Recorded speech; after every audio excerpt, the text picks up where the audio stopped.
for example, getting a sports package when they get their vehicle. This is within that price range.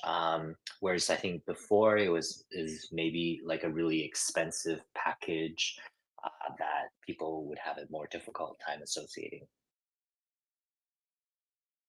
Yeah. Do you think a lot of people are going to buy FSD um or still subscribe? I think that decision has to do with leasing, people that lease versus buyout. I think for people who leases their vehicle, they tend to be more conscious of the cash flow on a monthly basis, and so for that cohort, likely they're going to be subscribing at 99. They're also maybe the cohort that looks at vehicles in more of that 4 year term. And so therefore the 6.5 or 6.7 year kind of calculation would make sense for them. And then the opposite is true for people that tend to hold on to their vehicles longer. And then for like business owners, they probably like the leasing uh, approach better. All right, thank you. Peter. Yeah, to answer your question about the price cuts, I think Tesla's trying to spur demand. We're going to the summer months. Hopefully, that will encourage people to, get a new car if they can afford it, and it's great, I think. And same thing with FSD.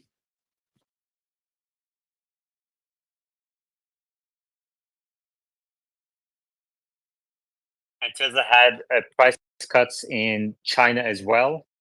Yoda, how do you expect this to impact the stock price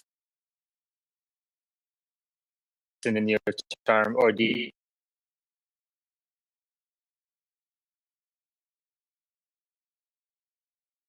About the stock price, it's going to. I don't think the stock price will move next week because of the FSD going to 8,000. Because if it would, then actually the 99 subscription would have had a huge impact. I think the new 8K price point is just to more align with the price drop from 199 to 99. The Of course the real impact next week is really from the earnings call. I do want to make a quick point that I like how enhanced autopilot is no longer there. For those of you who own a Tesla, you may remember FSD sort of had this for those with a stock have the one tab versus tab before, but really the one tab was not used by um, a lot of people, and so they just basically defaulted to kind of the full FSD. So I think similar action they took with removing enhanced autopilot. Gotcha. How'd you guys like the robotaxi space the other day? Yesterday,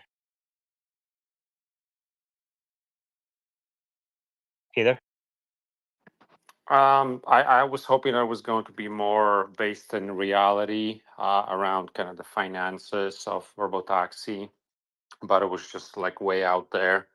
So I just kind of listened for a while and stopped. And I noticed you also left. Yeah, I was there for an hour and a half. I mean, that's plenty of time after hosting a 4 hour space yesterday. So I was in spaces for 6 hours yesterday. And I had other things, and I came back and listened to the rest of it a little bit. I skipped around. And yeah. Yoda, how much gross profit do you think each robotaxi, Tesla owned robotaxi, will generate? I don't know, but I think a good proxy um, would be to look at the portion that is, kind of the software margins. So, yeah, it's difficult to say right now. I think we'll have to wait. For me, anyway, I'll have to wait for the August 8th uh, reveal. I don't think they'll make the margins on the vehicle, the hardware portion. So it's going to be kind of it's come from the utility um, for that vehicle. I think that will be the part generating the margin.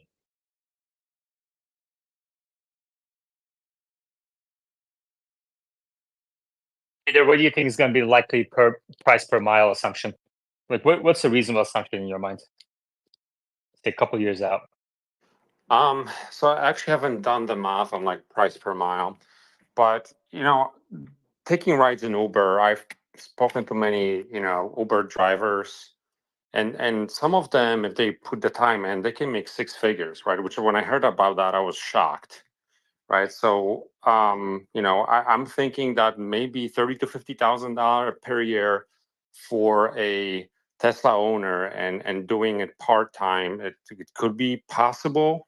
And a pure robo taxi that's run by Tesla, maybe they can make 50 to 100K. But yeah, I don't know.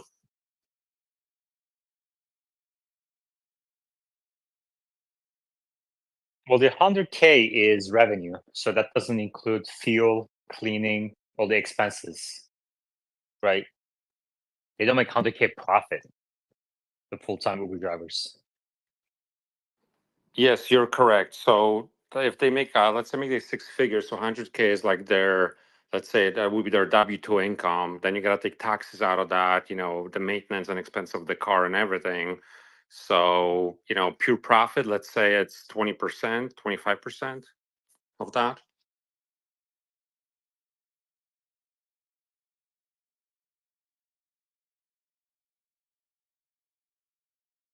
You said Tesla owned robo taxis will make $50,000 to $100,000 per year. Is that what you said? I'm thinking if an Uber driver can make six figures, right? If that's their like full-time job, plus maybe they're working a little bit extra, on busy weekends and whatnot, then I would let's assume in a busy city that Tesla pure robotaxi, not a sexy model, but a pure robotaxi. Let's say it can make 100K, right, revenue per car. So then we gotta just figure out what the expenses are, and if they're cheap to make, and after you pay all the maintenance and cleaning and charging, maybe it can make, let's say it makes 35% to 50% of that is pure profit. That would be great. Well, one common, I think feedback I would give people is, like, for example, somebody in yesterday's space said, for every million robotaxis added, the market cap should increase by X amount. Okay. And I think the figure was 900 billion. But the fact is, each million robotaxis you add, you're reducing the price per mile assumption. You have to at least reduce the assumption because it doesn't make sense. It's not going to scale at the same price per mile or margin. You're just going to saturate the market at some point. So, if an Uber driver is making, to the same token, if an Uber driver is making $100,000 per year, first of all, how many Uber drivers are there like that? Right. Second, what's the data source? I've heard that a couple of years ago, but prices have come down a little bit. And then third, what happens with robotaxis and Waymos and Tesla robotaxis on the road? So it's just more saturation. And I get the idea that demand will increase, more than linearly as price comes down. But we don't really know by how much more than linearly. So there was a figure thrown out yesterday, 25 times from $2 per mile to $1 per mile TAM expansion. But there's no reliable source. I mean, the source was Uber, and Uber is obviously biased to exaggerate that number. And even in their presentation, 2022 investor relations presentation, they didn't say that on stage.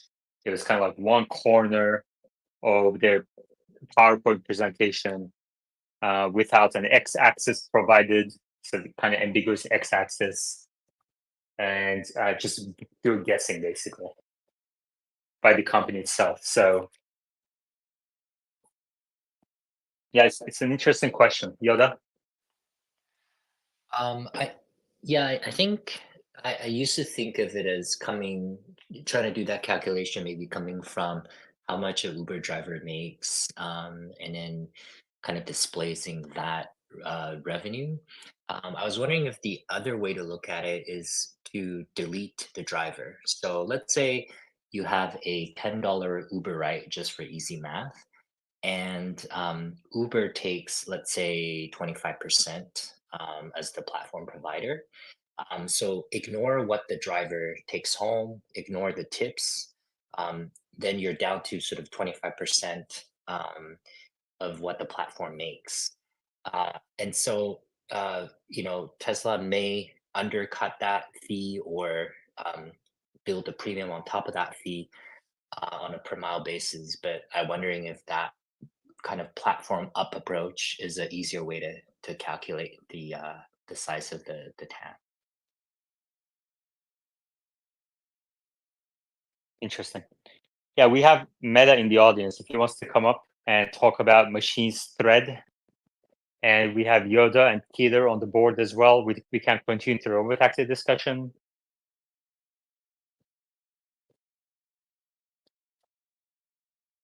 Yoda, I'm seeing a general pushback against AI tools in the average public. Very different in Silicon Valley.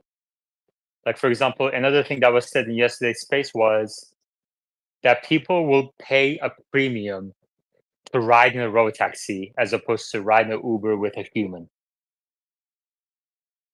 So let's say a Tesla robotaxi versus a Tesla driven by human on the Uber network.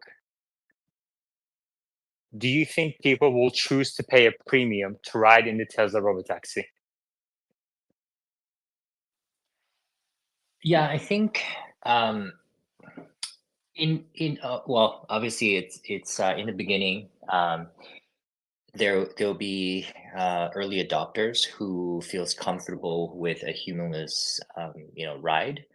But I think as soon as the technology is on par, so let's say consumers have experienced both, and the right quality, safety is, let's say, on par, then at that point, I do see uh, consumers saying, well, I don't want to ride with a human because I might need to tip that human driver, or I might need to be forced into a conversation with that human driver, what have you. um, and so they may, just imagine when you pull up your Uber or Lyft app right now, you can kind of choose between different vehicles nearby. I could see a case where people would prefer a robo taxi if they want that privacy, or just that silence, that type of an experience. And if that, costs marginally more, I don't think people will be very price sensitive at that point. If it's a couple dollars more or less. Um, I think in the beginning, though, I think people will maybe choose human drivers, just to be, if they're uncertain about the technology. So there'll be a phase of early adoption. Either anything to add to that? I think I agree with Yoda. It's going to take probably a while for people to adopt, accept this new reality, just like with any technology, right?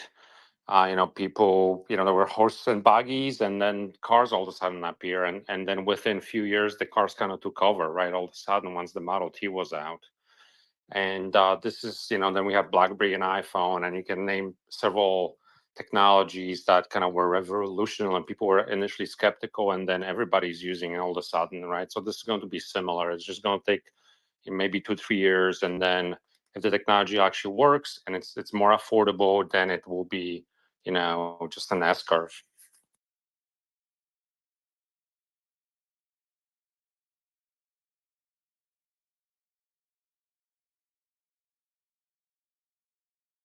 Yeah, I think what you guys said makes sense, especially Yoda, when you said at first people may be hesitant, but maybe later on, if there's a premium for the silence and the privacy, maybe they'll pay a little bit more. Interesting. Yeah, and I think you could see that today. Some people prefer Ubers, in a way because you don't have to pull out the credit card. Everything is done. Um, versus, let's say, a more traditional cab driver experience. Now, density of options also matters. So, let's say you're in New York City and you have to get somewhere quickly, and there happens to be more yellow cabs. Well, in that case, even though you are normally a Uber customer, you prefer the Uber experience, you may need to just hop into a yellow cab at that point. All right. Omar said he's eating lunch. He's going to hop in after he's done. Meta is in the audience, listening to catch up, and then he'll join. He said. Um, Yoda. Another thing that was thrown out and asked yesterday was, who will buy the robo taxis first, and for what use cases? What do you think? I think there's going to be entrepreneurs and sort of um, car rental companies, very similar to maybe like the tour operators right now. They may start with one vehicle and see that it's being hailed. There's really performing. From a safety standpoint, to a point that obviously it's delivering safe rides. So I think the Turo type entrepreneurs, small fleet business owners, will definitely buy the robo taxis, and then there'll be maybe like a rental company, like an enterprise, that buys them at larger volumes, but testing them at certain markets first, such as San Francisco, etc.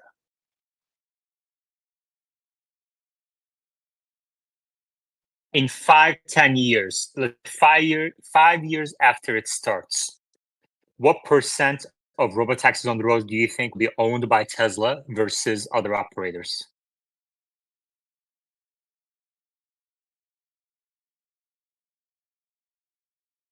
Yoda? Yeah, I think that's very difficult to, um, yeah, that's very difficult to forecast right now. So I wouldn't have the answer. Wow. I think that's the first time Yoda said that. Would you normally have said Teslas? I found the question. Yoda doesn't know. How are we? Oh, were you surprised that Yoda didn't know, or were you surprised that he didn't say Teslas and he used to say that in the past? I'm surprised that Yoda didn't know. Have you ever seen the actual Yoda say, I don't know?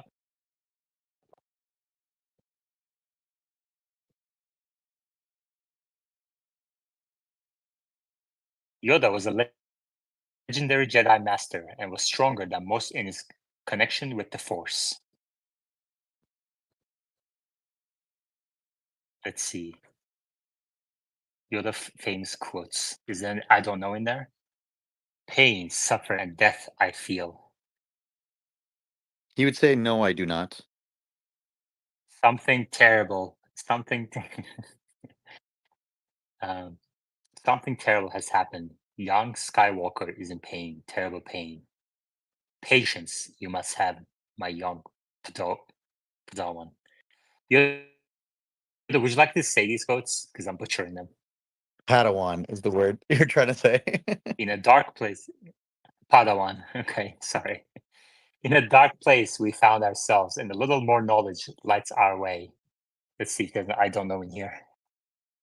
I don't. Nope. How about no? Knowledge. How did you know? How did you know, Master Yoda? No, that's not what he's saying. Master Yoda knows these things. His job it is. There you go. Your job it is, Yoda.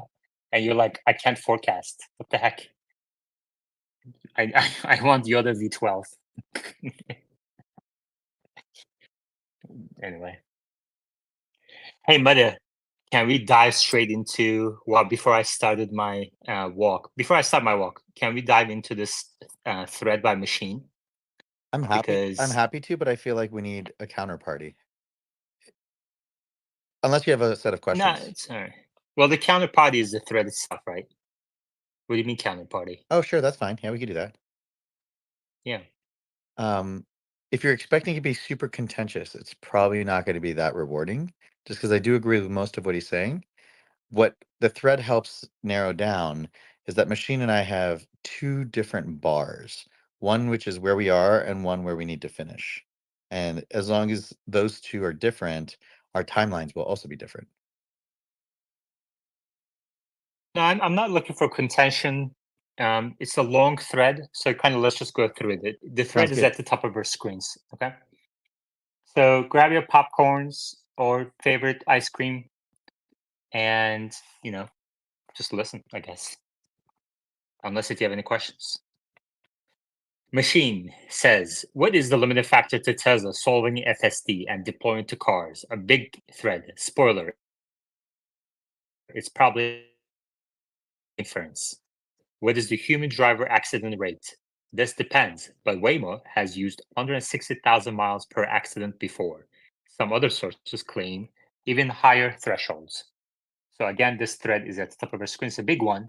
So I do recommend kind of pulling it up as you listen. And I have it on YouTube Live as well in the screen if you're watching over there. And then the second one is Tesla FSD. We don't know accident rates, but we have insight into critical disengagements. According to TeslaFSDTracker.com, the best version of FSD V12 can go 300 miles per critical disengagement. So when I was first reading this, I didn't read the whole thing, just first few. And I said, maybe we should just bring this up on the space. I looked at some like, first of all, why are you even using the best version? Why not the latest version, right? The best version didn't even go out to everybody. You're talking about V12? Yeah, because he says 300 miles per critical disengagement. But if you pull up TeslaFSDTracker.com today, it's much lower than that. So why use stale data when you have a more up to date data point? Arguably, during the development process, things can go back and forward. If they had a bad release, they can always roll it back, right? So that is a fair place to say they at least can start from there. Okay. And then the one more thing to kind of note about this is 250,000 views in the first tweet. But if you look at the second one, 11,000. And then as you go through it, it just declines. And this is very typical of threads. Just like literally, 1% of people actually read. Not even 0.5%. No, I can't do math. Sunday edition. But yeah, just very few people actually read it. So we're gonna do that today. Wes is in the crowd if he wants to come up too, or he can just listen. That's fine. And if Machine is in here, he's welcome to come up. Third tweet: a critical disengagement happens when the car is about to seriously screw something up. That could be as bad as getting into an accident, but also more minor hiccups like hitting a pothole or a curb. Do those get counted as accidents in Waymo's figure? I don't know for sure. Okay. Fair. Fourth tweet. Still, let's assume only 20% of critical disengagements are to avoid what counts as an accident. So that's okay. Like I said, as I was reading this, I'm like, where did that 20% all of a sudden come from?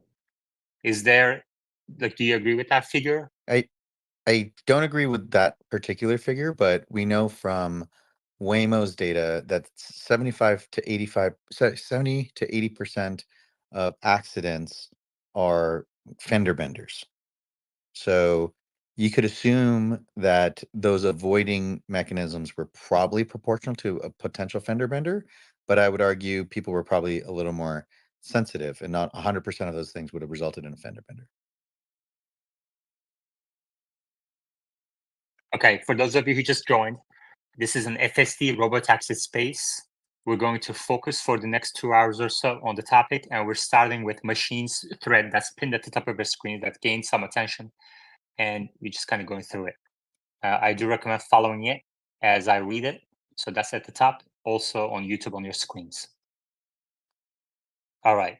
So you're saying most of it is probably fender bender stuff, so it's not really life or death kind of situation. So 20%, you generally okay with. I'm okay with that assumption. Yeah. Okay, let's move on. That means the target critical disengagement rate is not 160,000 miles per hour but 32,000 miles per accident.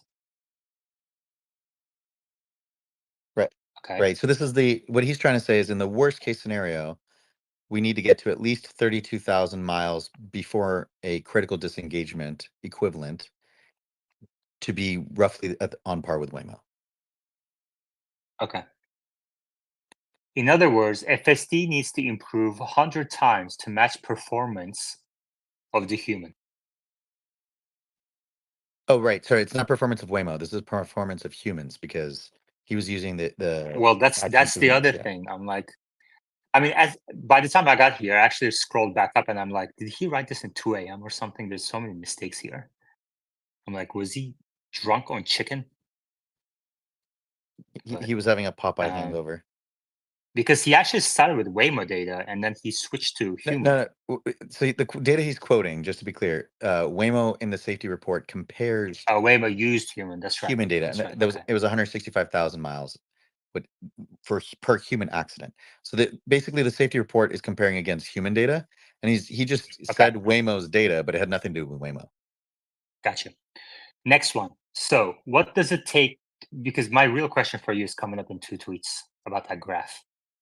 So he says, what does it take to train a deep neural network to improve 100 times in less than a few years? We can examine neural scaling laws to better understand how compute data and model size relate to increased accuracy. Okay, we talked about this before. Yeah, we've talked about it plenty. Mm-hmm. What's your favorite paper, Meta? I don't know, but it may be named after an animal.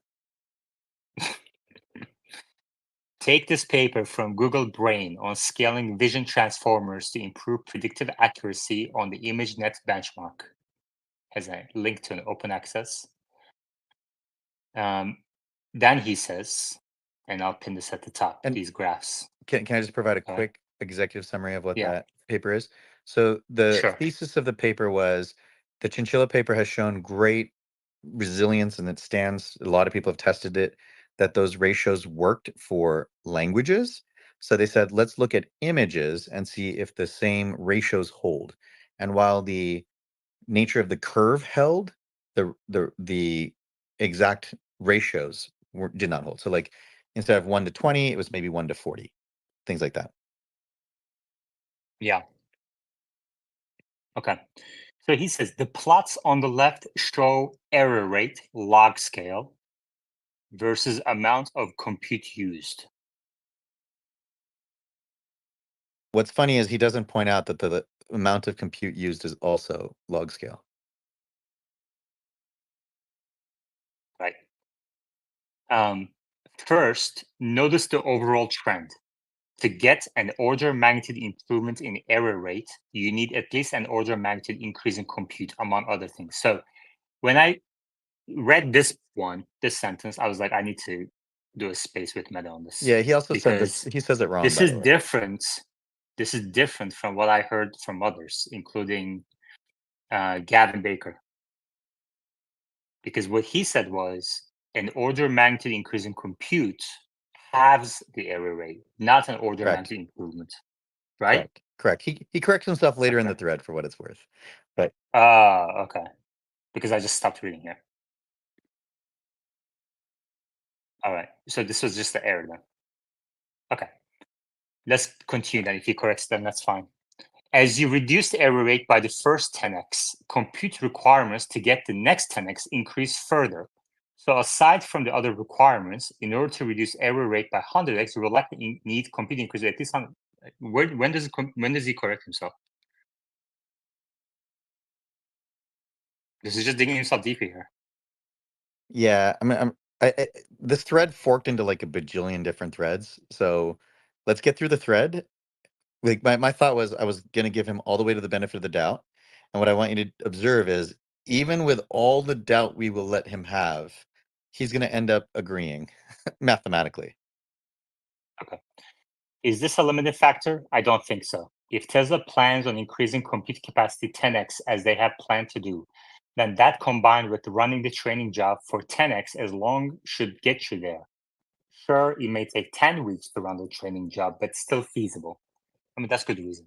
Right. So Then next he says, he's basically accepted at this point. I just want to say, based on this one tweet, using the scaling laws he's chosen, despite what he misspoke about, if you 10x the intervention rate and you give it 10 times the training time, whether that's 10 weeks or 20 weeks, then the mission can be accomplished. So few years doesn't make any sense.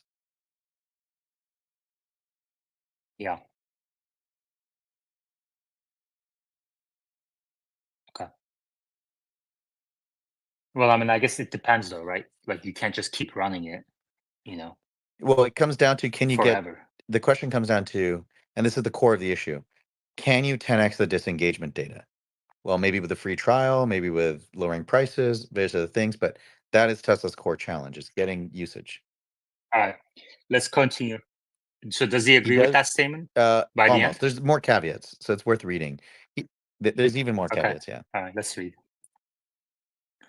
What about amounts of individual models are represented by a specific marker size? Smaller equals less data used, and color, blue equals smaller number of parameters. We see specific models follow a power law relationship with compute. Smaller models taper out at higher error rates. So this is where he starts Okay. messing up, Very good. in my opinion, just to be clear. So, Mhm. so far we used scaling laws to show how you can reduce error rate over time by increasing the amount of data and increasing the amount of cycles for training, which correlates with the data that increased. That allows you to improve quality. Now he's saying, let's start with, and he's assuming a large model and start compressing it. So I think this is the fundamental error he made. He's comparing today's small model quality, then saying you're going to throw more data at it, which is how you reduce the error rate while holding the model size constant. But then he, in this tweet, starts assuming that the model is going to be large, that they're going to have to further compress it. So I think that's where this is where his, this is the tweet where everything goes wrong.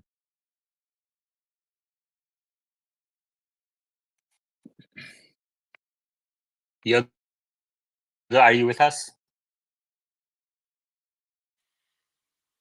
Yeah. Are you here. working on your quotes? Okay. Do you have any thoughts so far? Yeah, I think Tesla is chasing after data right now. A good parallel would be to look at maybe a human driver. So all of us, when we started to learn how to drive, even before that, we were in the back seat watching our parents drive, and our brain is soaking in data, video data. Then, as we, become a teenager and start to take our driving lessons, we are starting to actually take in those data, and then we have interventions. We make mistakes.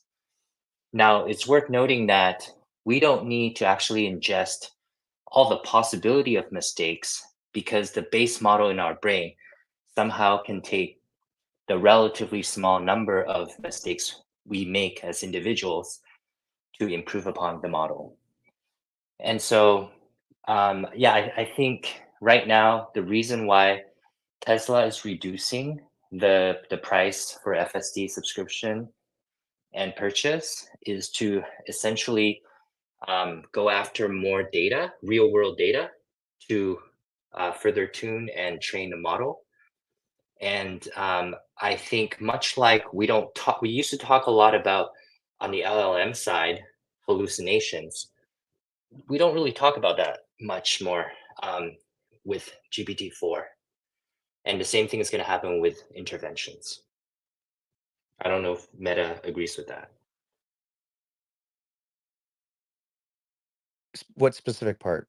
The safety statistics or the fact that all they need is to continue scaling by having more disengagements? The second part, yeah. Yeah, I agree with the second part. I think the first part is actually, so I think going forward in the spaces, what if we all agree on the scaling laws, which machine has now read the papers after 2 years of discussing it. I'm sure you read it in between. I'm just going to tease him about it. If we agree with the scaling laws are holding, and I think they've been pretty battle tested at this point, then the only thing we're discussing is screw the constant factors. Let's focus on big O. Every time you exponentially increase compute effectively, you linearly reduce error. So if those ratios hold, we can get into the ballpark. And now all we have to do is discuss what are the mechanisms you can use to synthetically increase data, to encourage the increase of data, or to reduce the threshold at which Okay. it's acceptable. I really want to force ourselves through this thread.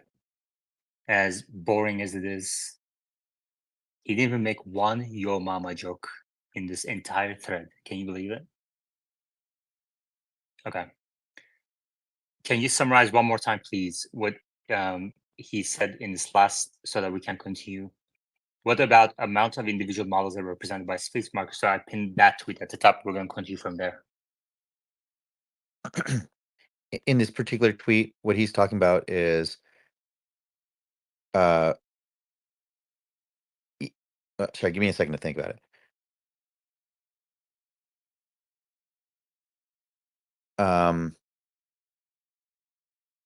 When he's saying that, what about, he's just like using phrasing, but what he's trying to say is you can take a model and you can distill it to a smaller model, and what you notice is that error rates go up when you do that size reduction. Right. So what he's concluding is you can throw more data at it and you'll get a smaller model, but you'll also have error increase. That is correct. Yeah, like even if you keep training with more data in a smaller model, you're going to taper out at a higher error rate. So he's arguing, I think, that you need larger models, and for that reason, inference is limiting factor. Is his argument, right? Correct. And this is where I think he's going wrong. I don't know if you want to discuss or if you want to read Okay, the let's rest of the tweet. continue. We're going to continue. Smaller data sets also end up higher, but some small data sets still perform relatively well as long as model capacity is large.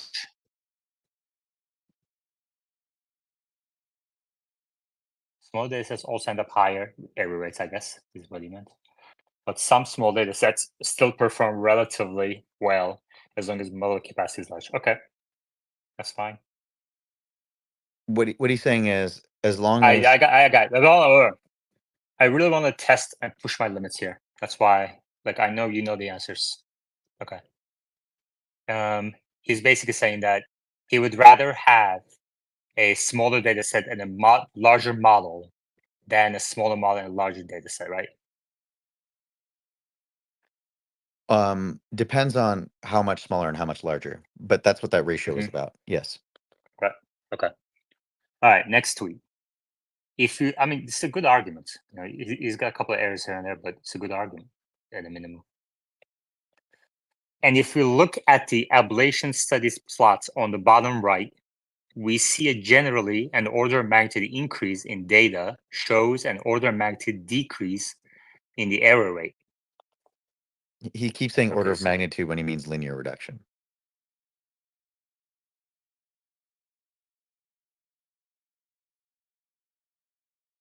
Is this a different study than the other paper? It is, but it's built off of the other Okay. study, and they don't contest that. Okay. Interesting.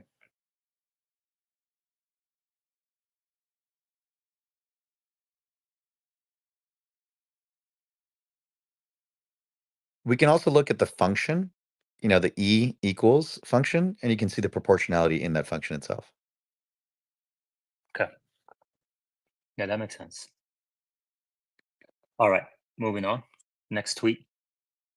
So, will Tesla need 1 or 2 orders of magnitude increase in data? I don't think it will need 100 times. It will be less. Why? These studies focus on increasing data in aggregate, not focused on the long tail of poor performance. What do you think about that? See, this is where he went off the rails, but then he got back on top of the right road. So I didn't want to go arguing that.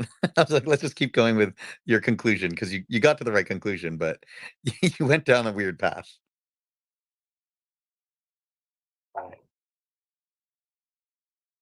By virtue of using the FSD software as a curation filter, Tesla can increase data that is highly focused.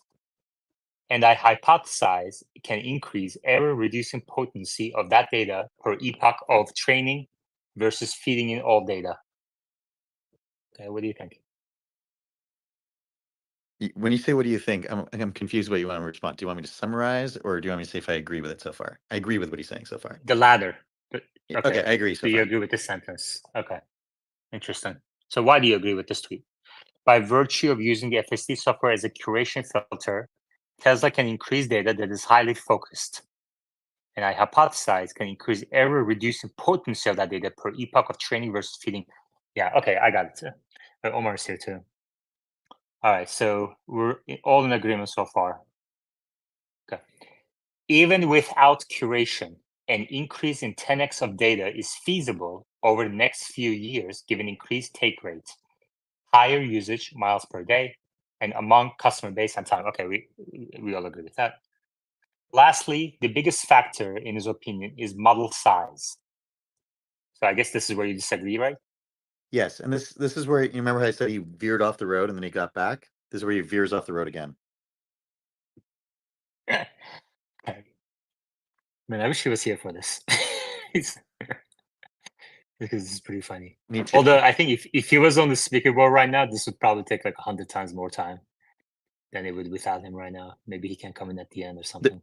There would have been a soliloquy at least about how I'm just wrong. Exactly. Okay, that's okay. I mean, we have him in present through the thread basically, and all right.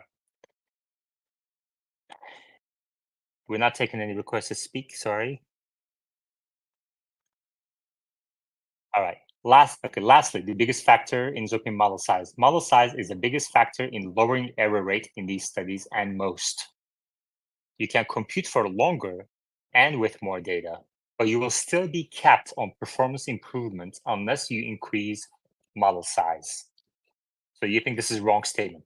No, that statement is correct. His conclusions, we'll talk about that in a second. We'll dive into the one particular issue that he comes up with, and we'll go back to that particular tweet. But he is correct in saying if you hold model size constant, you must increase either data or compute. Alternatively, you can increase model size, and then you don't have to increase data or compute. Okay. Next one. In these plots, the dark red dots, largest models, very clearly show a higher capacity to reduce error than the smaller models. Yes. Okay. So larger models will will perform better with more data than small models will perform Makes with more sense. data. That makes sense. I mean, in another way of saying, I guess, is larger models improve faster with more data. Correct. Okay. Take a look at this figure. Because of the sublinear nature of the curve, 100 times the increase in model size reduces error rate, but less than 100 times. This is even when given sufficient compute and data. Yeah, I just want to point out this is where you got back to sublinear. Right? You went away from orders of magnitude and you got back to, it's more of a linear relationship. Yeah, exactly. Dude, I'm telling you, I mean, when he published this, it's 2 p.m. my time, which means noon his time, and he was probably at Popeyes, drunk on chicken. He also had to write it in many, many tweets. If you look at it, Yeah, because exactly. he doesn't have blue, so he was like trying to get it all out. Yeah, that's fine. This means with respect to training, if we want to reduce FSD v12 error rate by 100 times, it seems quite likely the model will have to grow 100 times in size. This is where we disagree, right? Because Yeah, he that's a jump. assumed you can't increase the data or the compute. Exactly. It's like, well, I'm saying you can't increase the model, so you must do the other two. Exactly. Yeah, there's an inherent assumption here that he didn't establish. Okay. Yoda. Meta, I was wondering if you are familiar with Mixtral versus, say, like GPT, and how Mixtral is a much smaller model size, but sort of can accomplish, currently maybe not as good, but it's approaching higher quality inference, and how that might be the parallel of maybe what you're thinking here. And then I have a follow up with regards to the on the hardware side, kind of inference specific chips, like what Grok with a Q is using, not Grok, but Grok, and how that might um, be of importance for Tesla to consider. Yeah, let me answer the first one first, and then we can go into the second one. For the first one, it's very important to understand a lot of the papers, whether we're talking about Llama, Llama 2, Llama 3, Gemma, Mixtral, all the papers that people are seeing about small models competing with large models, they're kind of being cheesy and cheating in a way because they're not comparing apples to oranges. What they're doing is the equivalent of saying there's a compression algorithm like Zip that is very good at compressing all types of things, whether it's a media, a song, a picture, text. It's really, really good at it. And then somebody comes along and says, I created an image compression algorithm, JPEG, which is really good at pictures, but it can't handle music, it can't handle video, it can't handle text. And then saying, for images, JPEG is so much better at compression than Zip. Well, of course it is. It doesn't have to have the flexibility to handle other things. And that's what you're seeing in these comparisons. So Mixtral, et cetera, all of them are competing on very specific benchmarks that they have chosen to optimize for. However, on deep reasoning tasks, they're abysmal because they're not even like comparable. They're like way, way worse because they've chosen to reduce the amount of neurons, but there is value in it. It's kind of like saying we can take a brain and we can isolate the cortex that is focused on this particular task, and that kind of plays into other papers like Mixture of Experts, where you do need to do this cortex isolation.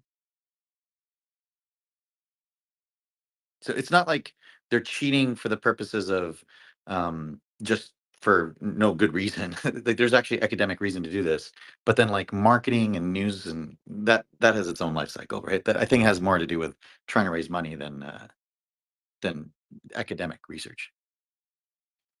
Thanks, Meta. That makes sense. And what about your thoughts on like the LPUs and Grok? I'm not going to go into the business side of it, but I think hardware advantages where you accept that the final ASIC is always going to be representing a transformer has a lot of potential upside.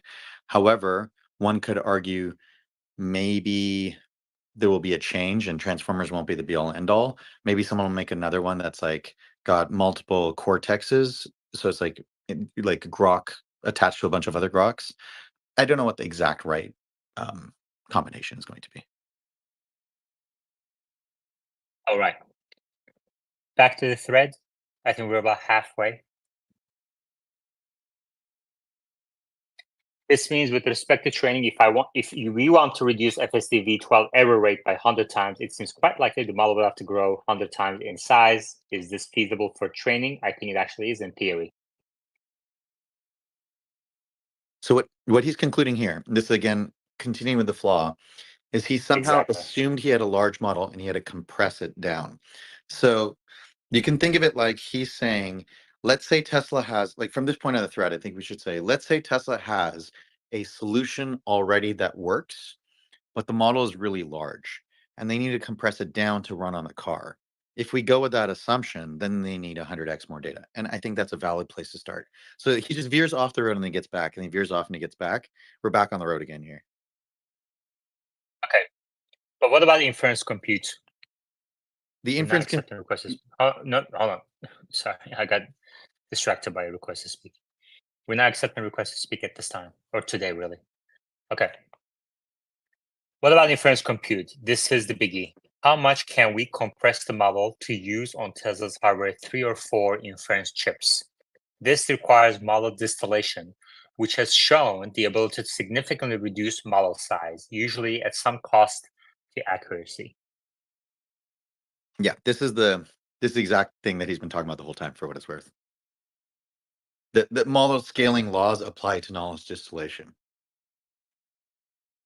Okay. There are impressive results. for instance, some documented in another link. You can get a 90% reduction in model size, but usually ImageNet accuracy drops, say 10% from 90 to 80% or 80 to 70%. Yes, if you compress the model size without increasing your data or without increasing your training time, you will see a drop. He's rephrasing the same thing in many different ways, but Right. we're on the same track still. Okay. Obviously, keeping that 100x accuracy improvement is essentially a requirement for FSD. So right now, I'm not seeing the ability to reduce model size by 90%. My feeling so far from what I've read through is maybe you can reduce model size by 67%. This is just out of his ass. Okay. So where does that leave us? With present day technology, I'm seeing a need to increase model size by 100 times at least, and 1/3 compression, a 30x increase in model size. This means demands on the inference compute will go up 30 times from present day. Do you agree with that? I am okay with him saying this, but I don't agree with how he went from 100x to 30x. Okay. He basically just said, my gut instinct says that you're going to get this magic distillation without any additional training data, and you're going to get a 3x improvement. I don't know where that came from. Yeah. He's just too smart to show all his math, basically. Well, You I know, think he made a just one of fundamental those error. students. He was talking about the small model, and then he forgot he was talking about the small model. He went to the big model, and then he said you could compress the big model to the small model, and you'll get a 3x improvement. Well, no, we start at the small model. We got to stay on the small model. Okay. What is present day? Is V12 using up most of the compute capacity on hardware 4? I'm not sure, but I doubt it's only using 1/30th of it. In present day model, really, at 300 miles per disengagement? Or has Tesla not yet found the optimum for this current model capacity data size? I'm inclined to believe they have not yet optimized the current model. So maybe the error rate can go up 3 times to say 1,000 miles per disengagement. Again, he messed up really badly here because Right. there's a 30x improvement in quality, not a 30x improvement in model size. And he took the number to the wrong side of the equation. Yeah. We would still, okay, is there anything interesting? We're almost done. We would still need a 10x increase in compute. What if new models are invented that learn more compressed representations with better error rates? Better model distillation, compression techniques? Definitely possible at some point, but hard to predict when that will happen. If I had to ingest all these data points and assumptions right now, I would have to estimate that Tesla will have an inference compute bottleneck. Hardware 4 will likely not have nearly enough compute to handle the necessary increase in the model size needed for robotaxi level driving. People smarter than me, like yourself, Meta, and James Doma, feel free to chime in if you see glaring errors in the assumptions. I'm not acting like my thought process is foolproof. But more important is the uncertainty is something serious investors will want more information on before they invest in Tesla on the robotaxi's premise. Do you think large institutional investors like BlackRock aren't wondering about these exact issues? Elon Musk needs to give a real plan. Trust me, bro, is it going to work? No. Ashok will have to say more than it's the beginning of the end to instill confidence. They are actually really confident in their process. They should be willing to share how they will fit such a high fidelity model on limited compute. Well, we just went from like paper-based math discussion to just straight opinion. This is what I was Right. trying to say early on. Remember when I said this is when things went awry? He like veers off, forgetting he's talking about the small model. Then he gets back to talking about like things properly. Like a few times while he's talking about things, he forgot the proportionality and he forgot that he was talking about the student model versus the teacher model, and just you know sorry, small model versus large model. We can probably use it interchangeably, right? Small is the student, large is the teacher. Okay. So, um, Is Wes in the crowd? Hold on. He said on YouTube live chat, he said, oh, he says he can't talk. It's too loud. All right, that's okay. He says, I like to explain this while calling out the top level variables and then talk about holding each constant and how the others change. Meta started doing this. Meta is doing great. And holding model size constant misses the model architecture details that are changing. Yeah. Yeah, basically what he's pointing out is a very good salient point, which is obviously they're running V12 and V11 on the same chip. As V11 goes away for the highway stack and it's only running V12 on the chip, that will lead to a change. And then there's a couple of subthreads where he looks at the rate of improvement with previous versions, and you should just ignore all that reasoning because you got to look at V12 to V12 rate of improvement, and you can't look at these minor releases where it's up and down a little bit. You actually do have to look at the rate of improvement between the best release and the next best release and how long that took, because all the step backs don't matter. Like once you solve FSD, if it regresses, you just throw it away and start over, right? That's just part of experimentation. Got it. All right. Well, I'm glad we went through this. Thank you so much, Meta. I appreciate your help and your expertise. And I think I'm definitely starting to understand these things a lot more in real time, which is perfect, which is great. I mean, that's awesome. Really happy with the pace of progress. And I think the audience is also benefiting from these discussions, from this thread. And like the fact that this thread went viral and that we discussed it in here, we seem to be on the same page. And we have Yoda here, Omar's here, and we have hundreds of people in the audience listen to this. This is amazing. Yoda? Yeah, maybe for Meta to just summarize what those key levers are.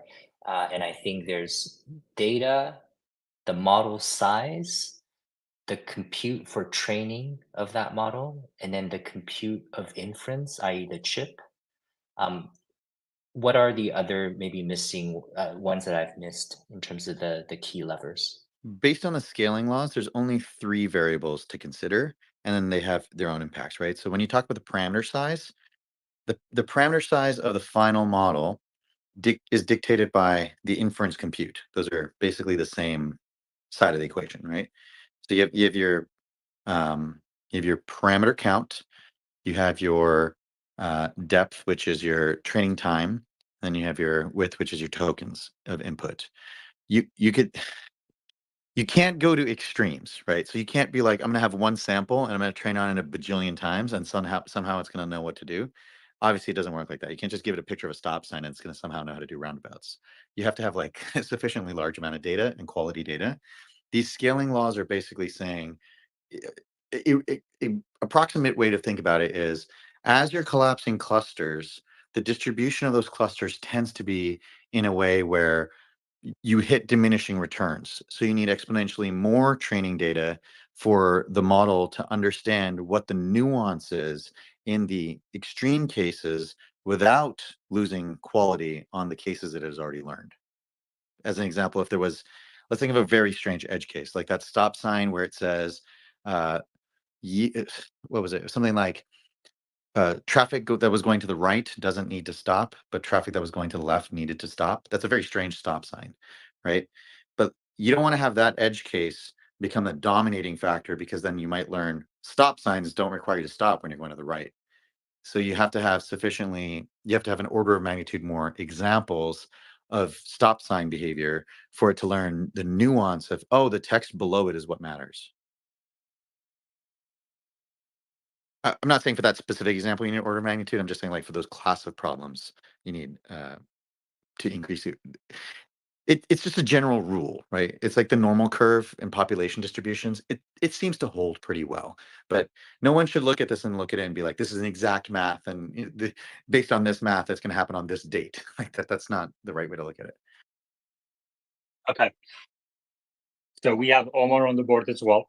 I'm going to start my walk. So we're going to be in this space for another 2 hours or so, or I'm going to be, you don't have to be obviously. and but I would like it to be. So that would be nice. And if you have any family, friends, kids, spouses that you know are maybe wanting you to spend more time with them, I would encourage you to bring them into the space. I think they would really enjoy Tesla Talk. Maybe not at the beginning, because maybe they're not as biggest fans as you all are, but I think over time Tesla grows on everybody. So bring them into the space. Omar, how are you? I'm doing good, but I mean, I have to say, I really disagree with Machine's thread. I think it was completely incorrect and really just trying to justify his position that has been proven wrong over time about Hardware 3. I mean, you think about it, right?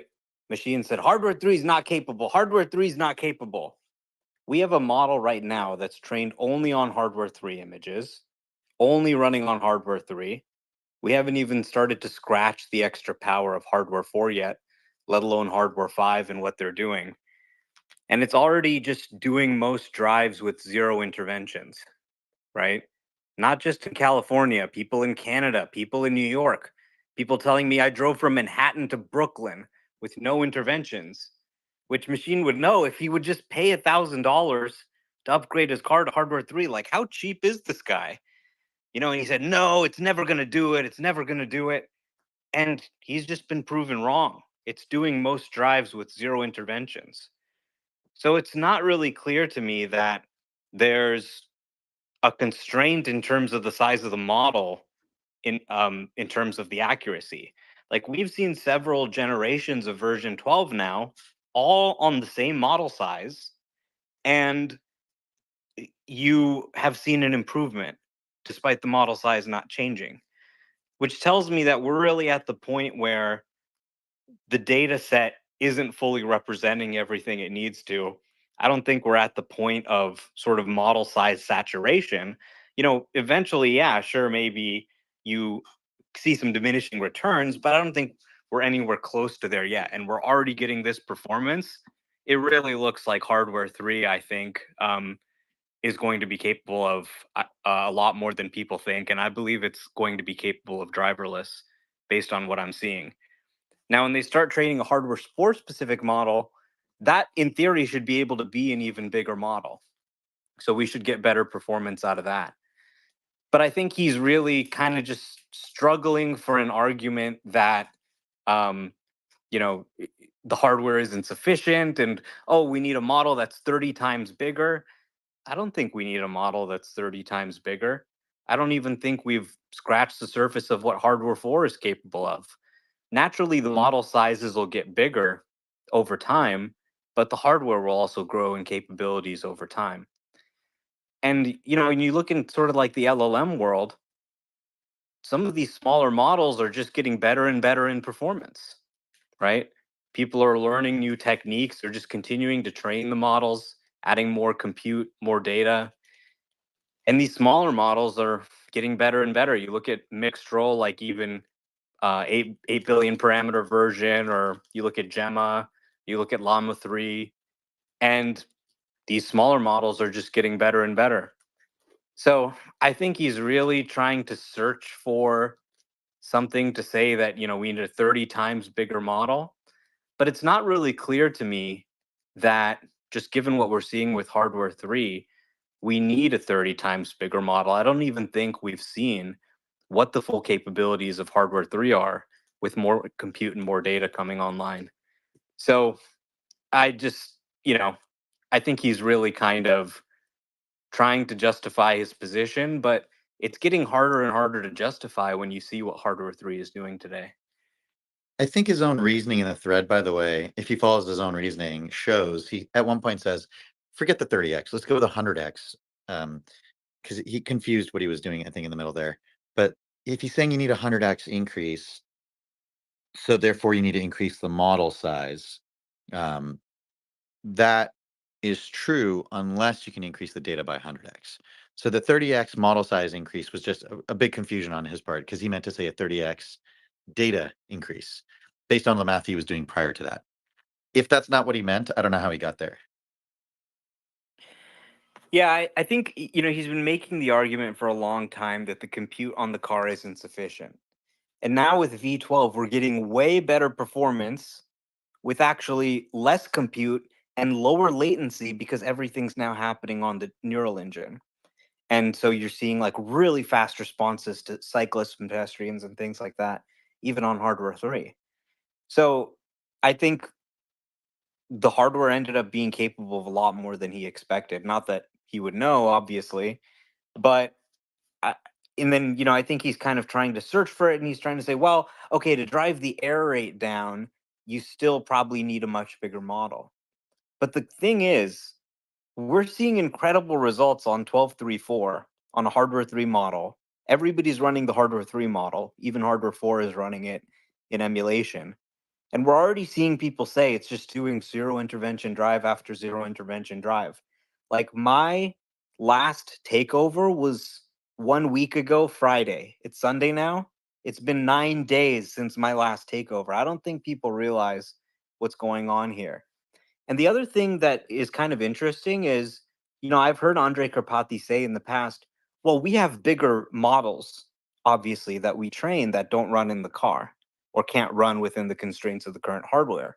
But we train these sort of bigger models just to kind of see what the capability is, right? And so I'm sure that there are sort of larger models that don't fit on the resource constraints of one computer. Maybe they have multiple computers, or maybe a hardware 5 prototype board or something that can run these larger models, or even just NVIDIA clusters or something. And I wouldn't be surprised if this is part of what's giving them confidence about autonomy. If they see what this larger model is capable of, and they know what hardware 5 and hardware 4 and everything can do, and they know, okay, well, if we just continue to train the smaller models, we could probably get this level of performance as well. Yeah, in the thread, he also kind of points out, like, and these numbers I agree with, like, you need a 100x the data equivalent. And so what Tesla Yoda was asking earlier, what are the levels to synthetically do that, right? So you can think of it like a ratio. If you 10x the training time, then you only need to get another 10x from the training data. Because transformers have shown with a large enough data set, you can resample the same data, and it does help with the training. In the entire thread, one thing Machine forgot was synthetic data has been shown to work quite well.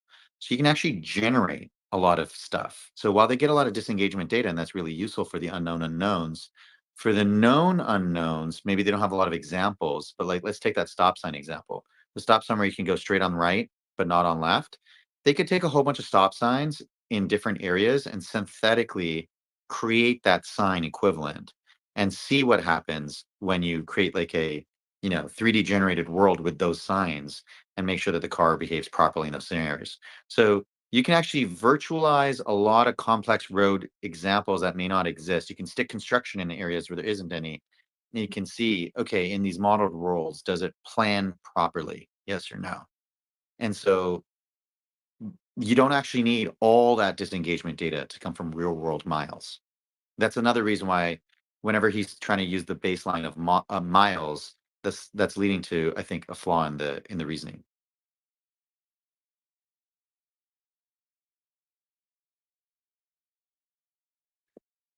Meta, question for you. Can you tell ahead of time what type of disengagement data you need to come from real world versus synthetically generated? I assume you mean you as in Tesla, right? Not me. Right.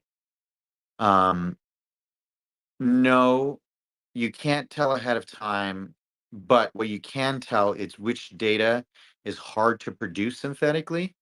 And if it's not hard to produce synthetically, you can use it in training, and then you can see if it had the right effect or not. So what you would do is you would say, like just from a first principles perspective, you would say, let's categorize all the data that comes in frequently as we don't need to build synthetic data for it.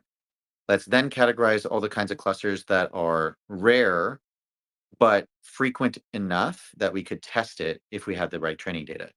So then for those, you pick the things that can be made synthetically somewhat easily, you generate those synthetic examples, you train the model, and then you wait and see if those have been resolved. Then you have your final cluster of they're so infrequent and so rare, maybe doesn't make sense to actually even bother making the synthetic data because you might be able to accept that really rare case. As an example, if something happens once in every million trips, it's not worth solving because it's below the threshold of nines you're chasing. Not saying that you don't solve it eventually, but you try to get to 6 nines first. Also, I posted a comment to his thread. I don't know if you want to go through that as well. But like Uber's safety report data actually shows, I think they only have 4 nines. So like I know we talk about we need 5, 6, 7, 8 nines. I think the core other part of the argument for me with the way we tend to do these things is people try to compare it to human driving as if it's this like amazing bar we have to compete with. But taxi driving and safety critical events are a different thing than human driving. Yeah, you're welcome to pin it up and talk about it. Yoda? Yeah, question for Meta and Omar. I think today we largely think about the model as being inference for driving. So we want to train this model, and primarily what we wanted to do is to drive the vehicle. But perhaps to what Omar alluded to earlier, there are other roles that this model can take on. And so just want to get your thoughts. A couple in mind. For example, the model can serve as a route planner, not for the act of driving, but for training. It could serve as a autonomous vehicle operator in the long run, and sort of other um, assistant roles. Would that be a possibility for this model to play?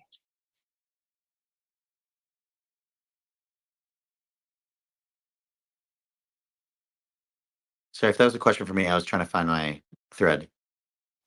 Yeah, for you. Thanks. I was not listening. I apologize. I was reading through things. What were you saying?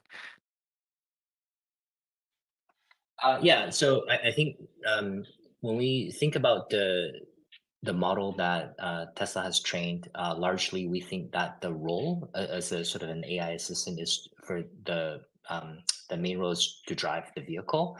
But I was wondering if you guys think that there are other roles that this model can play just by defining its role. So, for example, it could be one of the roles it could play is to be a route planner, but for the purpose of training as opposed to for purpose of inference, or maybe as an autonomous vehicle operator um, in the long run. Yeah, so you would probably still keep some offline work for things like route planning. Um, if you just think about the in computer science, there's something called the traveling salesman problem, which is like if somebody had to visit, let's just say 10 cities, what is the most efficient route for them to visit those 10 cities to minimize their trip distance? Sounds like a very easy problem, but the traveling salesman problem is kind of famous because it's like the simplest, easy to understand problem, which is also known to be non-polynomial. So as the number of cities grows, it's so much more complicated that we can't actually solve it with an algorithm. So you can use AI for that stuff, but now you're getting into a pretty complex space. So when people really underappreciate how complicated the thing that Google Maps does when it does routing, and it figures out exactly what the routes are. Most traditional mapping software, it leans on things like if you're going from point A to point B, let's get you onto the highways, then let's get you off the highways. So I can do like the complex routing, and Waze, I think, does even more complex routing. Um, Obviously, there's some great simplifications you can perform to make this a tractable problem, but I would imagine for quite some time, given the number of locations, the number of entities involved, that's probably not something you move to the car with hardware 3 and 4. Maybe hardware 5, 6, or 7 could be large enough that it could actually cache an entire state or country's worth of map data, and then offline you could do all that routing. That would be, I think that would be worthy of a V13, 14, maybe even 15, right? But I don't think that's necessarily going to happen with the current hardware. Actually, I'm pretty confident that's not going to happen with the current hardware. So for synthetic data, they're kind of used in conjunction with each other a lot of times. Like for example, you might have a example from the real world of a strange situation where, I don't know, let's say there's a clown on a unicycle while you're making a left turn. And then you might say, okay, well, this is a rare example. So let's synthesize a few different variations of this. Let's get it while it's raining. Let's get it while it's night. Let's get it with a different combination of cars. And you might synthesize some synthetic data, maybe using some type of, diffusion model, like generative AI type thing, or, maybe through like a 3D computer simulator. And then there are some things which are very, very unusual in the real world, but you want to handle, like somebody walking through the middle of the freeway or something like that, or doing something unusual. So synthetic data can be useful for that as well.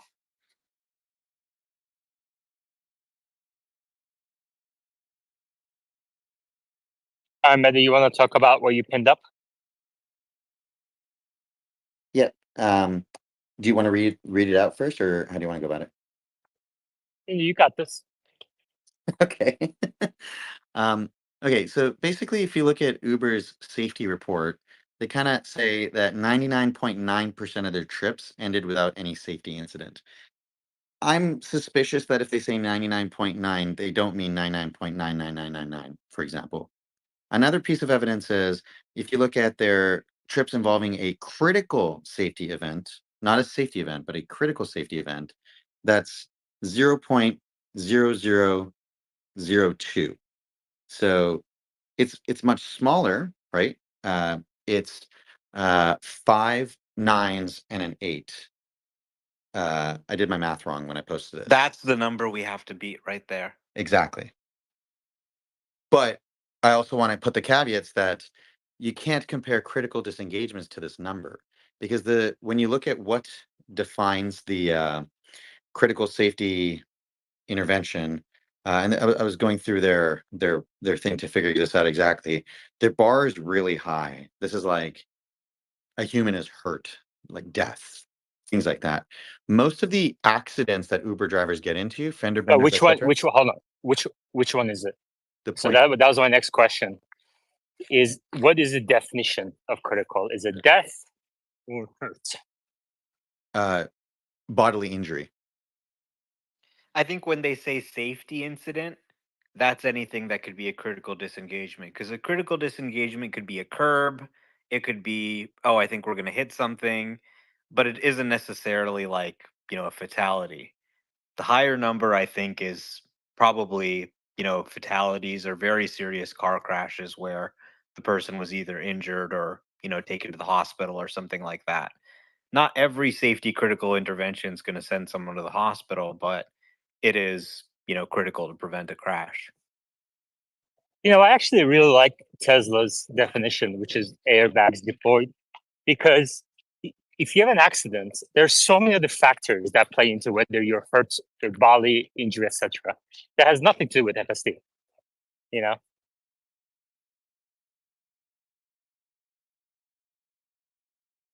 I think the other fact is like Uber doesn't have data about fender benders, right? And if we know fender benders are like 75 to 80% or 70 to 80% of accidents for Americans in general, we don't actually know that maybe that's actually a higher like a higher ratio for Uber drivers. And the other thing that is interesting is the average Uber trip is 5.4 miles. So right now, as it stands, if we look at the 300 miles, if we just say that, okay, they will revert back to that, and you could somehow say that that's actually like the exact number, even though we're not comparing apples to apples here, that would mean that every 55 trips, you're getting a disengagement. That's a pretty cool number if you compare that out, right? Then that would kind of gel with what Omar has been saying. He's been driving for many days and he hasn't had um, disengagement. Well, he's saying safety. I'm talking about safety critical. I know he's saying disengagement overall, but you guys get where I'm going, right? Like in theory, over time, we can actually get math to say for taxi drivers, this is how many trips they could do without a disengagement. Now we can do the math to see how many trips does an Uber driver do per day, and there's a clear value add for them to do FSD supervised. Maybe they only have to take over once or twice a day, once or twice a week, and that number continues to go down, and their job becomes more and more automated.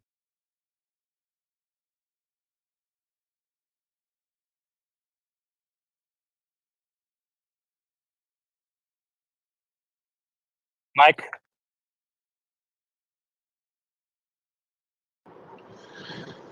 Hi, Yaman. A lot of my questions were answered already. I just wanted to ask you and Omar and Meta if anyone's reached out to James Dalma to see if he could attend one of these spaces, especially as we focus on FSD.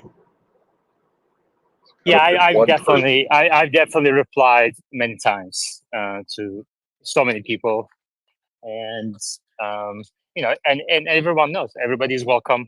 And if there's anybody you would like to invite to this space, you're more than welcome to do it yourself as well. We have hundreds of people in this space at any given time, thousands of people who listen to this over time, and then sometimes 10 to 20,000 people that listen to a given space. Every single person is welcome to invite others into. I encouraged to invite others. Anybody. I don't block anyone. And having said that, once they're in here, the rules apply to everybody. So maybe give them a couple of just pointers before they come into. Because sometimes what happens is this actually happens often. People with large. I'm not saying this is going to be the case with James Doma. Okay, I am not saying that. But in the past, what happened is people with large followings come in. They expect some sort of special treatment, and then they don't get that, and then they're like disappointed, and then they leave, and then they never come back, and then bash the space. I'm like, well, rules apply to everybody, and everybody's welcome.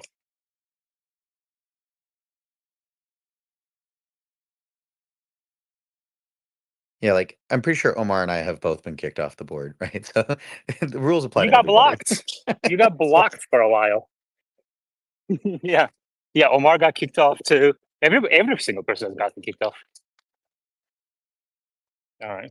We've also kicked Yaman off at some point, I'm sure. Yeah, exactly. In various ways. All right.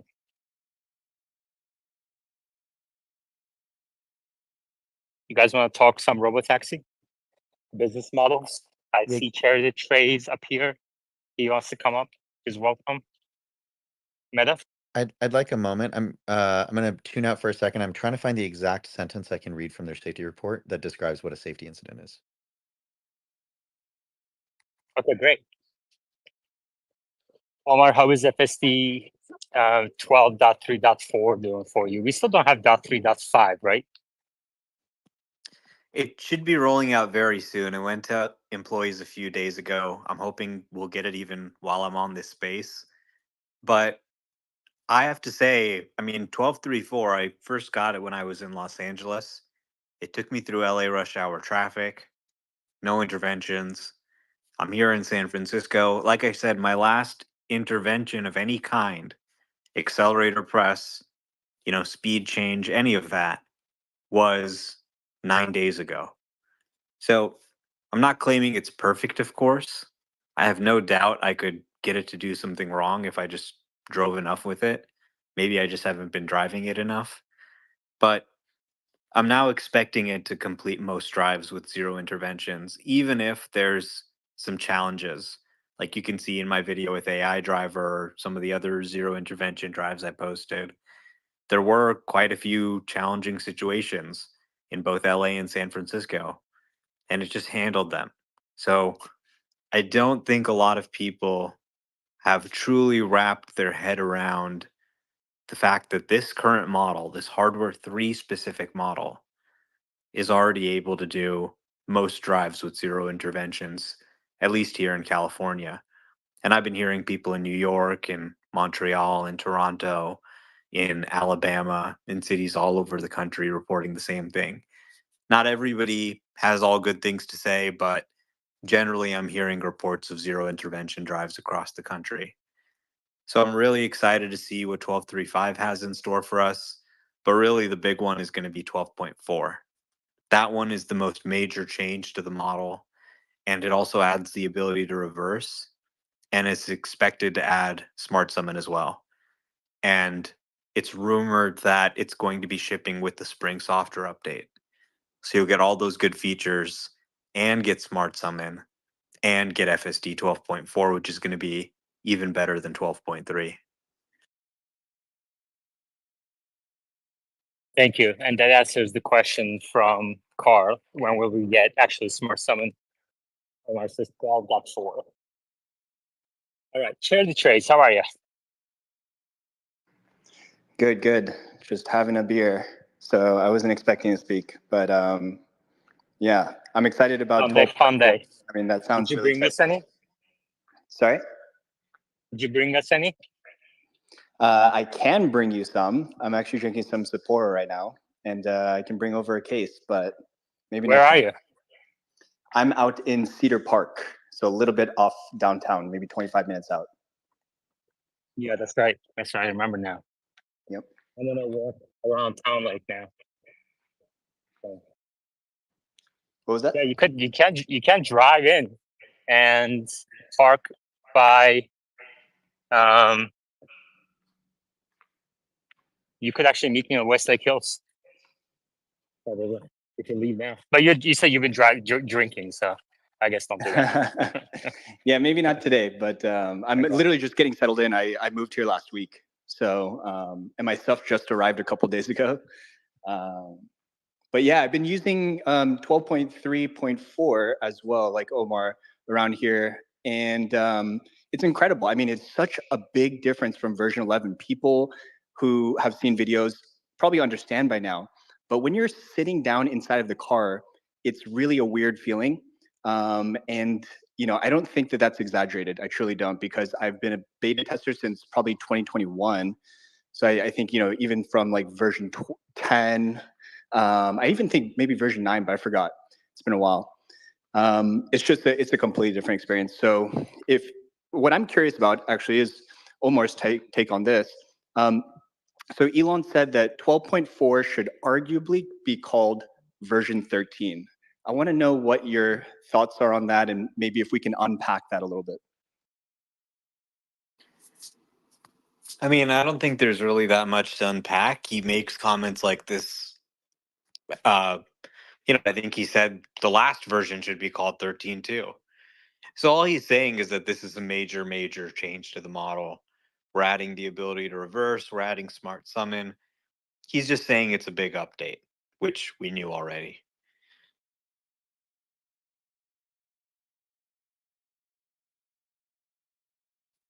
But when he said that last time, with I think it was V11.4.9, when he said this should arguably be called a V12, if I remember correctly, I did actually notice a behavioral change in the car. So do you think it could possibly mean maybe they change the architecture a little bit with this final version before they hop onto, just to test it a little bit, before they hop onto V13? No, Meta says no. Okay, No, Meta?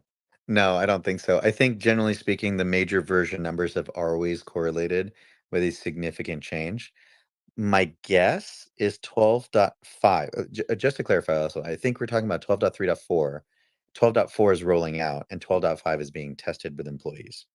And if my understanding of that is correct, then I think 12.5 is probably the removal of highway stack. That would maybe be justifying V13, but I think that is what V12 was supposed to be. So it would be kind of weird to just call it 13. Like bumping the numbers up with no meaning just then removes the value of that, in my opinion. Yeah, it takes a lot for them to make a major version increment.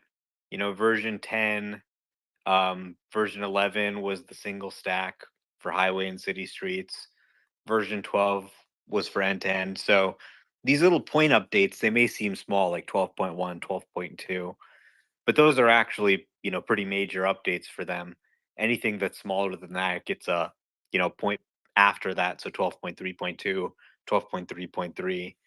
And version 13 or version 14 would really be saved for some type of major architectural change, something like integrating Grok in or something like that.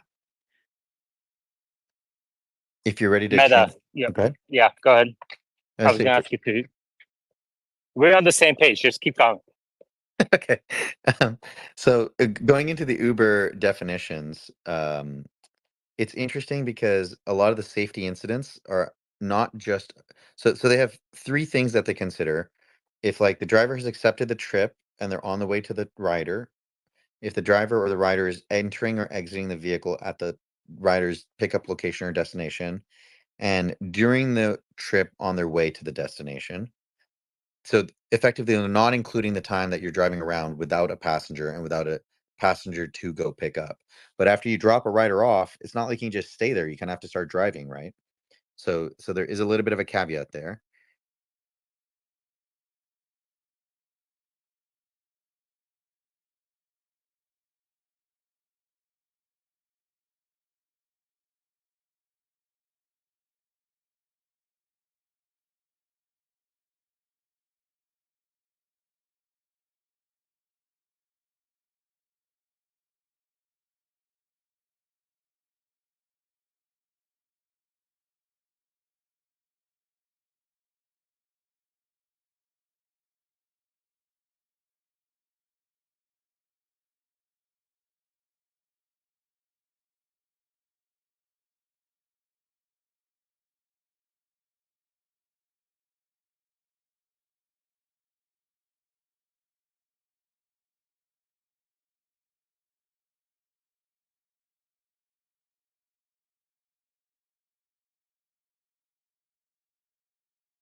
to get the speed up?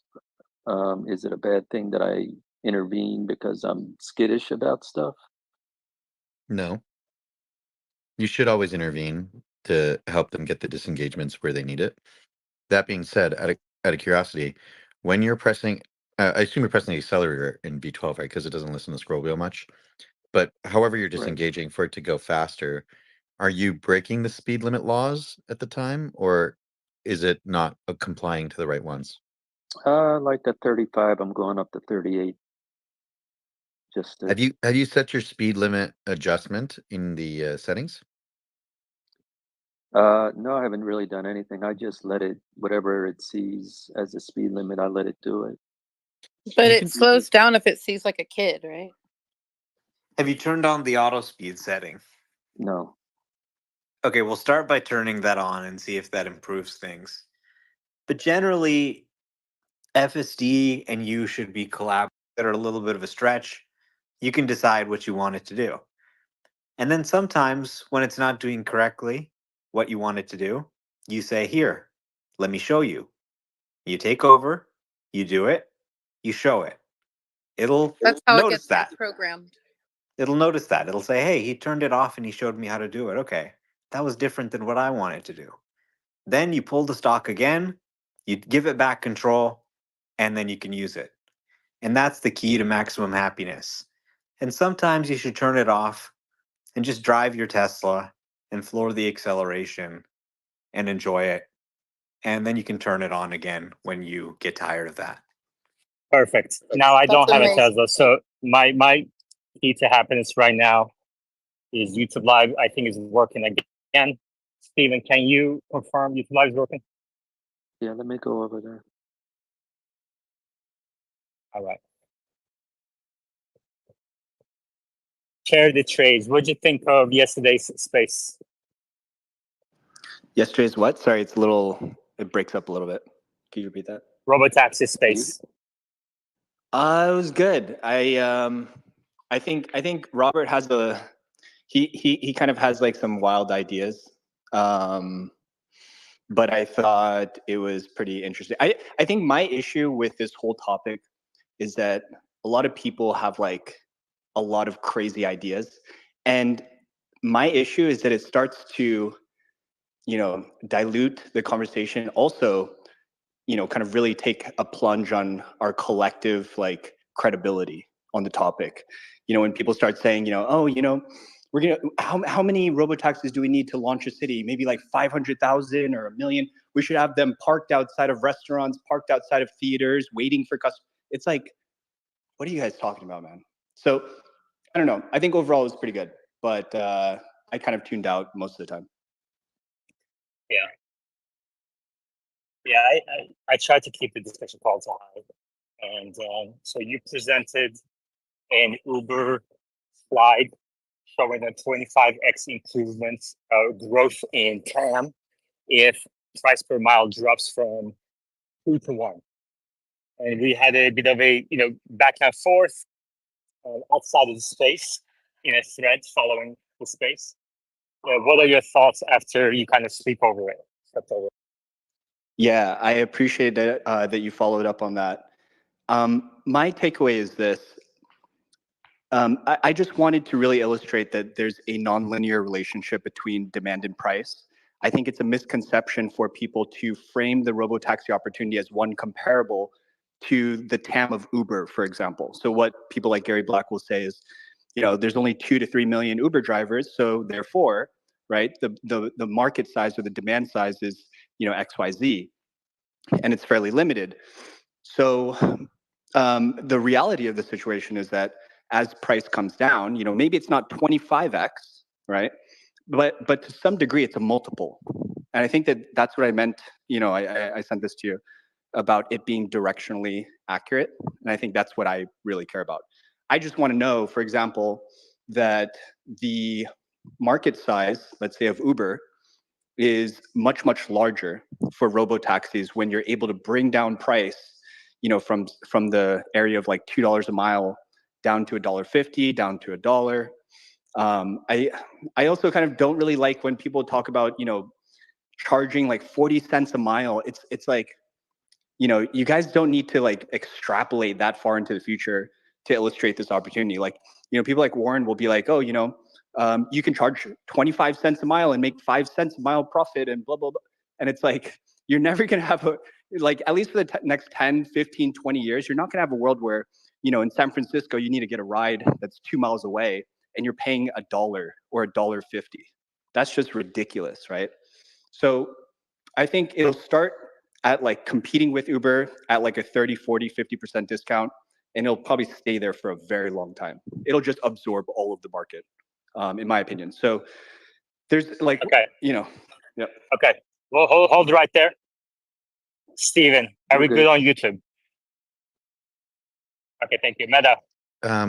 I think what charity trades, sorry, I called you charity case. Charity trades point is, if you look at Waymo, for example, and other robo-taxi services, if they can operate at, let's say, even 1/10 the cost of a human robo-taxi, do they need to operate that cheaply, or could they just take a giant margin?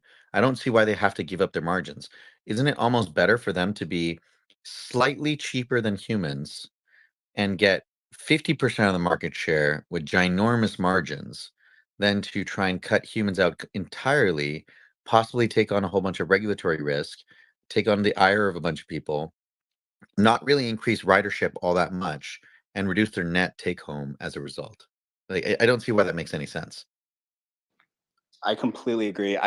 There's been so many studies around Uber's surge pricing model, and the real-time matching of supply and demand is something that is a common phenomenon in the space, right? So I don't believe there's going to be a world where you need to charge, some obscenely low price to attract customers.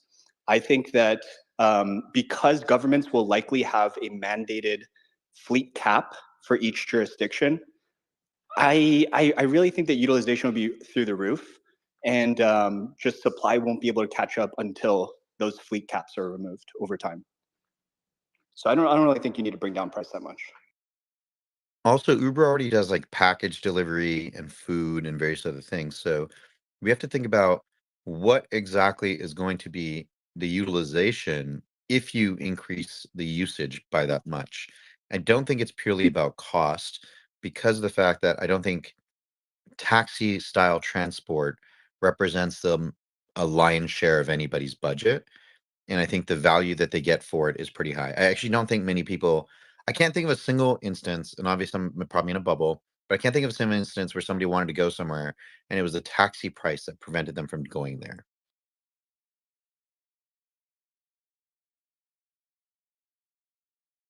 You are definitely in a bubble.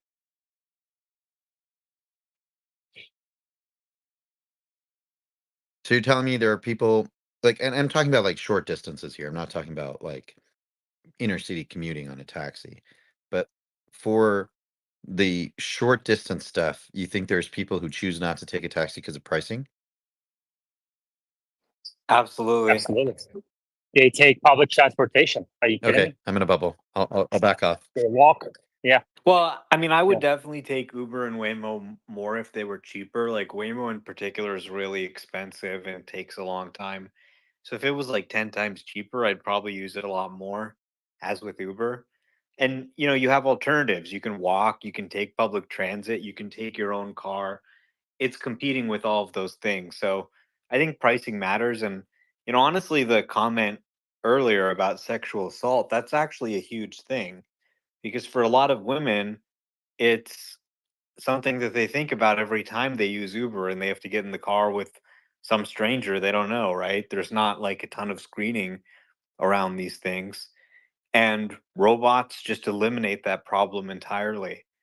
So there are a lot of people who a human driven car at human prices with the human factor involved is not really an acceptable solution for them.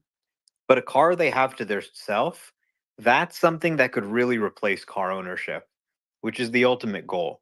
Like, can we end car ownership and get people to just use this service instead?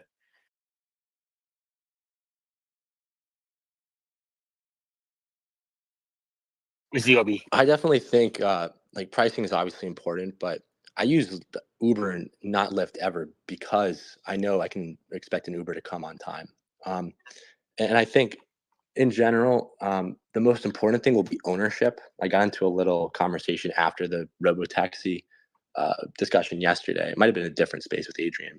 And I think whatever a party tends to own the most robotaxis, that might be an institution, a state, or city, Tesla owners, whatever that is, that will drive, there's unique incentives to each party. And that's the most important thing for FSD adoption is that the more parties that are in robotaxi, the more normal that FSD will be in aggregate. And I think like the thing with pricing, that will what you're saying definitely makes sense. That you're not gonna if it's a 2 mile ride, it's not going to be $2. It's going to be determined by ownership. And that's what I think. Vincent Van Temp. Hi, thanks. I think a lot of us forgotten that when they move to a robotaxi kind of platform or service, you actually have a major point that I think Meta or Homa just mentioned also, that you remove the driver in the car, all right?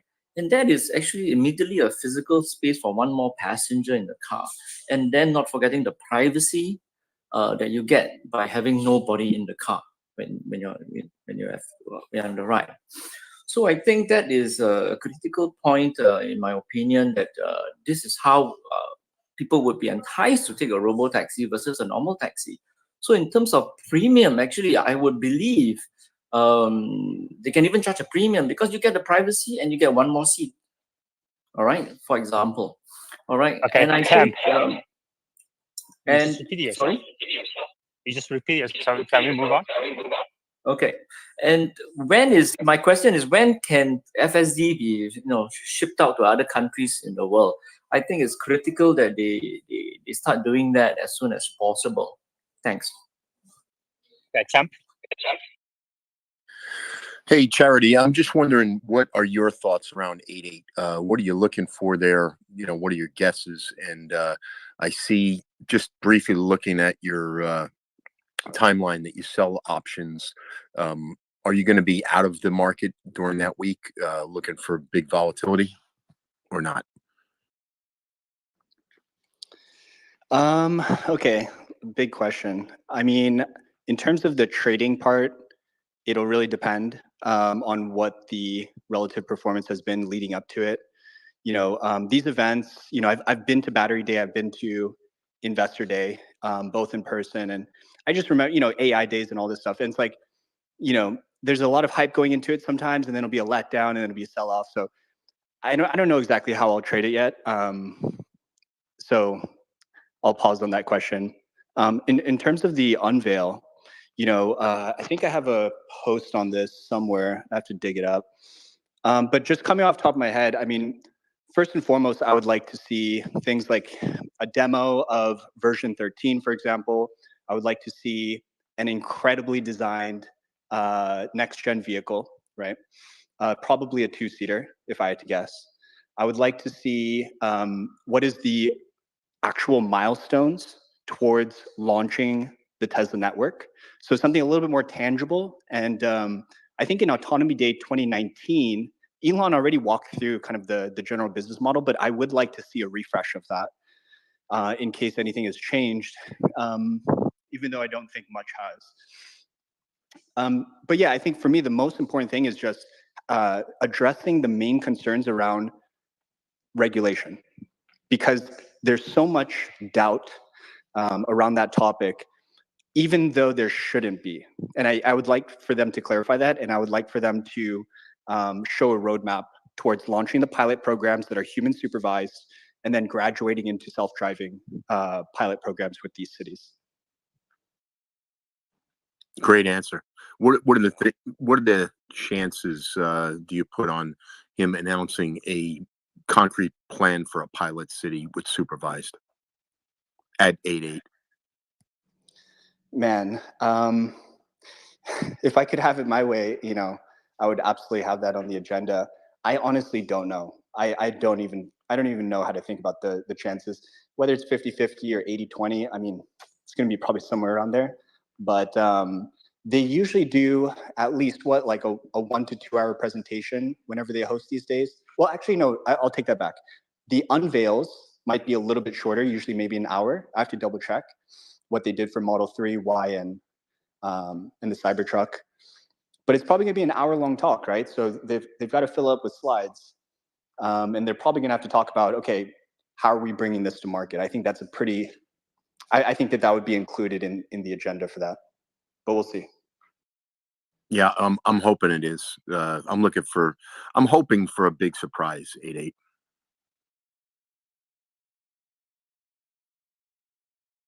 Okay. Meta dozed off. No, I was reading Habib's comments. Mm-hmm. So what does he say? Habib pointed out pretty big failure. Public transport's a big deal. Obviously, lots of people use public transport, and that's primarily for cost savings. It's not for convenience. And New York is a great example of that. So I totally take it back that there isn't a 25x potential. I don't know if 25 is the right number, but there's substantial potential if you bring taxi costs down to be competitive with public transport. I acknowledge I was wrong. I mean, FSD. Perfect 99% of the time. You've gone robotic. Like, I don't know what Optimus is doing to Yaman right now, but this can't be good for the safety stats.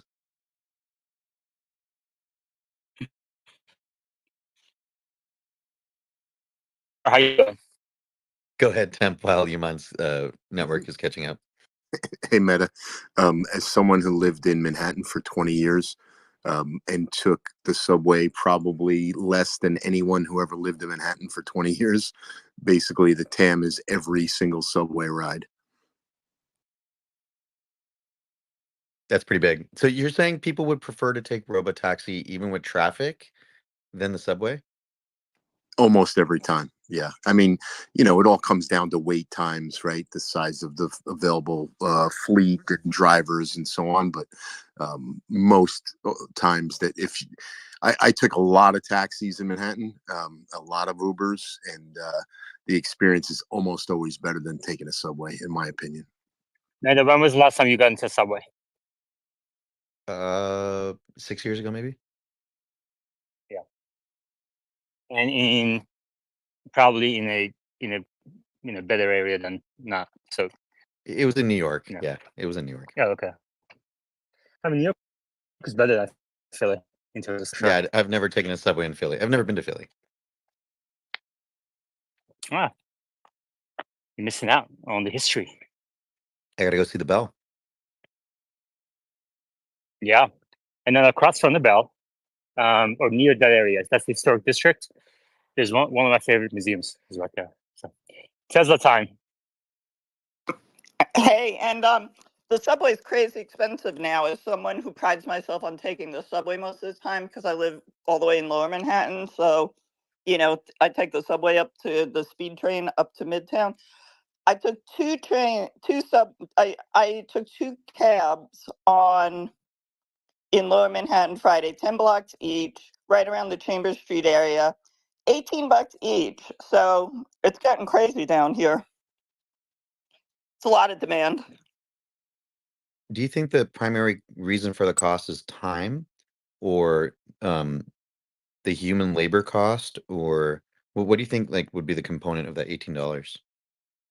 It's mostly taxes now, human labor, obviously, but also there's a new city congestion tax, which, to be fair, I'm not sure if it went into effect yet, but it's in the area below 60th Street. So it's mainly, there's a load of taxes and surcharges.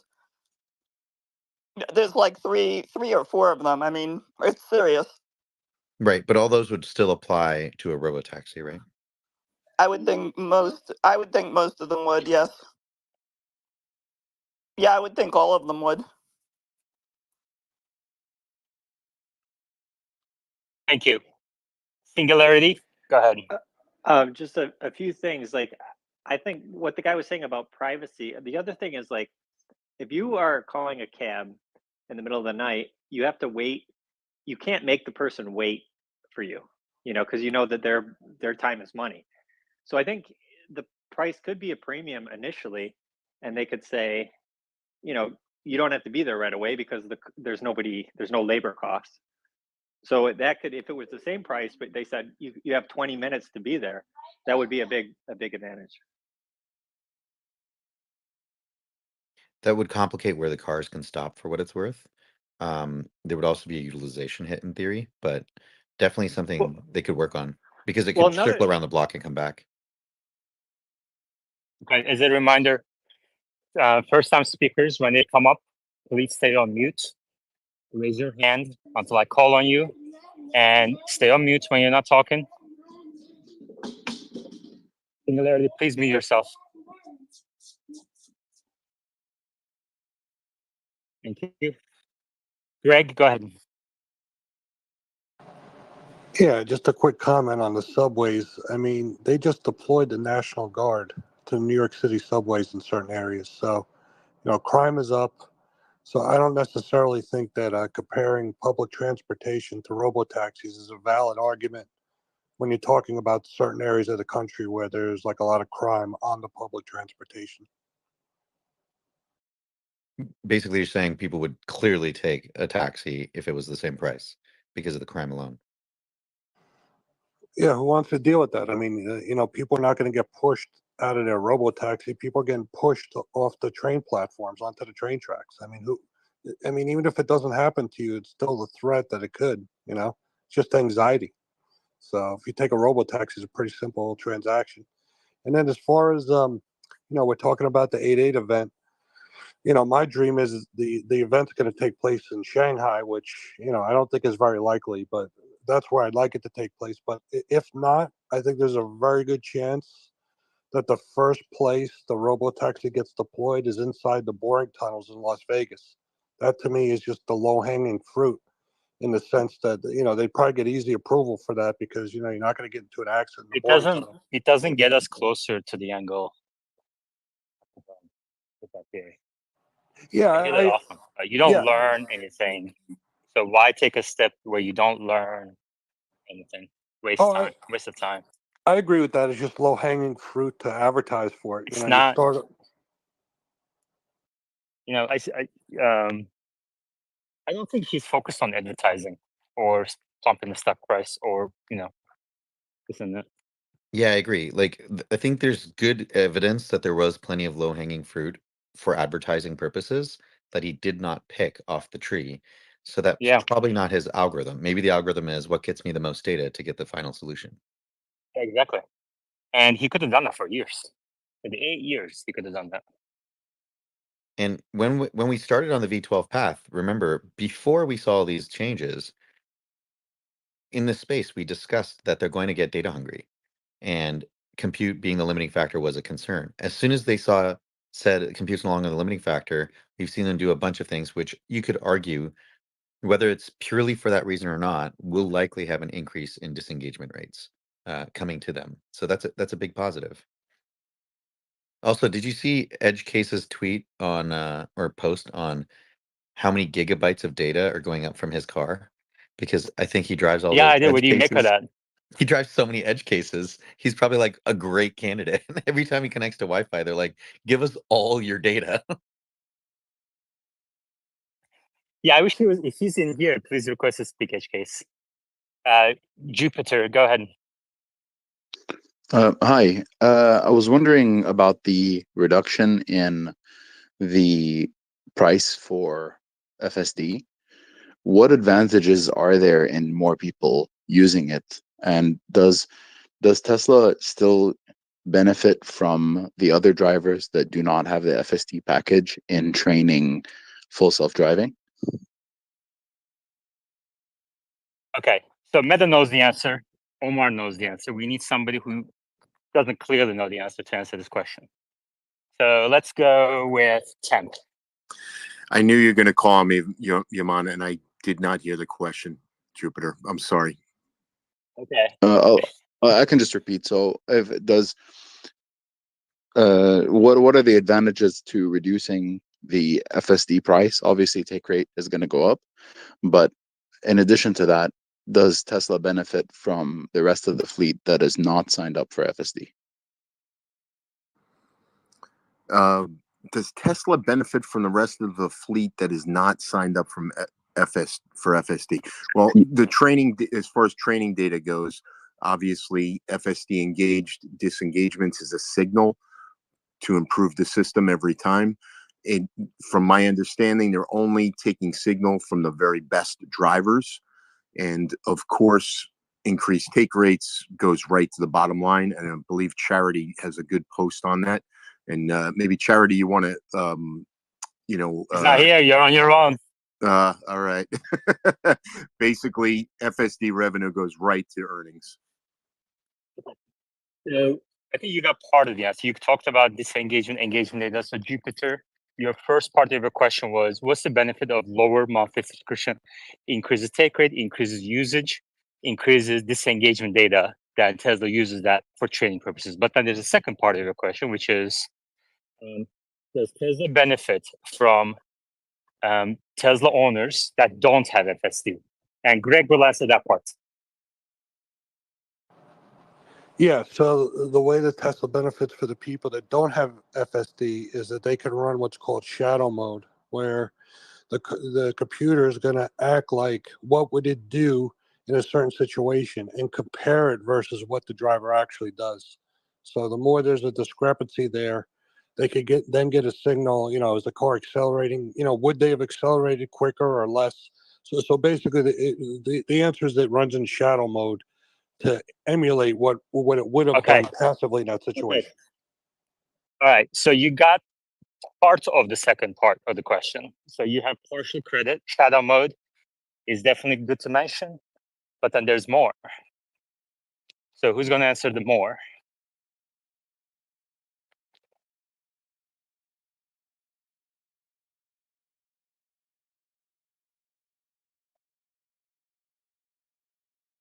Let's see, there's a request to speak.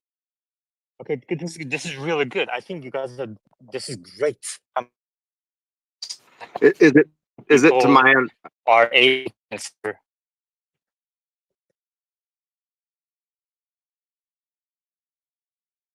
It's my understanding that you can go into settings and turn on multiple things that Tesla can look at. Even when you're not subscribed to FSD, you can go into your settings and turn that stuff on for them to collect data.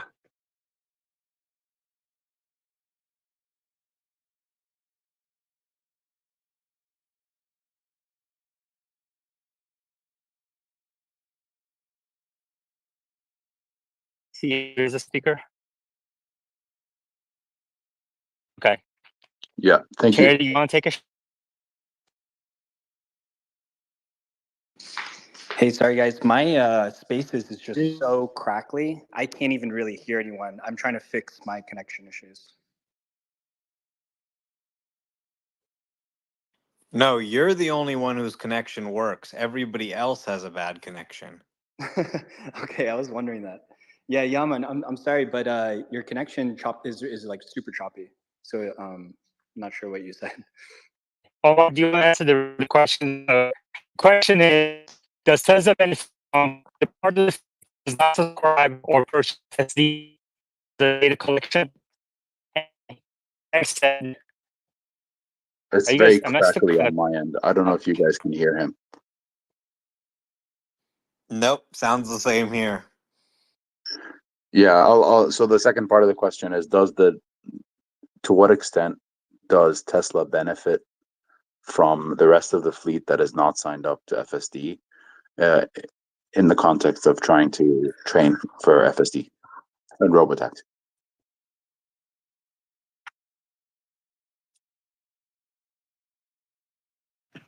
Omar. And Greg said shadow mode is one, and then there's another part. Omar? Well, we're talking about how they can gather data from any car in the fleet. Exactly. Thank you. All right, so we got, as a group of the speaker board, we got 3 of the 4 points, and then Omar had to step in for the 4th point. which is great. And that's a good point to be in, but there's obviously more work to do. Great. This is great. All right. I do want to share a quick stat related to what Temp brought up a little bit earlier about the attach rates, FSD attach rates. So assuming $8,000 for FSD, right? If there's a 10% lift in the attach rate, then if you look at the operating income per unit, which would be an additional $800, that would essentially be equivalent to a price hike of $8,000 in ASP. Just an interesting stat I want to share with you guys. And of course, that's assuming a 10% operating margin.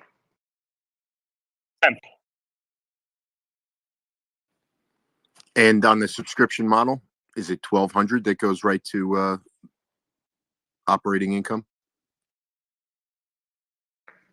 I think Yaman would know in terms of like how it flows down through the income statement versus being trapped elsewhere and having to be recognized separately, but it should flow down. It should, in fact, it should flow down all the way to net income for the most part. I'll be honest with you. I was so happy that so many people got most of the answer that I'm like, I did not even listen to the question. I missed the question. The question, Yaman, is just on if they go with subscription, is that booked as $1,200 right to operating income? No, it's monthly booked. Yeah, I mean over the year. Yeah. Yeah. So these companies have monthly financial statements, and every month they, do a soft close kind of thing, and they kind of, get together with the finance team, talk about it. And that quarterly financial statements obviously take a bit longer to close because it's a bit of a deeper dive. You have to resolve all the issues and you have to report it. So that's a much bigger deal. But every month, they are booking the subscription revenue for FSD. There's no deferred revenue for monthly subscriptions for FSD.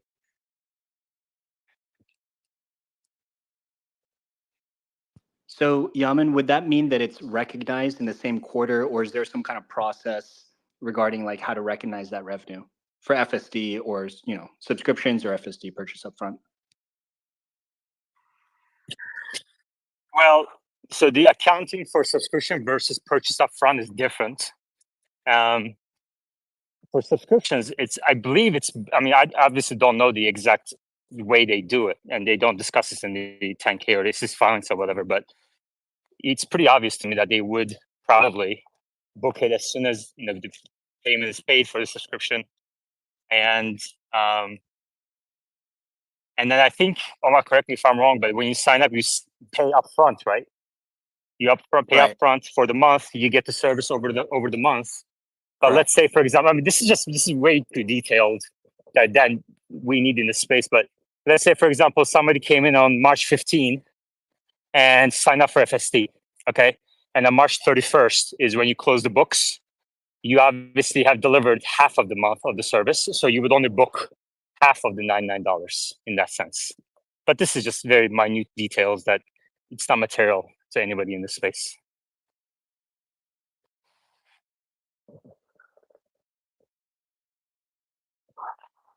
Yeah, I mean, the subscription is better in a way because when you sell FSD, you sell it once. When you get a subscription, you're having that revenue every quarter. So you're having it this quarter, you're having it next quarter, you're having it the quarter after that. Someone may sell the car and someone else gets the car, but then they keep paying the subscription. And you can raise those subscription prices over time. So over time, it becomes, okay, we can actually expect this revenue to come in quite regularly. And all we have to do to maintain the same amount of revenue from this business is just not lose users. And any users we add, if we add one user, that's growth. So it becomes very easy to grow. And Wall Street loves to model businesses like this.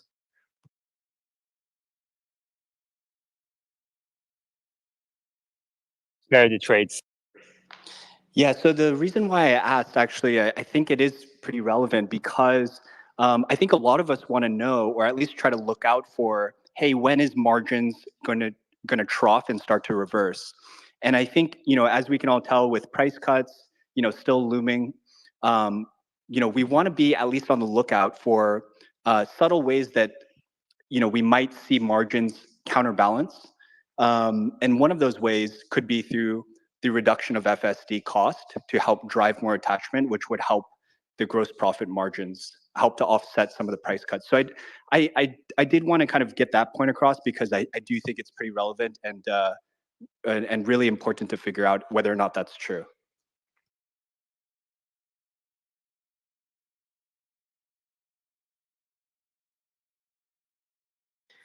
So I wanted to also mention we have a report out of Bloomberg from Ed Ludlow and Dana Hall, and they say that they've been talking to some people about the next gen platform, and they said that the $25,000 car is not canceled altogether, but the robotaxi is being prioritized.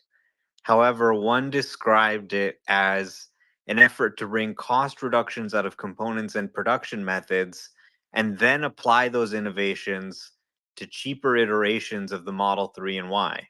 With teams are placing particular emphasis on bringing these cost savings to bear with the Model Y, the best-selling vehicle in the world last year.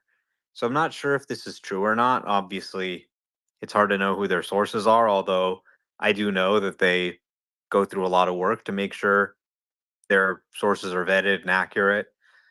But if it's true that they are pursuing new versions of the Model 3 and Y based on the next gen platform, that could be, definitely something we didn't expect. If you remember when they unveiled the next gen platform, they used a Model Y on the diagram to show how the unbox process would work. But then they said, but it's not going to be a Model Y, it's going to be something else. Part of me wonders if Bloomberg misunderstood them and it's not exactly the Model 3 or Y, but it's a new smaller vehicle that is kind of like a Model 3 or Y but smaller based on this next gen platform, or if it's actually, would be pretty similar to the Model 3 and Y we have today. So, kind of an interesting rumor there. I'm not sure if it's true or not, but obviously they would want to keep it secret if it was true.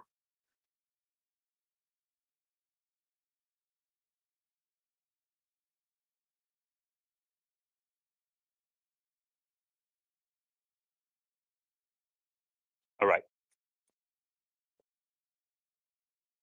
Singularity, did you have anything else to say?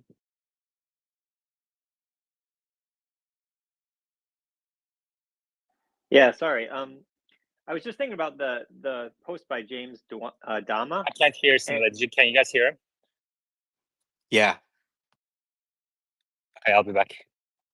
So what he was saying about how they need to have the taxis in Chicago for a certain like peak time on Friday night or Saturday night or whatever. So I feel like the big advantage for the robo taxis is they're just sitting around. They might even be charging, and you could just walk up to them. That's just like kind of what my thoughts were on that.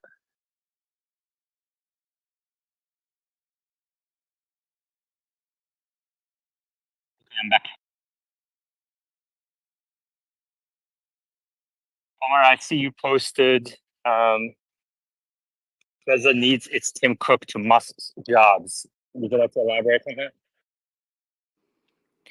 Yeah, I mean, it just kind of seems like, there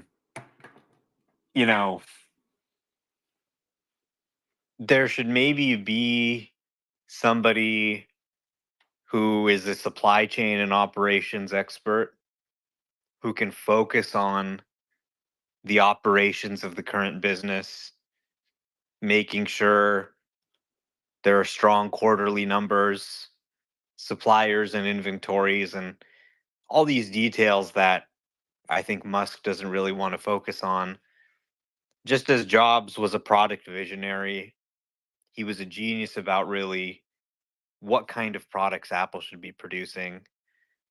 But the details of the suppliers and putting them together and how to get them on the store shelves in time and how to reuse components between different versions to maximize cost efficiencies, he didn't care about that. So, I think Wall Street just thinks Musk is kind of nuts. So we have a term in Silicon Valley that we call adult supervision. Typically when you have a young founder, like for example, Larry Page and Sergey Brin, you bring in an older guy to kind of, be the adult in the room, so investors can say, okay, we got this CEO in his 20s or his 30s, but here's somebody who's kind of adult supervision. They know how to speak Wall Street's language. We can kind of count on them that they're working with the others in the team and so on and so forth. So I think building out the executive bench could be a good thing. We've seen some executive departures lately. I think that's kind of concerning for Wall Street. So, I mean, maybe Elon doesn't want to work with someone in that capacity, but I think it's worked really well with him at SpaceX.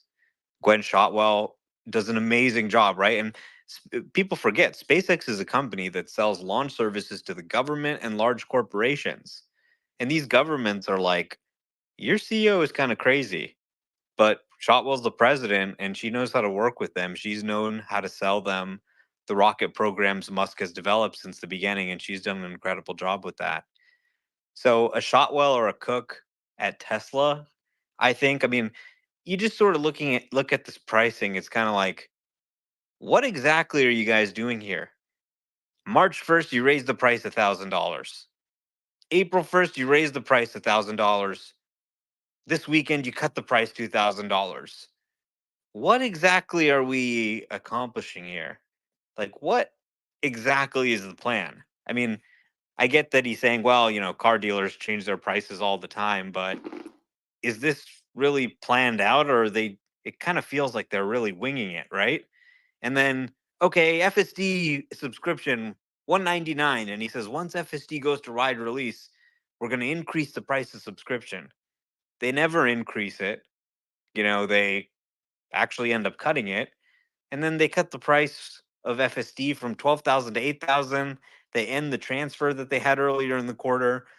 It all seems a little bit confused, And I think, obviously Elon's an amazing guy. He came up with this vision for FSD. I think clearly he's a visionary. He knows how to allocate the company's resources, how to focus the company on doing the right thing. But I mean, running a multi-billion-dollar business is complicated. So I think there's an opportunity to build out the executive bench in a way that complements his skill set. People who can be there full time, working on the business, just making sure the trains run on time, and freeing Musk to do what he does really well. And I think Wall Street would also really like to see that executive bench sort of deepen. I think Zach Kirkhorn kind of was that guy. And he was able to speak Wall Street's language, and people love that. But the new CEO, CFO people haven't really gotten to know him as well. So I think there's definitely something missing there, a sort of cook to his jobs, if you will, that could make this company more of a just blue chip, trusted company where people are going to know that the earnings and financials are going to look good and they can trust to put this in their portfolio and not worry about insane volatility in the core business. I was just walking down Westlake Hills, and this Cybertruck comes up, and I think it was wrapped black, matte black. And I just pointed at him, pointed at my Tesla shirts, and he pointed at me. That's pretty wholesome moments. Anyway, just want to share. Omar, on the calls with the new CFO, when he said something that wasn't kind of in line with what we heard from Elon or others from Tesla, Drew would step in. Drew was the one stepping in. So now he's not there either. So it's going to be interesting. Trump? Omar, I agree with you on almost everything. This one I don't. I think one of the things you may be underestimating is the fluidity of the situation when it comes to pricing, and also using these price decreases as a test. Every time they do a decrease or an increase, they're collecting the data and then they're responding to that data very quickly with future increases or decreases. So I believe they're doing exactly the right thing. No, I mean, I like the pricing strategy overall probably better than most people. I'm a huge buyer of Teslas, so when they're cheaper and more people can buy them, more people can access them, that's a great thing. I generally just want them to sell as many cars as they can to build a strong data moat. And I think the environment's extremely competitive and they have a choice between low volume and higher margins or lower margins and higher volumes. And I'd prefer they choose higher volumes. I mean, they're still profitable. So I'm not one of those people who says, oh, he's lost it on this pricing strategy. But I just think that they do want to, people do want to see the executive bench built out. Like people are really wondering, especially with this compensation package, like what the hell happens if Musk leaves, right? There's like who's running the company? I mean, clearly there's people. He has 35 direct reports, but we don't know them as well. They're not faces we recognize like Drew. So I think just in terms of what we see from other mature companies, having an executive bench that's built out that people can see there's some sort of, stability, that there are people there who are working full time on these issues, are able to communicate the strategy and are able to give skills that are complementary to Elon. It's not about him not being capable or not being a great CEO, but Cook made Jobs a better CEO. As a matter of fact, the business was kind of failing all the time because Jobs would constantly just be killing things and wanting to do the new thing. Cook helped turn the business into a financial success. So sometimes there are other people who can complement our skills and actually make us better. I'm not sure I know who that person is. I mean, maybe Tim Cook would be good at it if he wants to come work at Tesla, but he probably wouldn't take a, CEO to CFO position or COO position. All right. Temp and then Greg, then Bradford. Yeah, I can't see Tim Cook leaving Apple to join us, and I do agree if we could get a Gwen Shotwell in Tesla, that'd be great. And also, I do think he's doing the right thing now on simplifying the pricing around FSD and autopilot enhanced, and it was very confusing before. And I think simplifying is the right move. I mean, there's been a huge change in Elon. You can see it. He is looking into the details now. He's looking into the details. He is pushing things. He's telling people how the company needs to proceed. Even little things like calling the website designer and asking for changes to the website. So don't underestimate Elon when he's focused on something. It's sort of a leading indicator. The efforts he's doing now, I think, are going to translate into more positive results in the coming quarters. As far as Tesla's pricing strategy is concerned, I think if you ask most people going into this year what they thought the estimates were for Tesla, I think most people would have been around 2.2 million. Now we're probably somewhere around 1.8. My point is there's been a dramatic weakening in the car market, and Tesla, you get the ground truth because we see it in real time. It's probably even worse for GM and Ford and Chrysler, but we don't get to see that until well after the dealers that have too much inventory stop accepting cars from the OEMs. So we're getting the ground truth in real time, and the car makers, they have like a 3 to 6 month delay in my view. So the pricing, I think, is reflecting the fact that there's some real problems in the car market. And Tesla, with their FSD, they're going to be able to weather the storm, and they're going to be able to upsell on other things where other car makers don't have any of these levers to pull. So I think the pricing strategy, although it looks really screwed up, I think a lot of it is a reflection that the interest rates are up. The banks are backing away from the car loans. You see the average car loan interest rate is up significantly. So they're dealing with some big headwinds, and I think they're just trying to get through it the best that they can. And after the automakers release their earnings, we'll probably see what's really going on. But I think they're just dealing with the headwinds the best that they can right now. Bradford. I had a point about the call. Are we mainly talking about the call or the pricing change or both? We're talking about whatever you want to talk about. So yeah, Omar was saying something that got me triggered, thinking about like transparency around Tesla and the call. Um, I think Tesla's one of the most transparent S&P 500 companies. You don't see other S&P 500 companies having so many events. You know, bringing out 20 members of their team and putting them in front of investors for 4 hours. You don't see that. I think Tesla is the most transparent company out there. I I'm curious for people to find another company that's more transparent. Um, I think people are wanting some kind of stable company to invest in. They're wanting stability. And you're not going to have that with Tesla. Tesla is an exponential grower. It it's it's the antithesis of stability. It's going to fluctuate between periods where it grows way more than 50% and way under 50% and maybe like close to zero at times. So like if you're wanting stability as an investor, Tesla is not the right place. But I think they're very transparent.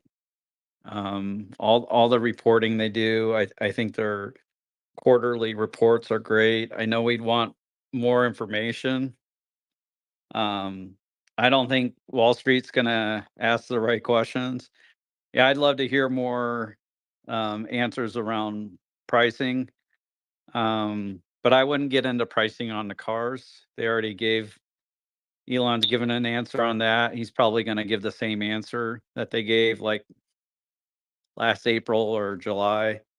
I'd like to hear about what they're seeing with FSD subscriptions. What they saw from feedback when giving people FSD rides. Um, a little more around the decision to move from $12,000 to $8,000 on the FSD price. And what the benefits to Tesla are for that. Are they doing it for data? Are they doing that for the mission to bring more safety to people? Are they doing it because they need to bring in cash? I'd like to know more about that, but Tesla isn't obligated to give us the answers. But like even so, even though they may not answer all the questions we want, I think they are the most transparent company out there. And I'm curious to hear people's pushback on that. I mean, I'm not saying they're not transparent. I don't have any problem with their transparency. But I just think that maybe with some careful planning, for example, the launch of the Model 3 could have been planned a little better or more smoothly. There are little sort of optimizations I think you can make if you just sort of spend all day obsessing about these things that, Musk naturally, I mean, I think he's very good at it when he wants to focus on it, but he's got a lot of things to do. It should probably be someone's full-time job, just like, Tim Cook was the COO at Apple. He managed all these little details that Jobs didn't want to worry about. I don't think it's necessarily a good use of Elon Musk's time to be worried about what's going on with the white trim in the Model 3 in Fremont. As Tesla gets larger and larger, it's increasingly not going to be worth his limited intellectual capacity. So I think there should probably be somebody full time who can just sort of focus on these things, who can plan carefully to make sure every quarter is a good quarter, because that's what investors expect. I don't think that this quarter necessarily needed to be down year over year. I think they could have posted growth with some more careful planning, or maybe not. I mean, what do I know? But I think some minor optimizations, for example, to the launch of the Model 3 and things like that could have resulted in year-over-year growth, which would have completely changed the conversation. Yeah, I agree. Tesla somewhat lacks this planning layer. And this is the layer that can slow down other companies. So like it's got to be a tricky thing. They do have a supply chain team. They do have some other teams that do help smooth things out in a way. Like they have the supercharger team, all that. They have, the traffic control with the superchargers. So there are aspects of this, but I think in a way Elon almost hates the middle layer in businesses that can like add the stability. Um, so I guess I'm curious, how can they add it without like triggering Elon?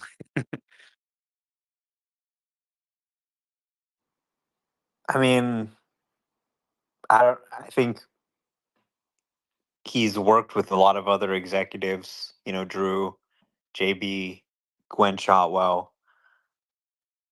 There should be somebody who is just running the core business. Elon increasingly cares about AI and robotics, and that's all he cares about. And well, I mean, he's taken, leadership of the sales team and everything like that right now, but where is his heart really? It's going to be on the AI and robotics side. So just let somebody focus on the boring auto business and managing that, and let him focus on, and obviously he'll have involvement in the auto business too, but that doesn't need to be where he's focusing 100%. Like essentially you have a problem, a disparity. To maximize shareholder value, we need him to actually focus on AI and robotics. But if he's focusing a lot on AI and robotics, then there could be some minor issue in the auto business which causes an issue. Hence why you want to have a supply chain and operations guy whose job is just to manage that core auto business that's responsible for the earnings today, make sure things look good there so that they can continue to fund the development of the AI efforts that are going to, generate growth in the future. So, I mean, the executive bench is just thin. It's a perception problem on Wall Street. Whether you want to say, okay, that he's doing a good job or he isn't, people are looking at this and they're like, if something happens to him and then his compensation package is in the air, who's running the company? Like Cook was the guy that if Steve Jobs got hit by a bus, figuratively, he was there to keep the ship running. And that's exactly what he did as Steve Jobs passed away. He kept the company running, kept the company growing. That's what Tesla shareholders should feel too. That if something were to happen to Musk, there's a team there that's going to keep the company growing regardless. Greg. I think that there is a problem with Elon in the sense that he does like to control. All right. Omar, who do you think is the person? Let's say Elon only happened today, right now. Who is in charge tomorrow? I have no clue. I don't know if there's another person on Earth who can lead the company. Okay, but you have to pick somebody. I'd say Lars or Zoo, right? Maybe like shit. I don't know. I mean,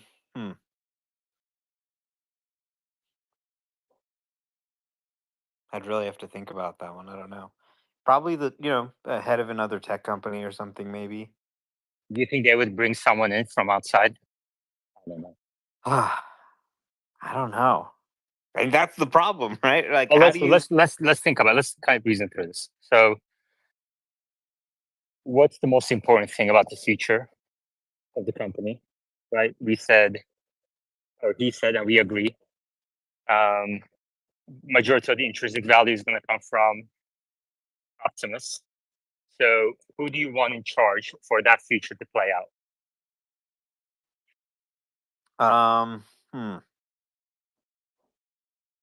Maybe like Andre Karpathy or Sam Altman or something like that. I don't know. I don't know. I mean, Andre Karpathy, obviously amazing mind, but I think it was Yeah. Meta here. He said something like, "I don't want to judge somebody." This wasn't about Andre. Actually, I was having a private conversation with Meta, so I'm not gonna. This was not about Karpathy, but he said something like, I can probably repeat this part. Said something like, "I don't want to judge a quarterback or a running back by their wide receiver skills," which I think makes a lot of sense, right?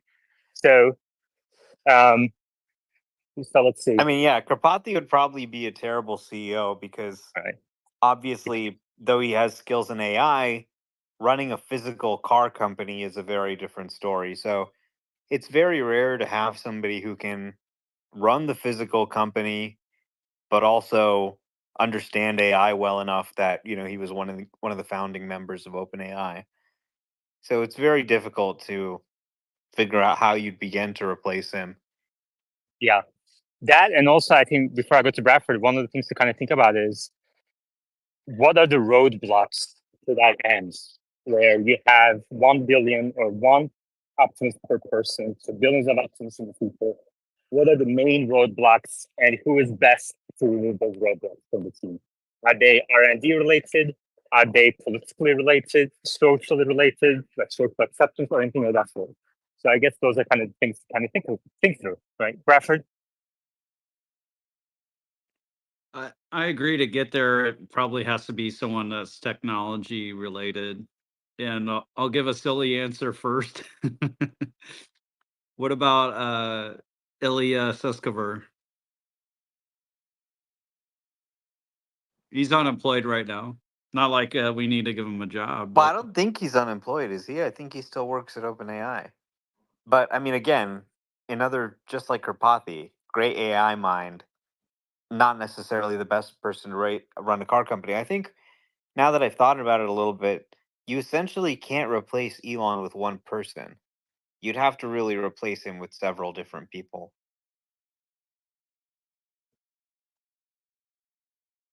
Interesting. Let's go to. I mean, actually, that's a good point, but I mean, what's one example of a co-host kind of not co-host? Oh my gosh, co-CEO kind of situation where it succeeded? Like, I guess Google is one, right? But are Co-CEOs there? rarely work, but That's what I'm saying. Salesforce, I believe, had a co-CEO and may still have one. Waymo's under a co-CEO situation, and I believe Oracle may have had a co-CEO situation. But yeah, I mean, there have been successful companies that have done it, but it rarely signals great management, in my experience. Earl? Hey, what's going on? I was just enjoying it. I rented this Hyundai and it has lane assist and it's terrible. It just drove me off the road. What about Trevor Milton? When does he get out of jail? And do you think he'd be a good fit? Because that guy can run circles around PhDs, and I don't think anyone else can do that. Yeah, he said he can out Elon, right? There you go. He can out. Yeah. What would be better than somebody who can out Elon? Right. I can't think of anybody, but I think to the point though is like Omar was saying is that it is a little troubling that we can't, like they probably should have that person, don't you think? Yeah, I would mean, be Tesla is yeah. important. It's really a national asset. It's really Yes. important to the world of EVs. It's important that it continues running and growing. 100%.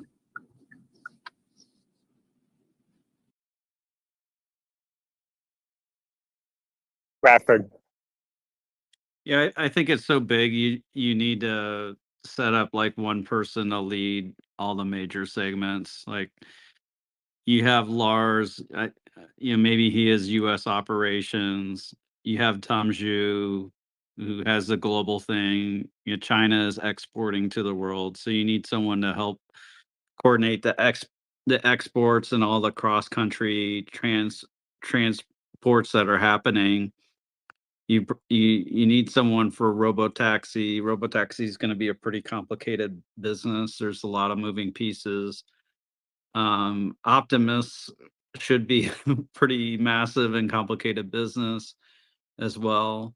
Yeah, I wouldn't put one person over all these things. I think like each area needs a solid leader and probably has it already. We just don't. Well, let me push back a little bit and ask you this. So you said I wouldn't put one person over all that, but that's the case right now, right?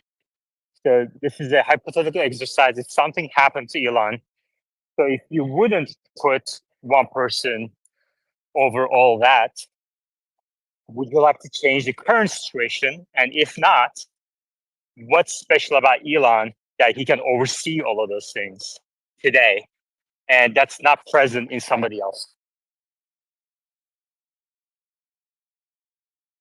So I think there are people heading these areas and they're enabled to make big decisions and to move assets around and do all the big stuff. And I think Elon basically goes where he's most needed. At the highest level, that's what your leader ends up doing is like your team tells you or you figure out from your team where you're most needed and you show up and do your best work and you work with those people that are heading it up. So I'm guessing it's like that now. And Elon just comes in and assists those people. I mean, from what we've heard, Tesla has a very unconventional management structure where they believe in minimal middle management, strong small teams of individual contributors. So you hear like Karpathy and others saying this is very unusual corporate structure for a large company. Omar, there's a few people in the reply saying, JB, what do you think? I mean, JB's got his own company, which is also a really important company. But again, JB is obviously someone who designed the battery and drivetrain of the company, but the company is much larger than that. I mean, running a large global manufacturing operation, AI business where they're building out, training compute. I'm not sure JB's necessarily the best sort of AI expert. He obviously has expertise in battery and drivetrains and Tesla's history. So I think he'd definitely be a candidate, but obviously he has a very different focus than Elon. And I don't think he'd be willing to give up Redwood Materials. I mean, if they offered him, CEO of Tesla, it's possible he could find another CEO of Redwood Materials or just run both. I mean, if Elon did it, then why can't he? But yeah, I think he'd be a consideration, but obviously he only handles a slice of the sort of purview Elon has. Grant. Yeah, Omar had mentioned the co-CEOs at Salesforce, and one of them, Brett Taylor, I think would actually be an interesting candidate. I had tweeted this the other day. I think it's partially a joke because he was actually the chairman of the board at Twitter, but he has a ton of credibility. He's incredibly legitimate inside of the tech industry, young. Also I'm not really interested in like talking outside the company part, to be honest with you. Yeah. Oh, okay. I think it would shock me if they brought someone from outside the company to lead Tesla. It's such a unique company with a unique culture that if you haven't been there for many years to prove yourself, then it's I think it's not a starter. I hear that. Yeah. Okay. Sorry. Why not bring back Drew Baglino? He just left last week. He hasn't even had time to like rest for 5 minutes. He had 18 years at the company. He leaves for 5 minutes. You're already trying to get him back? Give the guy a break. Well, he knows a lot about the business and he's done a lot. Yeah, he's I think in a situation where he gets like something happened to Elon, which was the base hypothetical assumption, then that's definitely an option. I would agree, and he wouldn't say no with call to action, like that. But the other people that Bradford mentioned, Lars, is one. I think Franz has produced incredible work over the years, and he's been there since basically the beginning. So any one of those people, I mean, the other thing is like we don't really know. I mean, I personally don't. I've never met any of it. Actually, I'd met with Drew once briefly at the Cybertruck event, just shook his hand, and that's about it. The other, like, we don't really know, right? But as far sorry, Bradford, I cut you off. Go ahead. No, you're good. You guys just kind of going back. I mean, we haven't talked about Zach either.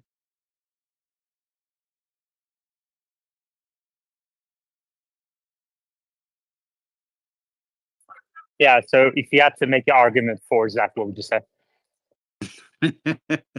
We almost need Larry here for that. Like Larry loves Zach. Zach seemed like a steadying force. He's a really good communicator. He seemed hardcore. He seemed very committed. Yeah, again, we don't know. Like anyone can be like a good communicator and just like be totally crap otherwise. um, but yeah, it's. I guess let me push back on behalf of Grant slightly. Please don't boot me from the space. So like, why no one from the outside, Yaman? Yeah, like I said, I think give me one second. Tesla is a very unique company with a very unique culture, and it would be very difficult for someone from the outside to come in a crisis situation, and I think be effective from the get-go. I would definitely kind of err on the side of someone from the inside. Meta. Did you guys already discuss JB? Yeah, Omar said that he has his own company right now, but let's say in a crisis situation, Meta, what do you think? I think he would be able to because he could step back in. His own company wouldn't be as big of a conflict of interest. It'd be an acquisition similar to Solar City. They're already trying to close the loop on a number of things. You could see how recycling batteries and having robotaxi have a big symbiosis because the battery is one of the few things you have to replace, like tires, obviously, maybe the powertrain after a period of time.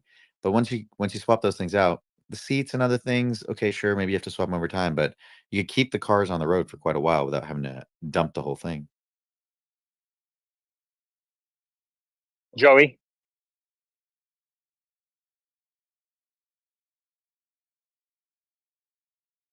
Joey, you may unmute yourself and go ahead.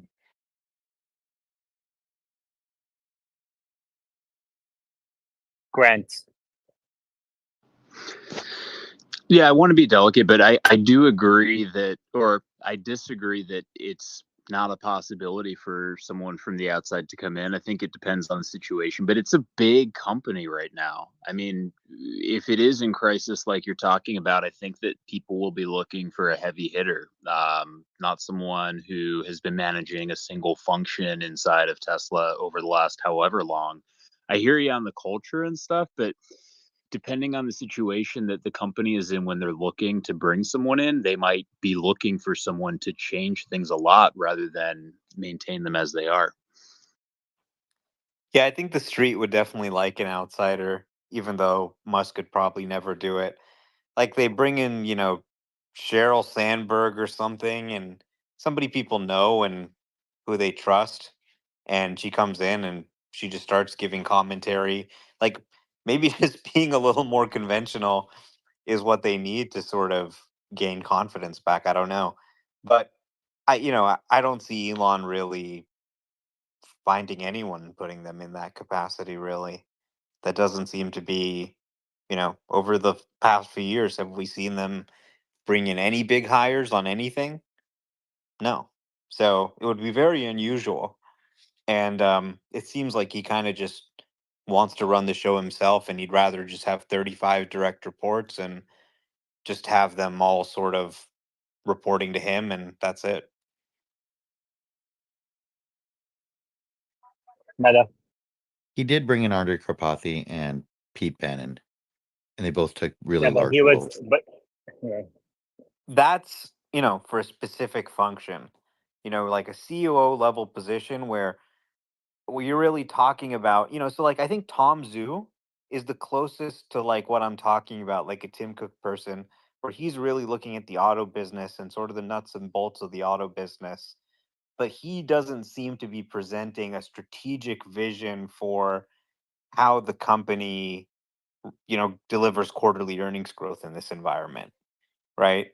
So that's kind of like the COO, CFO level position where Wall Street wants to hear from them and say, listen, we're guiding for slightly over flat year over year, da da da da. We see this. These are some different levers we see. If interest rates come down sooner, da da da, we think it could, this is the range we're guiding for. Here's the issue we're seeing in Shanghai. Like really going into the nuts and bolts, like, okay, here's what we're seeing in the China market. Demand is forecast to be a little bit better, and not just like, yeah, like one time there's gonna be like a ton of robots and like they're all gonna just like, I think there could be more robots than people, man, like one day. And Wall Street's like, okay, sure, there's gonna be more robots than people, but are your earnings gonna start going up next quarter or are they going to go down? Because that's what I actually need to know to be able to model this.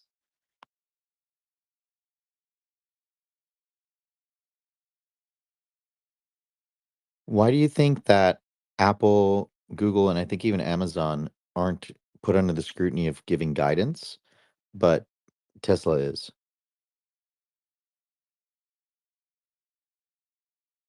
Apple Well, gives probably guide. just because they make so much money. I mean, they probably do give guidance in some fashion, I think, but like people just aren't really concerned about Google's core business. It has been extremely strong. It keeps growing. Search engine ads, the best business ever. Someone types in dog food. Oh, they probably want dog food because they just typed it in. Show them an ad for dog food, and they're probably going to buy it. So this is like a great business.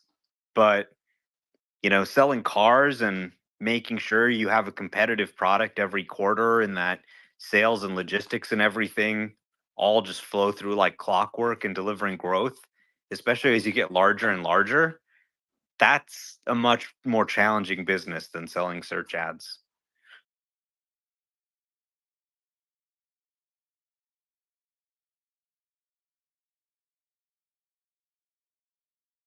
Bradford. I don't know if Apple has recently pulled guidance, but they give guidance on a quarterly basis, and a lot of their earnings calls are about like the next quarter and like the next few quarters. And it's pretty hard to listen to the earnings call because it's like an Apple presentation where Tim Cook uses all these Apple words, tremendous, visionary. He talks about every product on every call. So it's like selling on everyone on the whole portfolio on every call. They're really hard to listen to.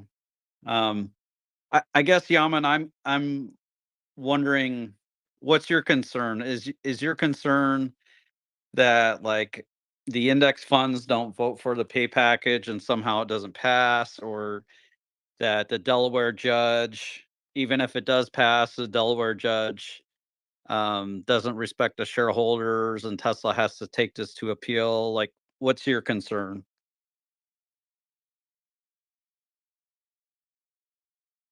I don't have a concern. I'm very Okay. content. All right. Honestly, I think it's going to pass.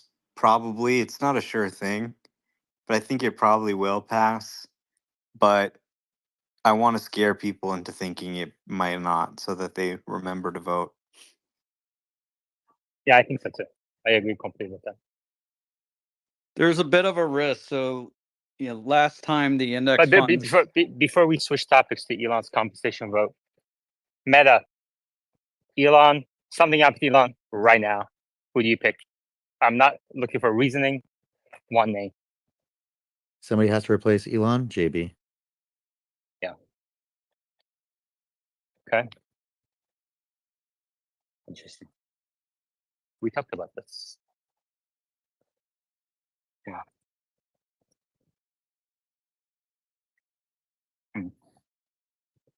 There's a lot of value to bringing in a founder. Yeah, exactly. It's a good point. That's a very strong point. That'd be a good way to calm people. Yeah, if there were a sudden departure of Elon, let's say they couldn't work something out about the compensation package or something, bringing in a founder of the company would be a good way to calm people's nerves, at least on paper. Boom. Okay, now we're ready to switch topics. Bradford. All right, so my pick would be Gwen Shotwell if we could choose anyone. But yeah, I'd say there's a risk in that the index funds didn't vote for the compensation package before in 2018. And Tesla is a much bigger piece of those index funds now. I think they were like maybe 5 to 9% before, and the index funds are now something like 18%, or maybe twice the percentage. And if Elon's not voting his shares, he has 13% of the shares that are currently outstanding. That hurts. So like it gets trickier as a vote. And allegedly retail does not do as good of a job voting their shares. So I agree with Omar. It's extremely important that people who care about the company vote their shares. So I think there is a risk that it doesn't pass. I think there's also a risk that this Delaware judge doesn't respect the shareholders. There's this case in 1960, and certainly, shareholding in Tesla is different now, where there was this precedent set for some kind of executive compensation or some kind of gift to an executive, and this is in Delaware law, that it had to be unanimous, uh, which is ridiculous. Like there's over 6 million shareholders of Tesla. There's no way it could ever be unanimous. So they don't have to go with precedent for everything. So I think it's unlikely they would make that case. But with this judge who wants to make history and wants to make a statement, who knows? So I do think there's a risk. I don't know what the heck the probability would be of it either not passing or not being recognized or respected by the Delaware courts.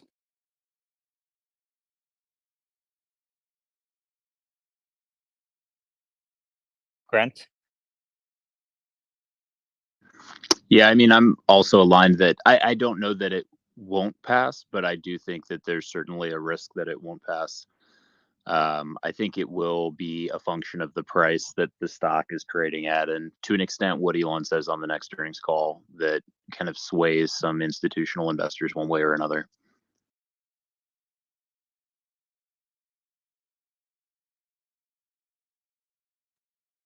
All right. Any other questions, comments? Is this the first earnings call since the decision? Yeah, and Drew is not going to be there. Dude, what if it's just Elon and he just like talks for an hour, doesn't take any questions? He calls the analyst a jackass. Yeah. What if he tells them they need to stay on mute until they've been called upon? Yeah, exactly. Exactly. And then he goes, boneheaded questions are not cool. Hey, the lower the stock price goes, the less it actually costs in dollars for them to buy the shares. Yeah, exactly. And then he goes, we're going to YouTube. What are your favorite Elon moments over the years? Let's say. What are you guys' favorite Elon?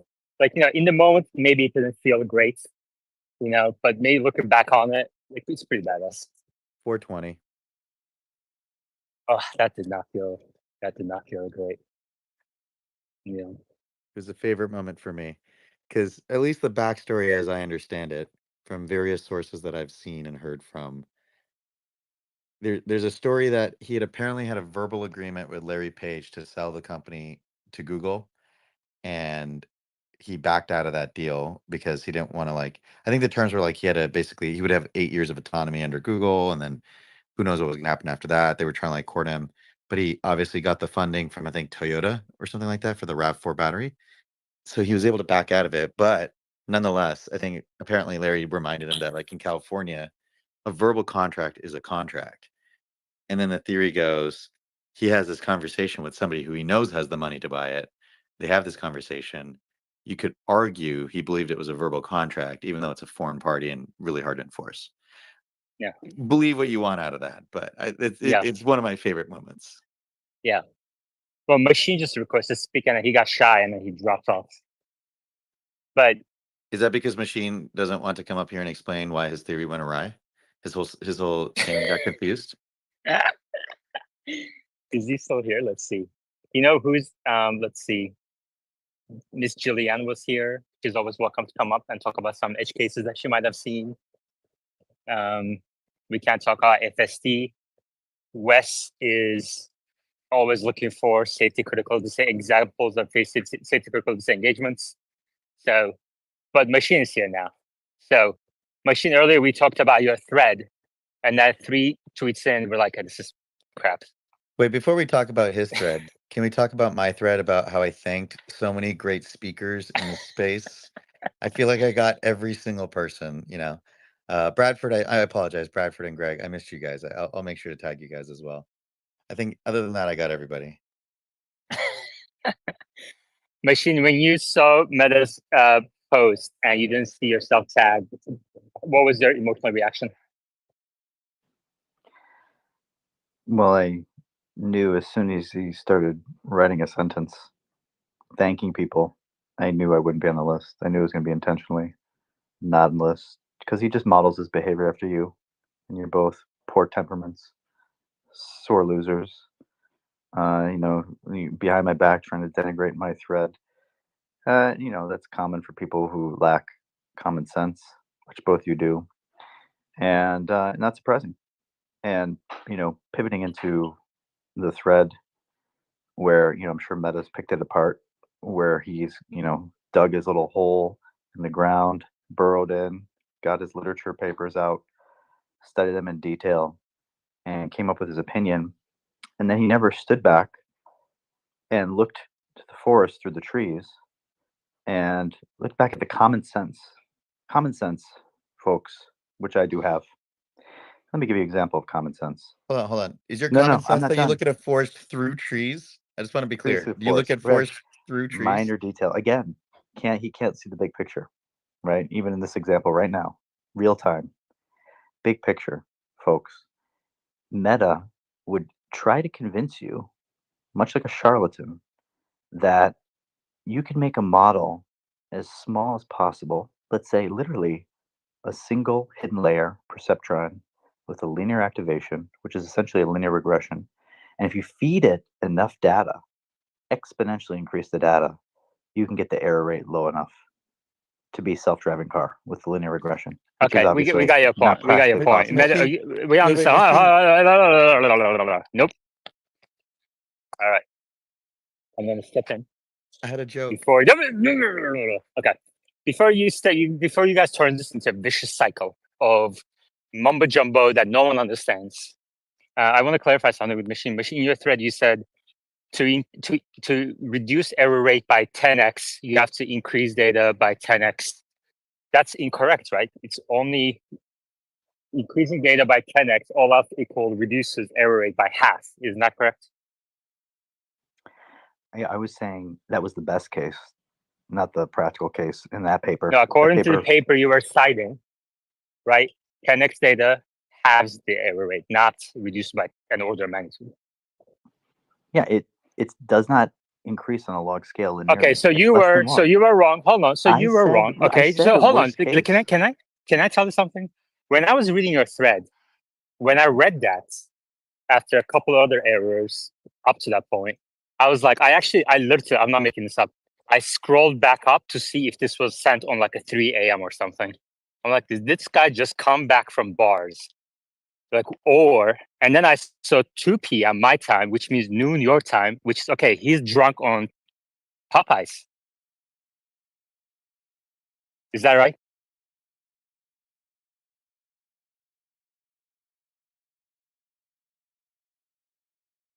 I didn't hear what you said. Did he talk? He very quietly said, "I was drunk." He didn't say that. He didn't say that. What did he say? I didn't hear anything. I didn't hear anything either. I just made it up. Are you out of words? What is this? It is correct, isn't it? I knew it. I knew it. You were at Popeyes, were you not, sir? I was saying I couldn't hear you. It was breaking up for me, so Okay. I didn't get your sad joke. Whatever. Omar? So I do not think that Machine would have written this thread if he had Hardware 3. It's like that meme Elon posted where, it's like the Notebook and they're like, oh, is it raining? I don't know. I'm not a meteorologist. Like, it's raining on his face. And he's saying, well, I don't think it can rain today. My data science tells me that it's impossible for it to rain. So I think that he should upgrade to Hardware 3. Like, seriously, do you have enhanced autopilot Machine? Because now that they've dropped the price, you could get FSD for just $2,000 if you have EAP. This isn't the only time Machine has not. denied things raining on his face. Okay. Actually, funny thing there. Wait. Temp has been very patient. Okay, this space is out of control. But Okay. it's a comment on the rain. The rain. Sir, did you or did you not order the code red? Yeah, listen. So what have we learned here? That Machine is in fact human. And on Elon, my favorite Elon moment by far, September 7th, 2018, smokes weed on Rogan. Stock was down 9% the next day. That was my first big buy. No, the best was when it was April Fool's Day and he posted Tesla goes bankrupt. And Tesla actually was going bankrupt, but he made a joke out of it and the stock tanked and everyone was really pissed at him that day, but in retrospect it's kind of funny. Do these go back to before 2016? No, I think all those events were after 2016. The weed was 2018. But was there an example? The weed was 2018. 420 was 2018. The April 1st was that 2019, Omar? I think so. And then 19. Yeah. No, maybe 2018. Yeah. Oh, was it? Okay. And then we're going to YouTube was 2018. Right. That's when he called Galley. Yeah. Machine. Well, his worst tweet in aggregate, in general, not Tesla related, was his prediction on COVID infections going to 0 by the end of April. I mean, you want to talk about poor prediction? Like, even Meta's machine learning algorithm could have predicted better. It's not even in the same class of what we're talking about. Thanks for bringing down the mood. I just want to say, do you have an example before 2016? No. Yeah. Meta? Are you looking for examples of crazy tweets from before 2016 from Elon? Yeah, like jokes. Catherine the Great horse fucking tweet. When was that? That was when he first made his Twitter account. Meta? When did he do the thing with PewDiePie, the dead deer thing? Also Rogan, wasn't it? No, that was on YouTube. Oh, right. Never mind. I don't know if that was before 2018 or not. 2016. I don't even remember that one, so maybe it was. No, it was after. It wasn't 2016. It was after. Yeah, I don't know that he was somewhat disciplined, I would say, up until Model X. After Model 3, he kind of went more loose. Yeah, after the production house. Yeah. Oh well. So I mean, what if we had like anyway? I think this earnings call is going to be interesting. If anything, it's not going to be boring. Popcorn sales are going to be through the No, roof. this is going to be a very entertaining call. That is certain. The numbers are going to be horrible, which means the content of the call will be crazy. And I'm sure we're going to get some new information. Like, he's got to say something to make us bullish. So now's the time to tell us your secrets. Like, what is the secret project that if we knew about, we wouldn't be shitting our pants? Now's the time to tell us about it. They're pants that are stain free. And, people have questions about the next gen platform. So any commentary about that, I think, is going to be very interesting. It seems like this platform's much further along than people realize. And there's a lot more, like, people don't really understand what they're doing. And then, any commentary on FSD, what they're seeing there, any commentary on the robotaxi unveil, regardless of the numbers, those are all going to be very interesting comments. Yeah, I pinned at the top the post that Omar talked about. And it's from December 29, 2011. So the company was public. I guess more or less production was about to start, right? And yeah, there you go. This goes back a while. This is nothing new. All right. We should have a judge rescind his tweets and then have shareholders vote on if he can have those tweets back. Yeah. Yeah. Do you guys want to talk about the thread? Oh no, he dropped. What the hell? Here's when I was changing topics. He doesn't want to defend it because he knows it's BS. He's here. What is he doing? He's trying really hard to generate new facts. Yeah, he's probably like, this is Sunday. I don't work on Sundays. I think he was drunk on Popeyes. It's very clear. I know. He did not. I guarantee you, he was at the premises. He was like running really high on endorphins, eating the Popeyes, all confident. He Yeah. left. He left. Okay, it's no longer fun to make fun of him. Yeah, it definitely reduces the fun when he's not here. Greg? No, here he is. Oh my gosh, you're like disappearing, appearing. What is this, man? You're like well, 'cause quantum. I deleted the X app again, and now I'm on this stupid web browser on my phone. I think it's highly unstable. Why did you delete the app? I just, reduce usage. So you go on the browser? Does it really reduce your usage? Yeah, because it sucks. All right, I'm gonna move a couple of people down, and we're gonna focus on the paper. No request to speak. Machine. Let's kind of dig in a little bit to this. So Meta said you suck. So your turn. That's fine. I mean, it was my first go kind of reviewing some of this. I haven't gone as in depth as I want to, but I think the point of the one paper that I brought up, they're showing some of the reduction in error versus some of the scaling factors like compute or increasing data, was unlike Chinchilla. Chinchilla was showing on a log scale a linear relationship between these parameters like compute and increasing data, and then the error rate dropping. So that means that in that case, that would mean, unless I'm misinterpreting this meta, that an order of magnitude increase in data would cause an order of decrease or increase in the accuracy or error rate. In that case, for the Chinchilla, do you agree with that or not? Am I misrepresenting that in Chinchilla? Did you notice that the x-axis was also in log scale? Yes. On that, which paper? You're talking about both papers. Right. So when you're comparing the two, Correct. are you making the okay? So they're not the same, right? No. The only difference here is one was a square, one was a cube. They're both polynomially the same. Like, okay, I agree with you. One is falling faster. The other one is not falling as fast. The density of image data is obviously higher than language. Or sorry, the density of language is obviously higher than image. But you would agree that there is some equation you can calculate where if you bring in 10x more data, you get a halving or a thirding or a 20% reduction in error rate, whatever it might be. Yeah, you have polynomial relationship. So no, then I'm misrepresenting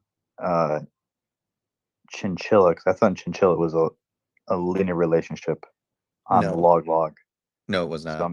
okay, so then I would be wrong in my statement on the at best 10x, order magnitude yields Yeah, order magnitude. I was taking it from chinchilla, not from the paper that I was showing, because on that one it's clearly not.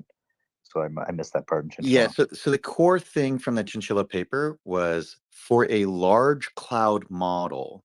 If you're serving from that large cloud model, what is the optimal amount of time to spend on compute versus serving?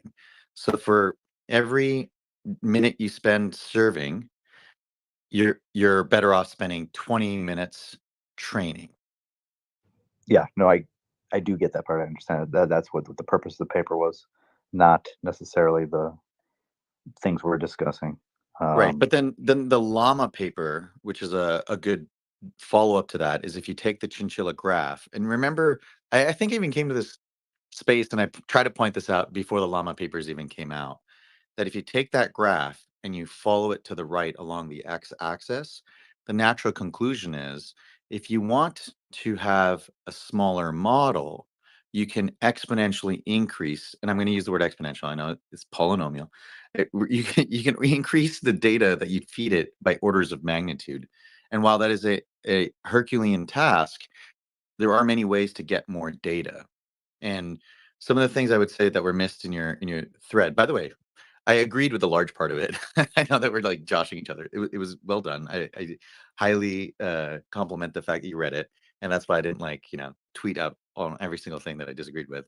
There was just I think some points where when you reread your thread, I think there's moments where you forgot you were talking about the student model and you started talking about the teacher model, and then you flip back to the student model, and you ended up finding your way back, but you kind of flipped back and forth between the two, so it's a little hard to follow. But overall, your conclusion that you need 100x more interventions, I think, is a reasonable ballpark. Well, thank you for the backhanded compliment, but that's fine.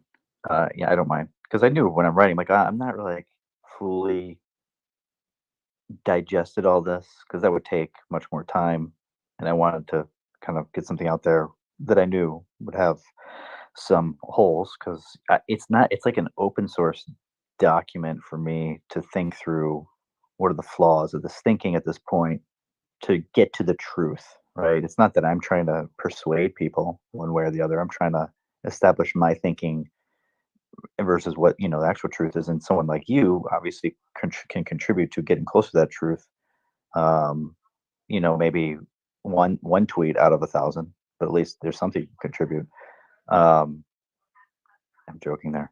But my big picture thing is, which I still don't think has been resolved, is I agree with you that in these cases you can increase the data uh, polynomially or exponentially to help continue to reduce error rates quasi-linear, but I don't think, and we see, depending on the model, I think in the absurd simplicity of simpler model cases as just like thought processes, or theoretical examples, that at some point you can't just keep increasing the data and expecting a consistent drop in error.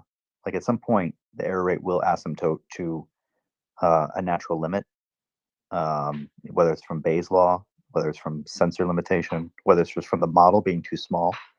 That you could give examples of very small models that of course will never keep reducing error in a fixed relationship to however you're defining the data input relationship, and they will ultimately always asymptote and will always slow down. And so I know that just like big picture. So in this case, the question is, in all these big scale models, are we seeing these regimes where they're plotting these relationships, and is it just because that regime somewhere way far away from the lower limit of error rates, or you're not seeing where it actually starts asymptoting more?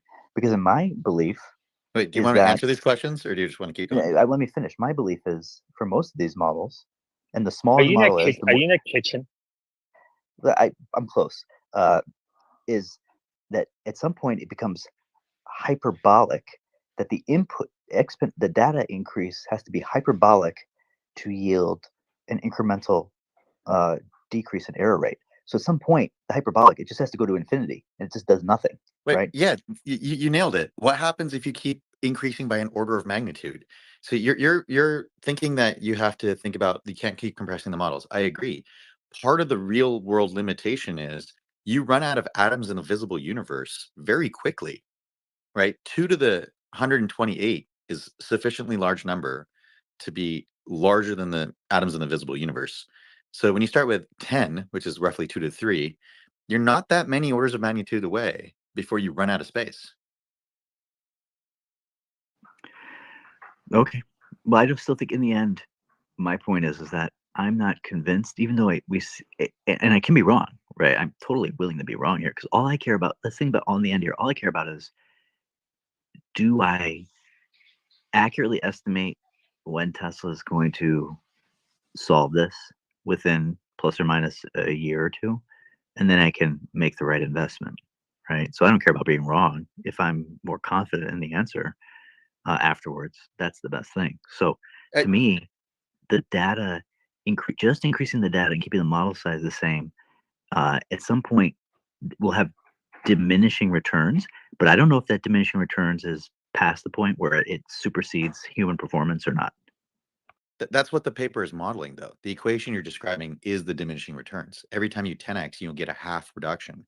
The next time you have to 100x Yes. to get your next half. That is your diminishing returns. Well, for that paper. So the question is, for Tesla, what does that curve look like? And we talked about this last time. You're saying, do you think they could properly model out based on what they have in the curve so far about how it's going to continue? And I'm like, yeah, Correct. generally, yes. Like I do agree. So, but so why don't they show us? If they're so confident, they can project that confidence to us so that institutional investors are like not going to blow them off. Be like, oh, okay, now I get what they're saying, and we will hold the stock instead of sell. Like, what is the downside to them just showing that graph? It's not giving them detail about how they're doing their model. Omar, do you want to go first?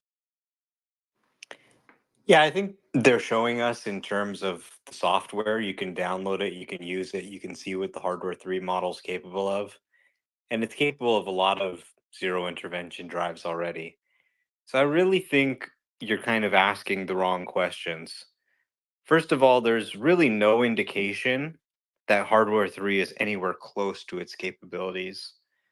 We're not seeing it sort of plateau off. I think we're still kind of at the very early stages in terms of building out the data set for training and just adding compute to be able to train an optimal model. And we're not really seeing any sign of hardware 3 tapering off.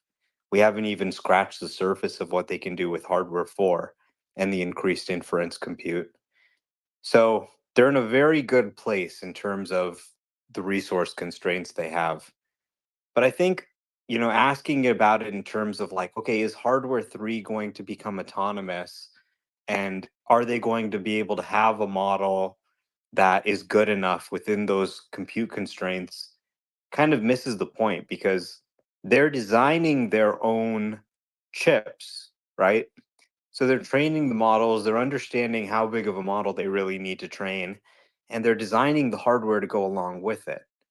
So even if you think that the models need to get bigger and bigger over time, the hardware is actually getting more and more capable over time. If they could get autonomy running and it's only hardware 5 and hardware 4 aren't good enough or whatever, that's really kind of beside the point. You can continue to train hardware 4 and hardware 3 models that are as good as they're going to get, but if you have a situation where the level of human performance is somewhere between hardware 4 and hardware 5, then you just do a retrofit or something, or you just tell those guys, okay, sorry, the computer doesn't work. But the computers are designed to be replaceable, right? So I think it's really kind of asking the wrong question, like, okay, how big do the models need to be? The models can get bigger as the hardware gets better over time. And it's just about making sure that all the existing hardware that's out there is as good as it can possibly be. We lost Machine, by the way. That's okay. Meta? Yeah, I just want to be clear. In that exercise that Machine was doing, I don't think he's saying you must increase the model size. What he's saying is, if you can't increase the data, then you must increase the model size.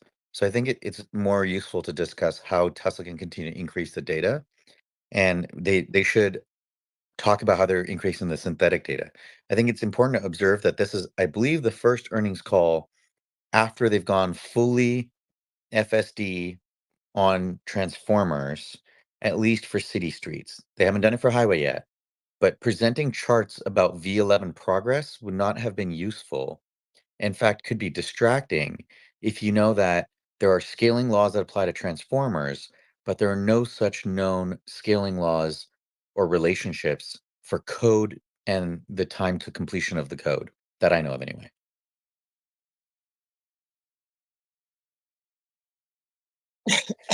I just swallowed the mosquito.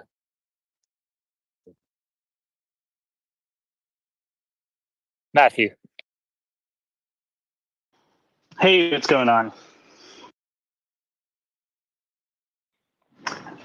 Yeah, I would just say if I just joined a few minutes ago, I've been listening in. One thing I'll just comment on that Omar said that I just so strongly disagree with is the idea that human performance is the benchmark. Most humans, would consider themselves to be above average drivers, even if they're statistically not. And something like 20% at minimum, some estimates have it as much as 33% of human drivers in the United States have never been in a car accident. So you can't, so much as say like, hey, so I've never been in that car accident and never gotten a ticket, according to insurance data. 50% of US drivers have never been in an at-fault accident, or have never been at fault in an accident. So when you compare to humans, I think you're really doing a disservice to how safe the software actually needs to be to persuade a human that hey, this is something that's safe and you'll get into, right? We don't compare the autopilot of airplanes to a human pilot, right? We sort of look at the software of autopilot in an airplane as its own thing with its own safety standards and own safety tests that are separate from the human pilot that is piloting the airplane. Similar with all products, right? We don't compare most products like a wood chipper's safety. A wood chipper is obviously less safe than a chainsaw, which is less safe than a hand axe, right? We don't really use comparison points to determine how safe a product is. Humans overall would say, hey, we're very safe. The other part is just the business math of it. Right now, V12 is, even if you were to say it's at one safety critical event every 1,000 miles, and only 2% of those would result in an accident. If Tesla is assuming liability, such as Mercedes is now assuming liability, that could result in a lot of problems. Okay. Yep. That's all right. Sorry. That's okay. That's okay. Let's break it up a little bit. So Meta, and then we'll come back to Matthew.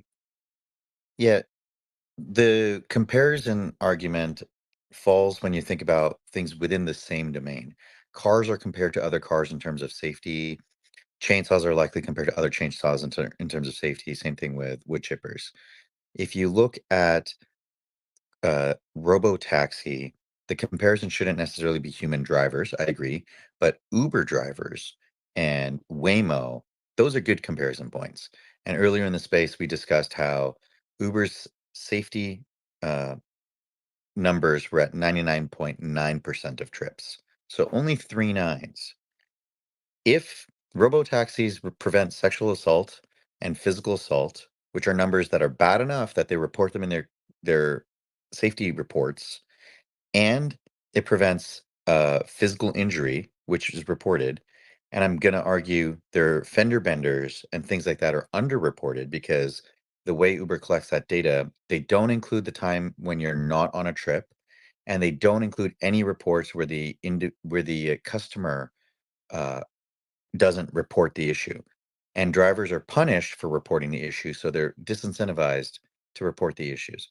They're more likely to get a 1-star than get a report. So with all that in mind, 3 nines is the bar, and by some metrics, you already have 1 9 for Tesla today. So you got to really think about apples to apples there. Omar, then Matthew. Yeah, I definitely don't think human performance is the ceiling. Already today, you're seeing it able to do things humans can't do. Like, for example, notice that a motorcyclist is coming up behind you and move out of the way before a human could even see it. But the reason people just talk about human level performance is at the point where the software is so good that you're more likely to crash driving yourself than the system is to crash when it's on, then it kind of comes to a point where it's like, okay, it actually makes sense to just let the car drive because then you're going to bring the number of crashes down. And what the standard is to qualify for a robotaxi license in whatever jurisdiction may may vary from place to place. But that sort of human level performance or average human level performance, once you cross that line, that's when you start to have a really strong argument that it should be driverless because it would reduce the number of crashes, injuries, and accidents, as Waymo has shown, for example, in their study with the insurance company, Swiss Re. Matthew.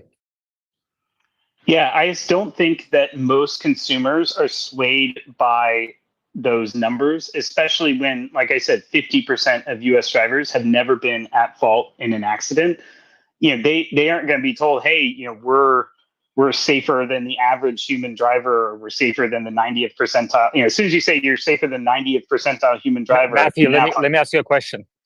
Sure. Are you looking to convince, is the purpose of this discussion convince the regulators or consumers? It's both. I'd say it's more the consumer, because consumer demand is at least in my experience at Cruise, and what I feel like I see now with Waymo is convincing consumers. So I tried Cruise. Have you been in Cruise? I mean, sorry, you worked for Cruise, right? Yeah, I worked there for almost 2 years. So I tried about a dozen rides in Austin, and I posted a bunch of pictures and videos as I was in the car. My experience was horrible. It wasn't because I didn't believe the technology was safer than a human driver. It was because the service just sucked. And no offense to you, I don't know your role there, but the reason why it sucked, for example, first of all, I had to walk a couple of blocks to get to a place where it can pick me up. Secondly, it only went about half as slowly. So if I had to, and I compared, I posted all this. If I compare the Uber ride at the same location where Cruise picked me up to my destination at the same time, I would have gotten there twice as fast. And there were multiple. In each time I took a ride in Cruise, there were multiple human remote interventions. I think that's why it's, there was no use. Yeah, absolutely. Just to be clear, I haven't worked at Cruise in 2.5 years now, I think, or 2 years. I have no financial position in Cruise. I definitely think those are real issues. The issue of pickup at location is because most Uber pickups are illegal stops on roads, and we've, as a society, it's sort of just let them skirt by and say, well, whatever. If you want to take the right lane to pick up someone, that's fine. But when you have to strictly comply with the law because you're running the software and you're assuming liability, it sort of opens up a different ball game for. Yeah. So I actually want to. I agree with you. I mean, that's the same thing with Tesla stop and the stop signs, right, all the way to zero. But I want to focus the discussion. I think maybe let's pick the regulatory aspect of it, right? Sure. I think that's what Meta and because I think consumers don't care about the safety stuff. Like how many potential buyers of cars today look up the actual NHTSA statistics? They just go by brand, association. So from a regulatory standpoint, what do you think?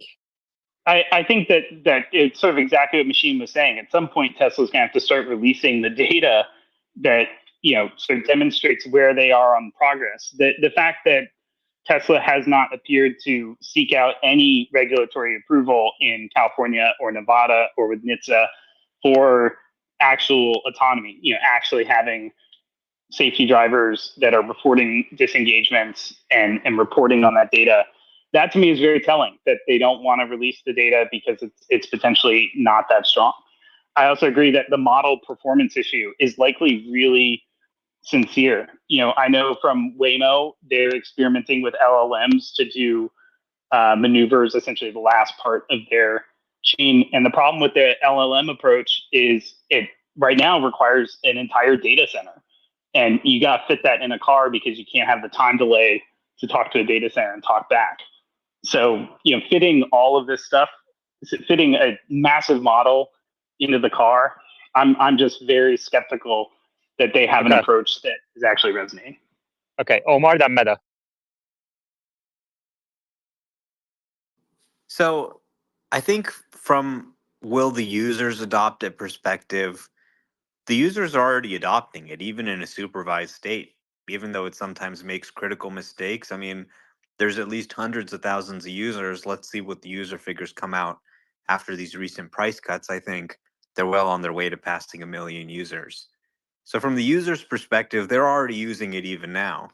Obviously, if it was at a human level of safety, where interventions were as rare as a human getting into a crash, then I think interest would be even higher. And then also, I think I remember Matthew saying that he's gotten in 7 car crashes.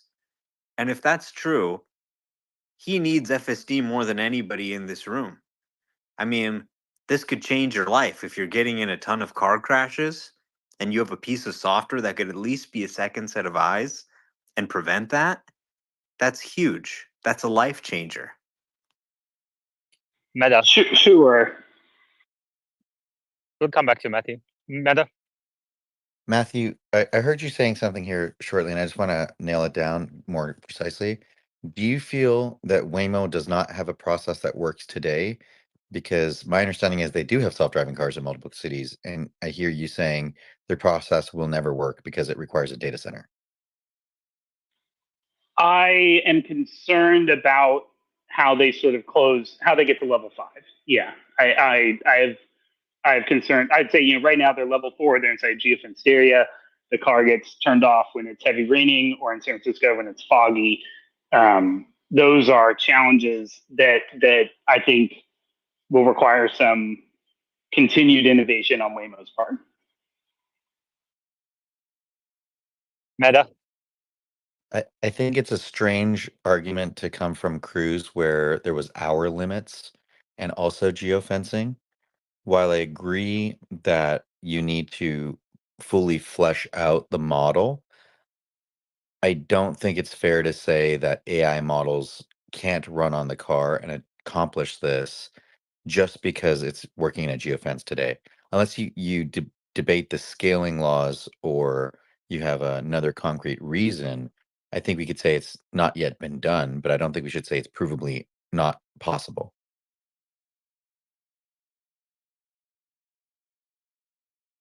Omar, then Matthew.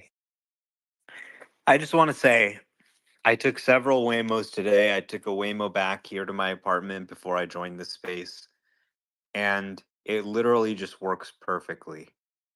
It never, I mean, there's a few moments that are kind of like, computery moments, but you throw anything at it, day, night, fog, rain, any area of San Francisco, hills, people doing crazy stuff. It just works every single time. It does its job. And, you can say a lot of things about them. You can say, for example, hey, it's been 15 years and you guys haven't scaled much. But one thing you can't say is that you have concerns about their performance, I think, because it is, in terms of performance, I mean, it just works every single time. Matthew. Yeah, I would say, so like I said, I've not worked at Cruise in 2 years. I'm going to guess that the most expensive part of a Waymo car today is the computer that is running it. I know Cruises were in the, I can't say, but Cruise computers were extraordinarily expensive. and the cost of LiDAR was coming down very rapidly. I would expect if that trend had continued in the 2 years since I've been gone, that the computers are now the most expensive part of the car. The other thing I'll say that at Cruise, at least, we were terrified of, and I think Waymo shows, and it's also a problem for Tesla, is the full stop problem at a stop sign. I personally like that my Uber saved me 5 minutes, even if it costs $2 more, because my drivers are not going to fully stop at a stop sign.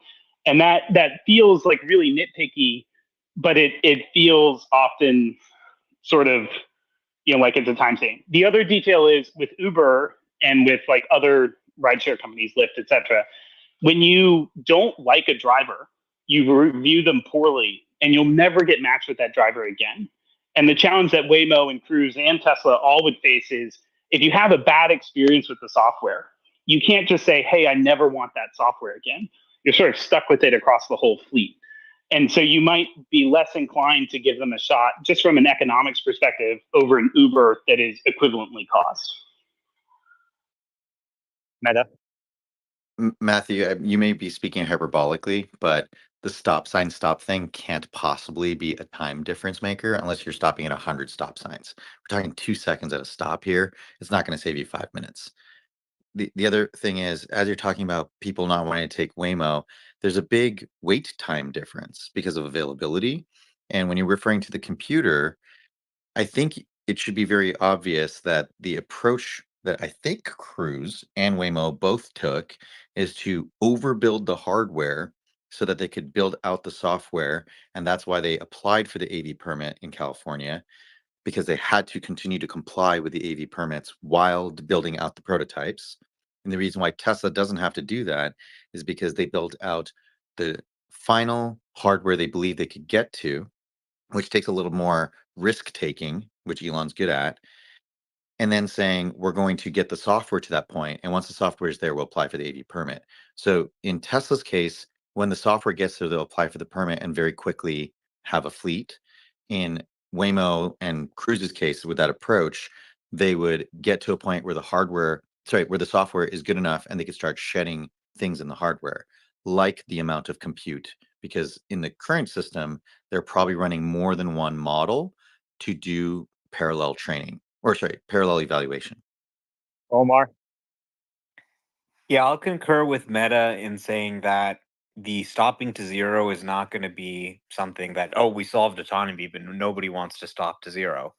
I'm here in San Francisco. We have a lot of stop signs, and I don't mind. I don't care.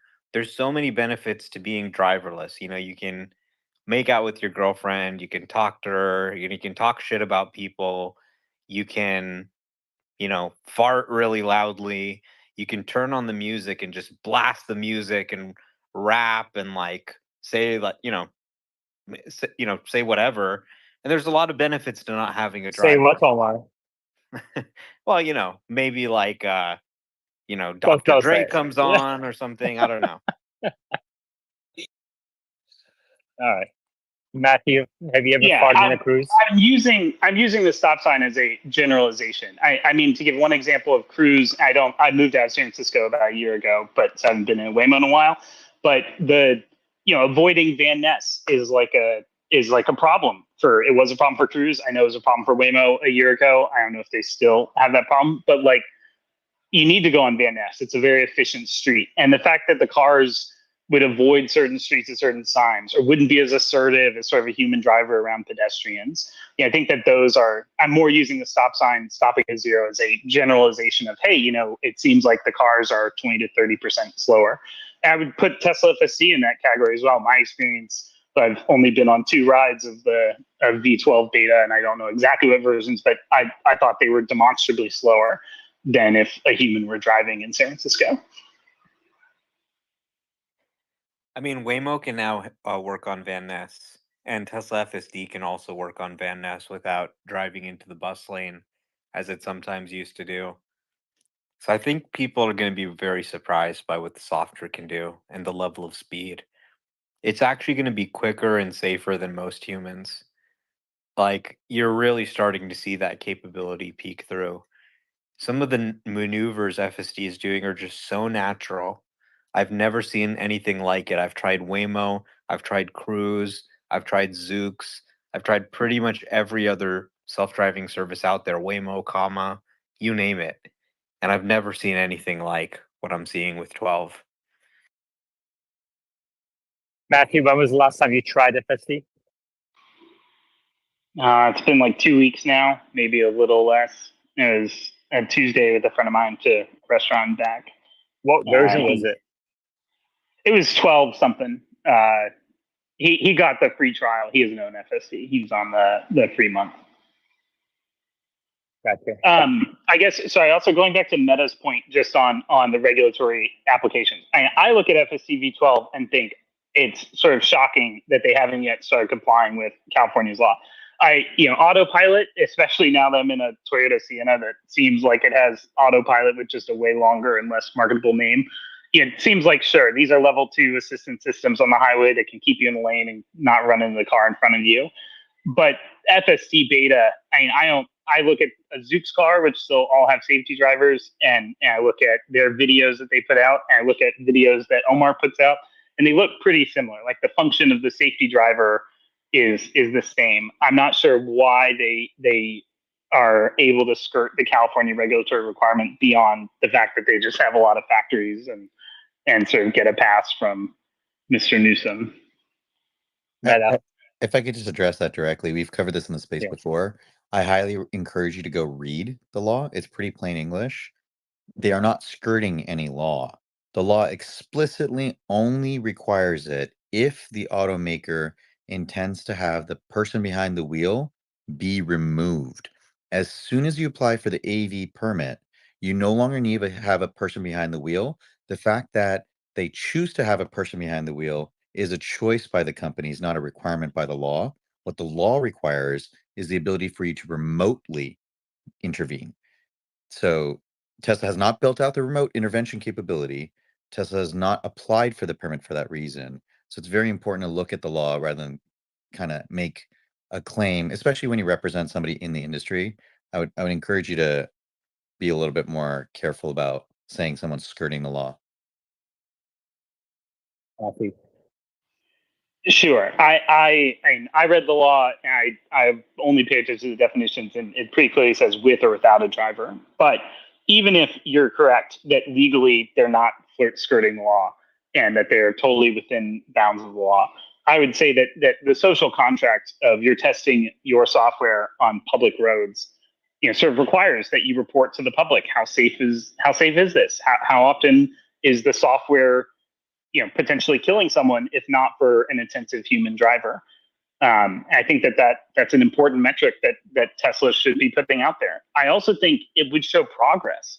At some point, they're going to need to actually start, reporting on, hey, we're getting really close. Investors get hyped. Here's the data.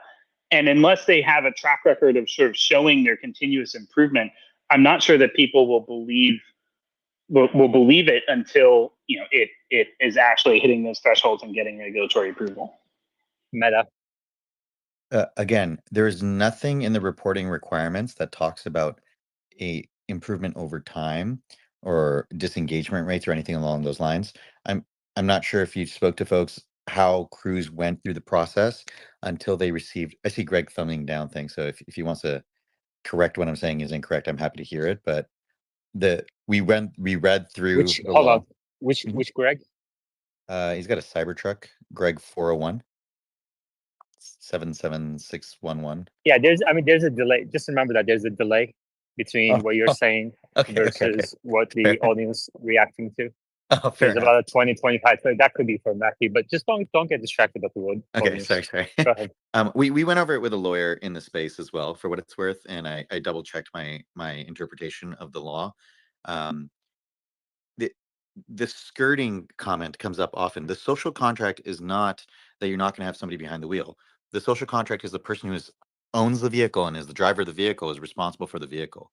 Obviously, if you have FSD and you use kind of software to intervene on the hardware to make it so you're not paying attention and then you're irresponsible and you get in an accident, you broke the social contract as much as somebody who drank and then drove or was otherwise impaired, right? So I don't think you can make the claim that that's the case.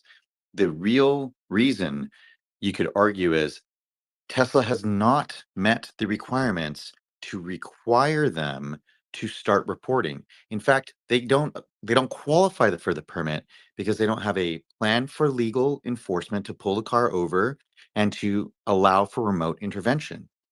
Why should Tesla be forced to build remote intervention, which then allows them to report the data before it's necessary? It doesn't make any sense. It's not the order in which you do things if you're taking Tesla's approach. Matthew. Yeah, I'm set aside the law for a moment. Like, so I'm more focused on like the August 8th robotaxi unveiling. And the challenge that investors are going to have is, hey, Elon has been promising a self-driving car for like a decade now, and it hasn't happened.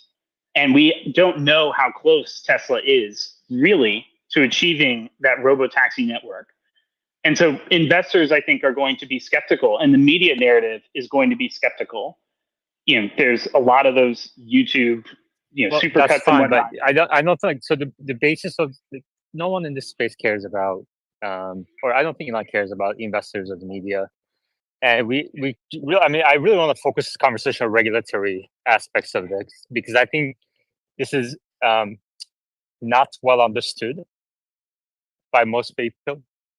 And even in this conversation, we're real-time fact-checking each other, which is pretty amazing, right? We don't even know the facts it looks like, let alone the interpretations. So let's focus on one thing at a time. Omar? Sure. Oh, okay. I think he's kind of brought this thing up a lot. They're complying with the law as written. If he thinks the law should be different, we should go to our congressperson. Or assemblyman, California assemblyman, whatever. But, I think really Tesla has demonstrated a greater level of transparency than anybody else in the industry has. Because there's one thing they do that nobody else does. You can just buy it.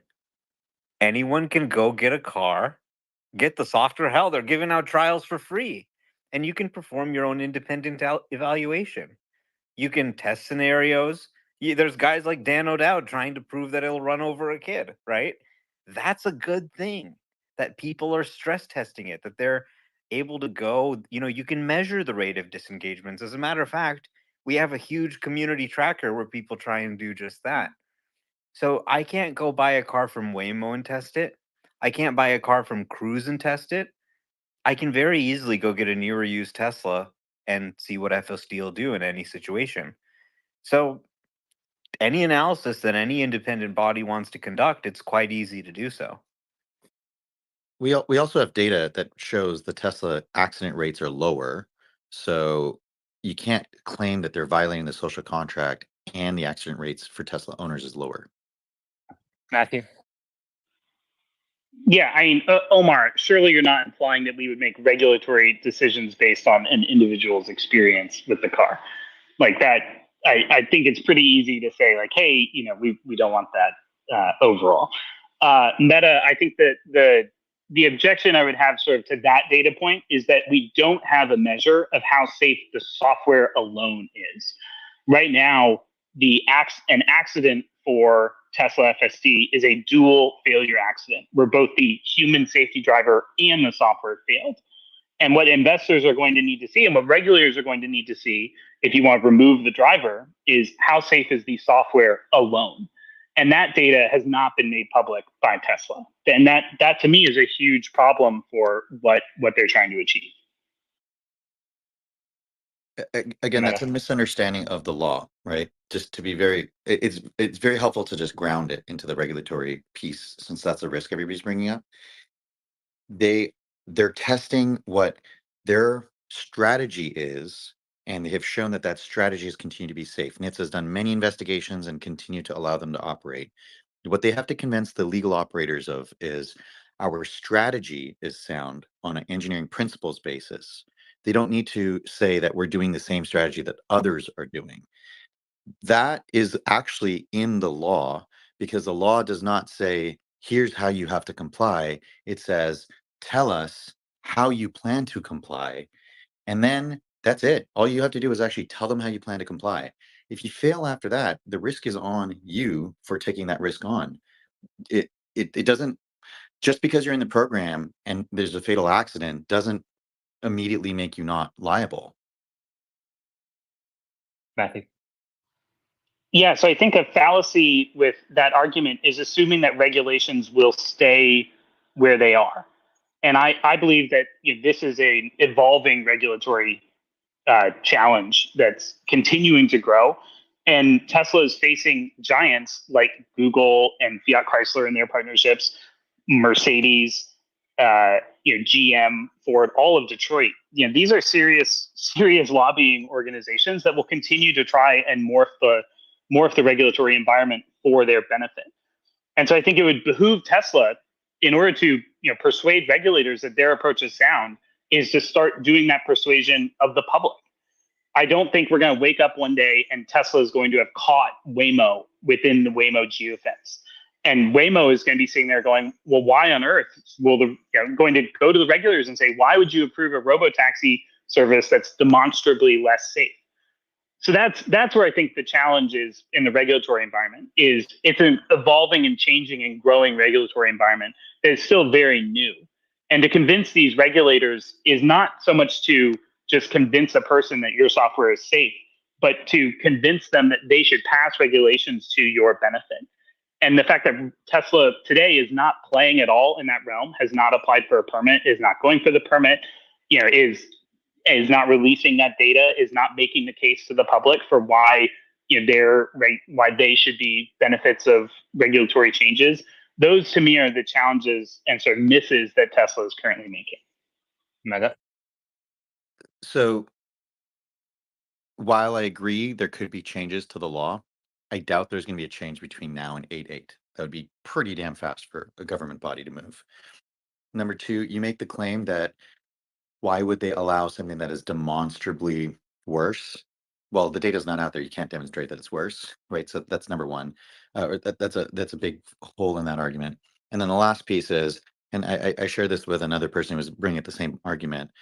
Waymo is owned by Google. One of the Google founders has been quoted saying, when they've hired their first branding officer, he was making the claim that at some point the search engines are all going to be about the same, and the way they're going to win is through branding. And they said, if we're not demonstrably better, we should not win. That gives you a little bit of insight into some of these Silicon Valley people's mentality, which is, I actually want to win a meritorious game. It's not just purely about lobbying. Do they lobby? Yes. But a lot of that lobbying is about the laws that are saying they're monopolies and things like that. You can look at their spending per capita or earnings and compare to other companies, and you'll notice it's quite different than other industries. Omar. Yeah, I don't think we've seen any sign of regulators being too strict or being hard to please. We've seen the opposite. They've actually been too permissive.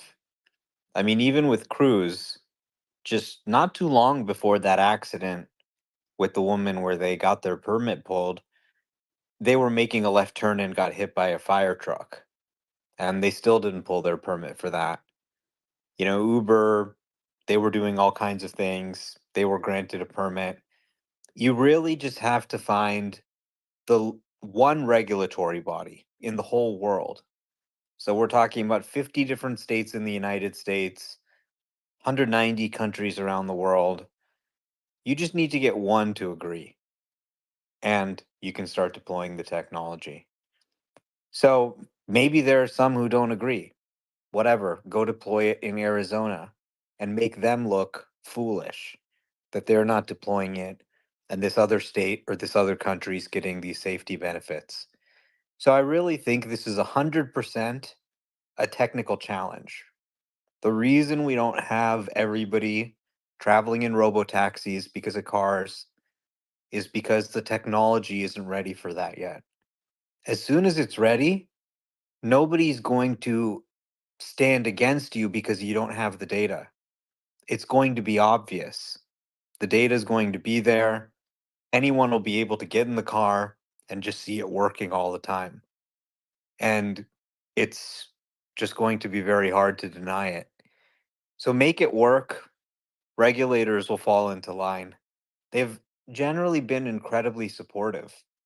A lot of people said when you had, for example, the first autopilot death 10 years ago or so, and people said, oh, regulators are going to ban this technology. And they never did. You had, autonomous driving incidents that led to a fatality or somebody being sent to the hospital, and they didn't pull the plug in many cases. So people have always talked about regulators. Oh, the regulators, the regulators. But I really believe that if you just make it work, it won't be hard to convince the regulators. I mean, sure, there may be a lot of paperwork, there may be a lot of bureaucracy, but they're not going to stand in the way of something that actually saves lives.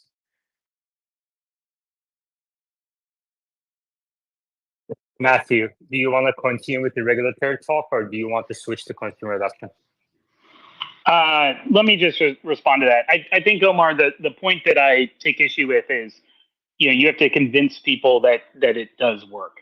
And that can't just be you get in the car and the magic happens. Like you've experienced that with Waymo and Tesla and Cruise and others. I've as well. I think that the regulatory hurdle is a much higher one than what we give it credit for. I use the phrase of like, it can't just be one. I think the average human driver gets into 3 accidents in their lifetime. And yes, I was in 7 as a teenager.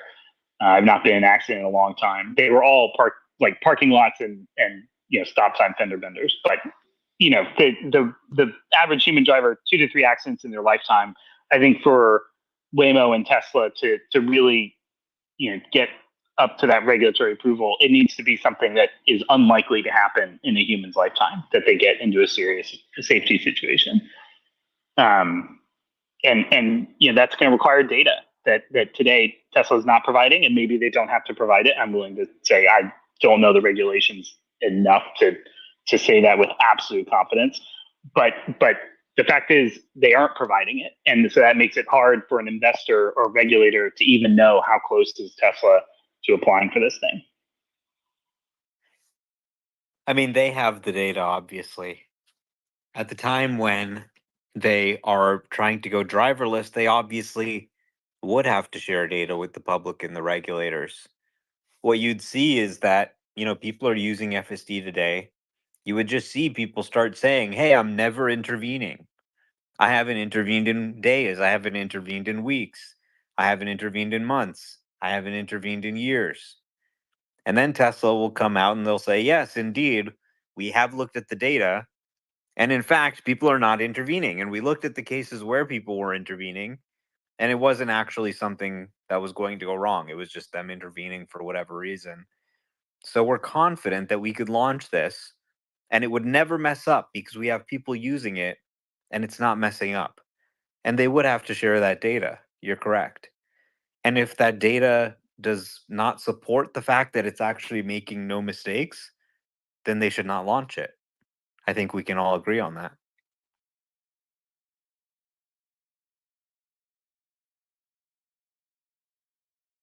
Would you guys all agree now? What's going on? It's boring now. Sure. My ratings are going data. down. I wish they'd give us data and make it so easy to just be able to know. I love the community tracker. I also hate it because I think it's potentially way off in lowballing the actual miles per disengagement. And also you end up with the same people driving the same routes at the same failure state.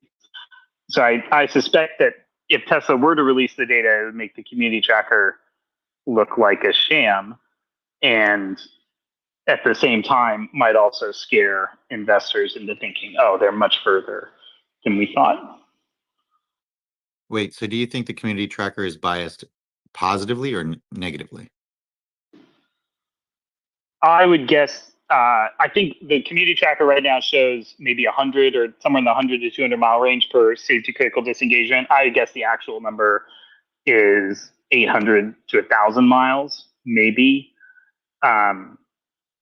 But it's hard to know. It's hard to know, like, when is it failing? Where is it failing? Why is it failing? I see the videos and see it appears to fail in ordinary driving conditions that are not really edge cases.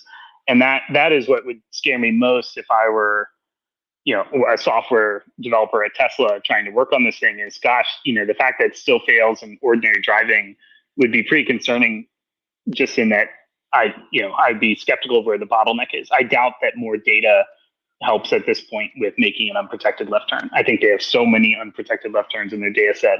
So then it's, well, why can't the car do an unprotected left turn yet? Would it make you feel less nervous if you knew that the regulatory bodies require a remote safety driver for all vehicles without a driver behind the wheel? No, and that I worked on the remote drivers at Cruise for my last 4 months there, and the remote drivers have different challenges. The big one is the time delay. You at Cruise, we would have these fancy sort of VR setups in a warehouse in Oakland, and the safety driver, the remote driver, literally flies into the car and has a countdown for when they're going to take over.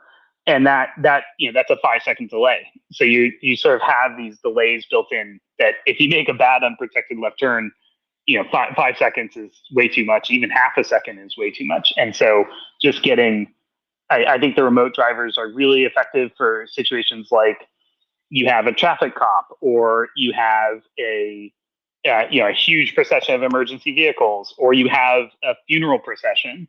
Situations that are pretty unusual and maybe you want special care for. Those are where I think remote operators really shine. The act of sort of ordinary driving, not as much. Yes. No hands mode. Yeah, so this is where the SAE levels really come in. I know that we have mixed feelings on the board about sometimes whether the SAE levels have significant meaning, but this is what Matthew's pointing out. The level 3 SAE requirement is that you can go, I forget exactly what the word was, but you can do dynamic actions for a period of time without supervision, and that a human can intervene given notice. The delay you're talking about is that given notice, and it sounds like what you're saying is there were some things arguably that either Tesla or Cruise were doing that would require reacting to a dynamic situation. So Tesla, you could say there's a whole bunch of interventions that are happening. Some of those are caused by static situations, often map related. Some of those are happening due to dynamic situations like VRUs and pedestrians and others, VRUs and vehicles and others doing similar unpredicted things. As soon as the clusters of disengagements that have to do with dynamic situations are collapsed completely, Tesla's free to apply for a permit everywhere they want, because at that point, they would be able to say, we can handle a stuck vehicle and get it moving along, but the vehicle is never going to get into an accident or a dangerous situation when it's not being supervised 100% of the time.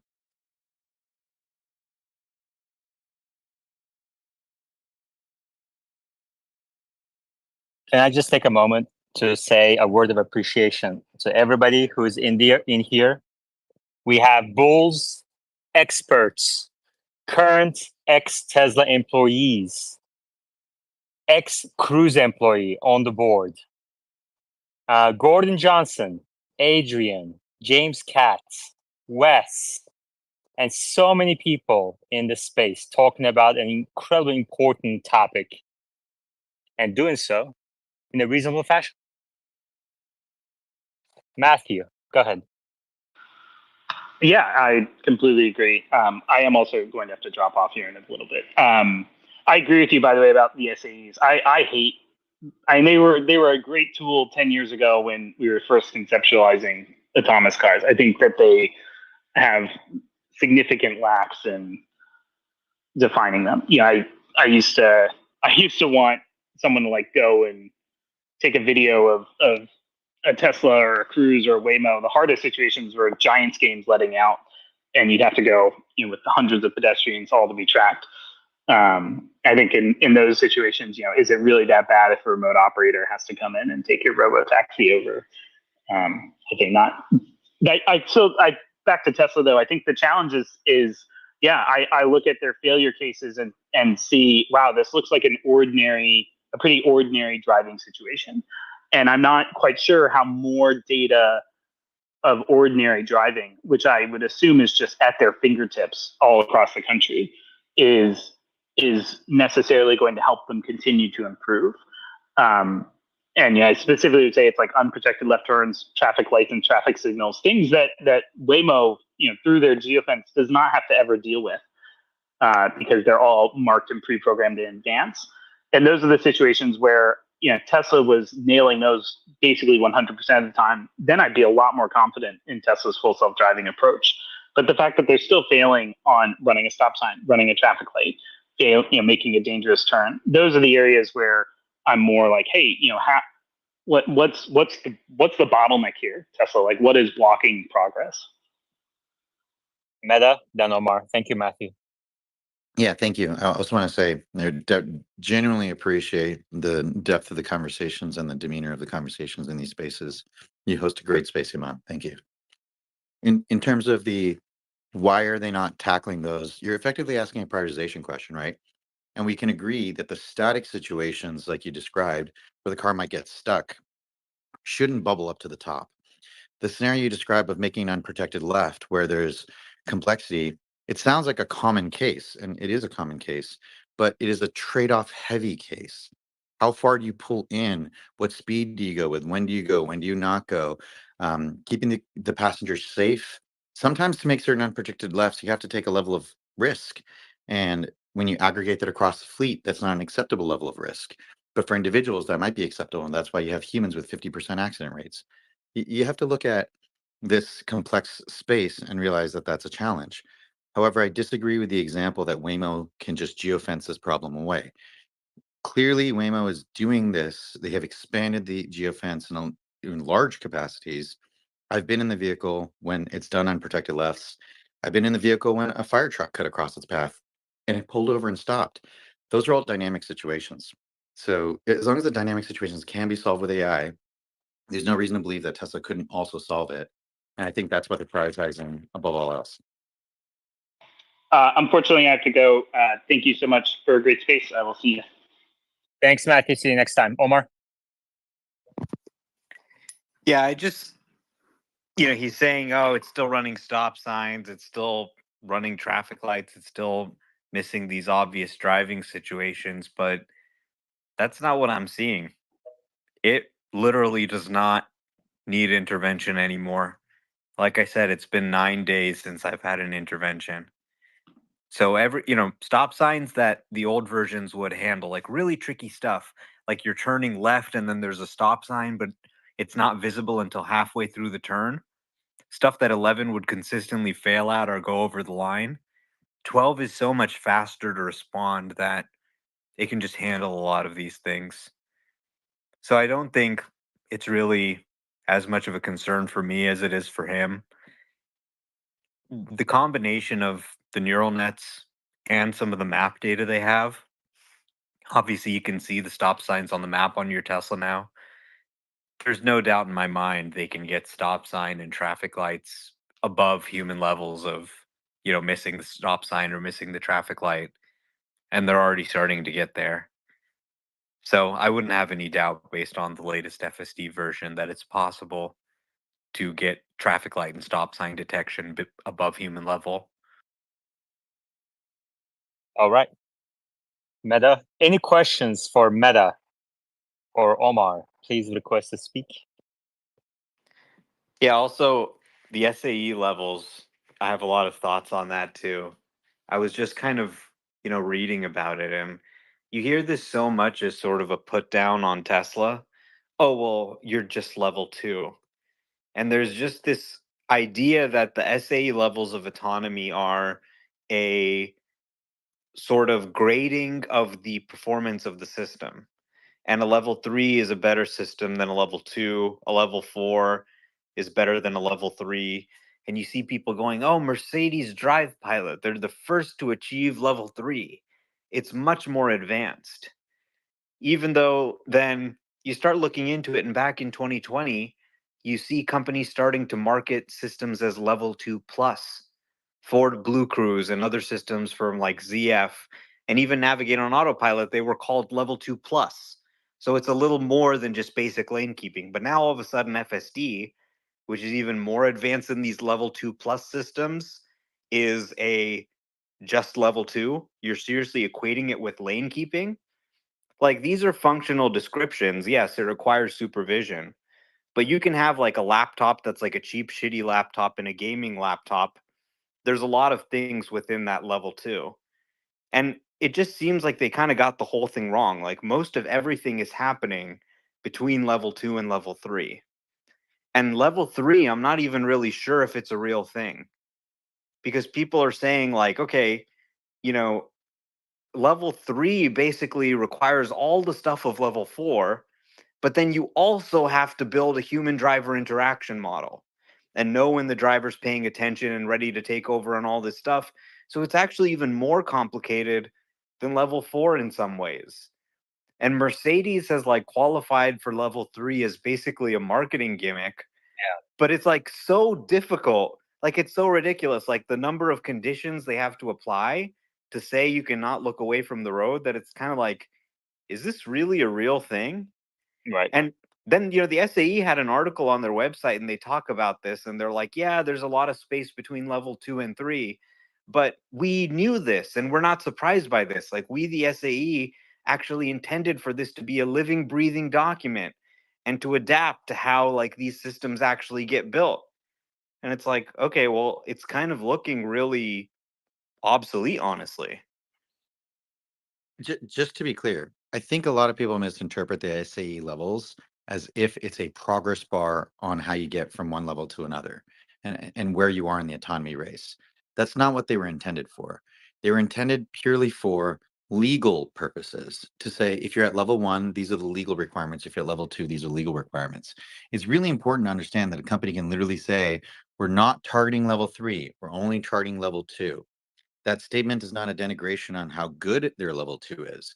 I would rather have an extremely good level 2 than the shittiest L3, right? That there's a big difference between those two. They're different categories and different products.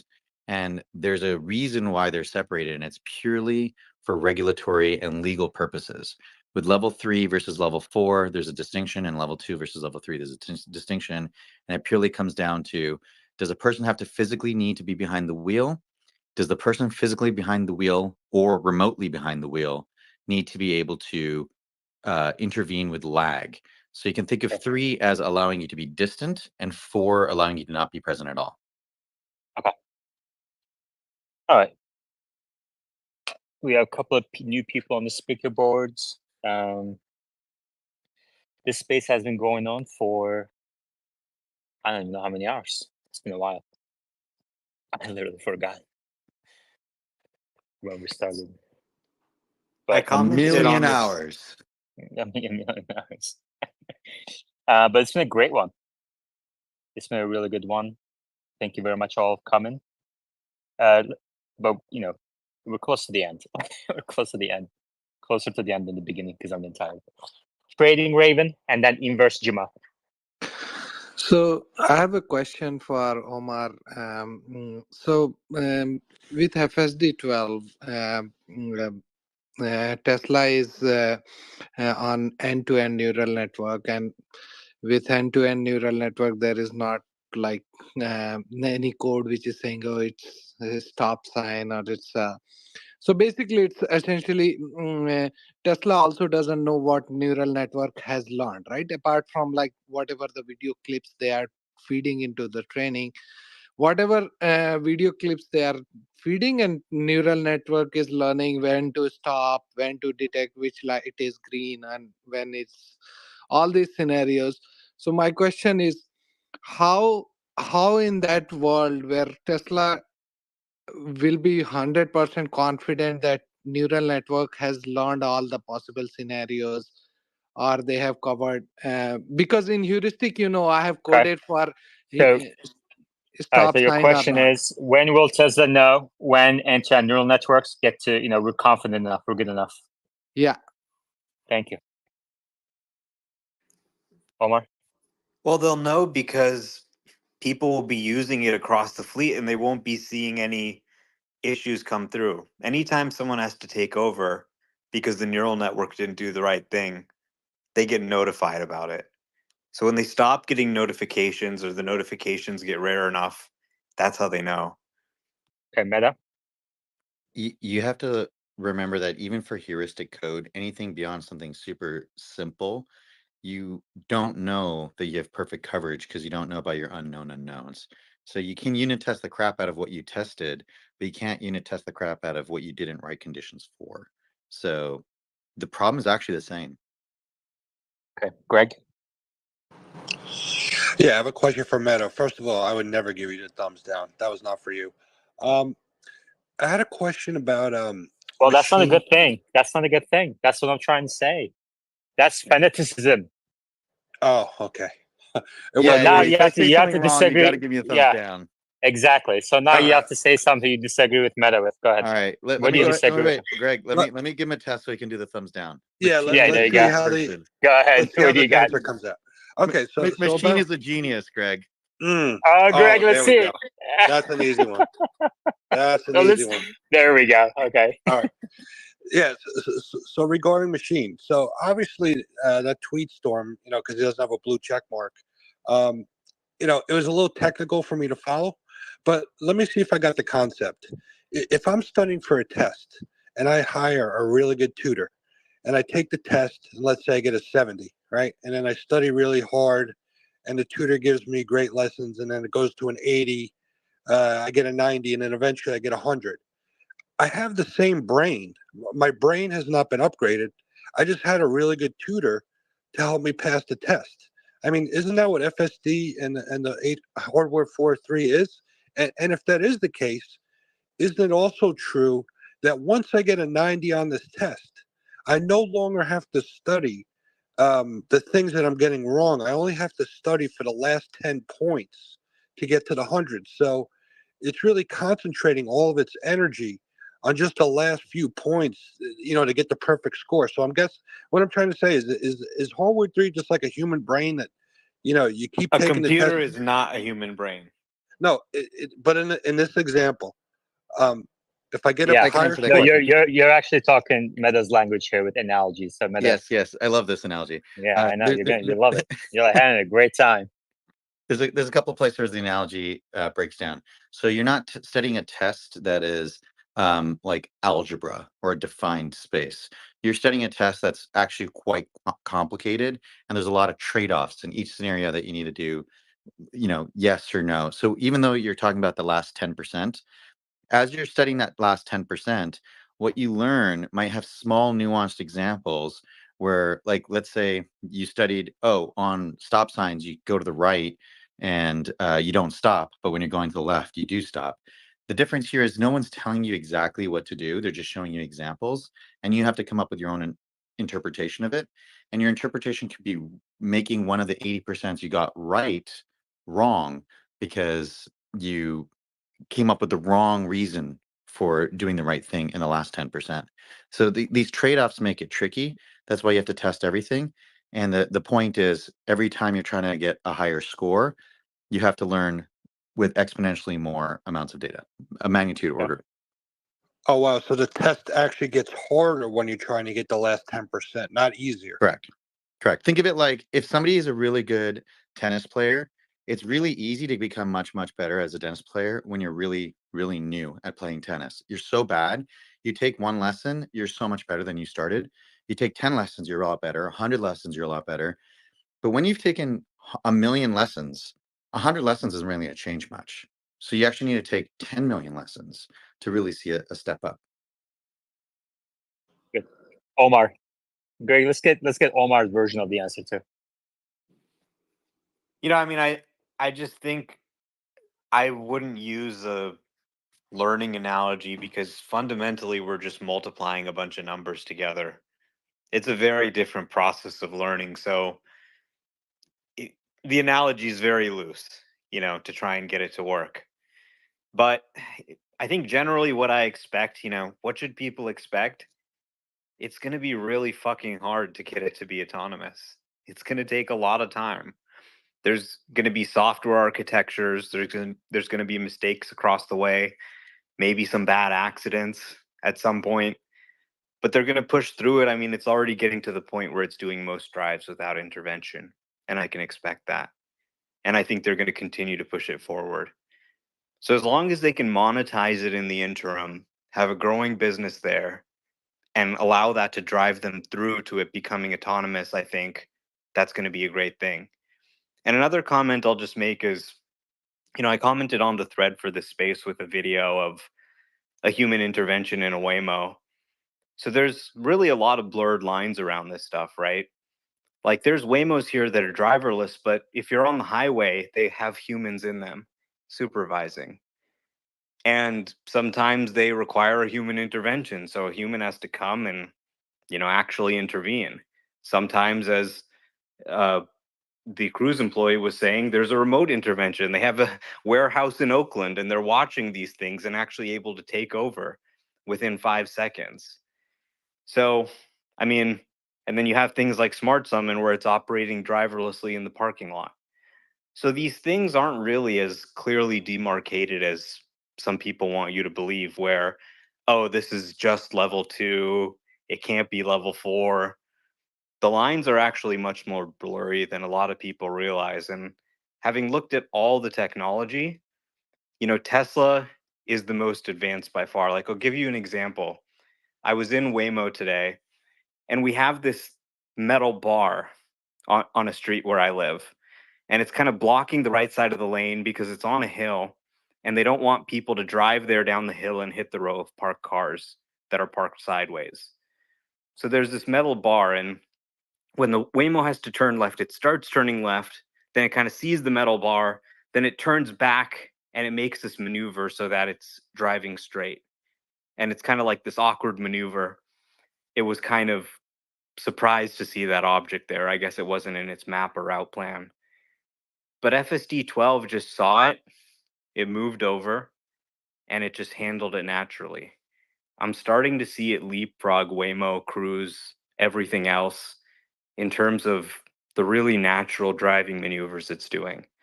And I think it's really a function of the extremely large data set Tesla has. I'm seeing it able to start predict things that are going to happen before I even realize they're going to happen. Like, oh, that guy's going to go around that car because it stopped.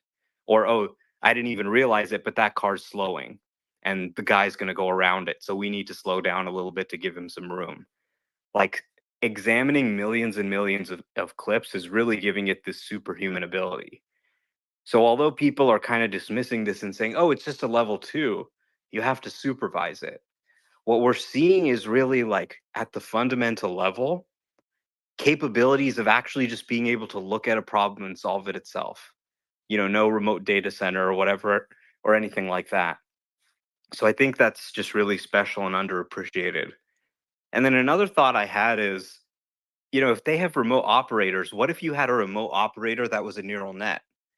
So say there is like a hardware limitation to like the long edge tail of constraints on hardware 3, but assuming hardware 3 could correctly identify that ambiguous situation and get itself into a safe stopped or pulled over position, and then call out to a server, which could then run a larger version of the model and provide a path plan to it, then that could allow the hardware 3 cars to actually. That's wild.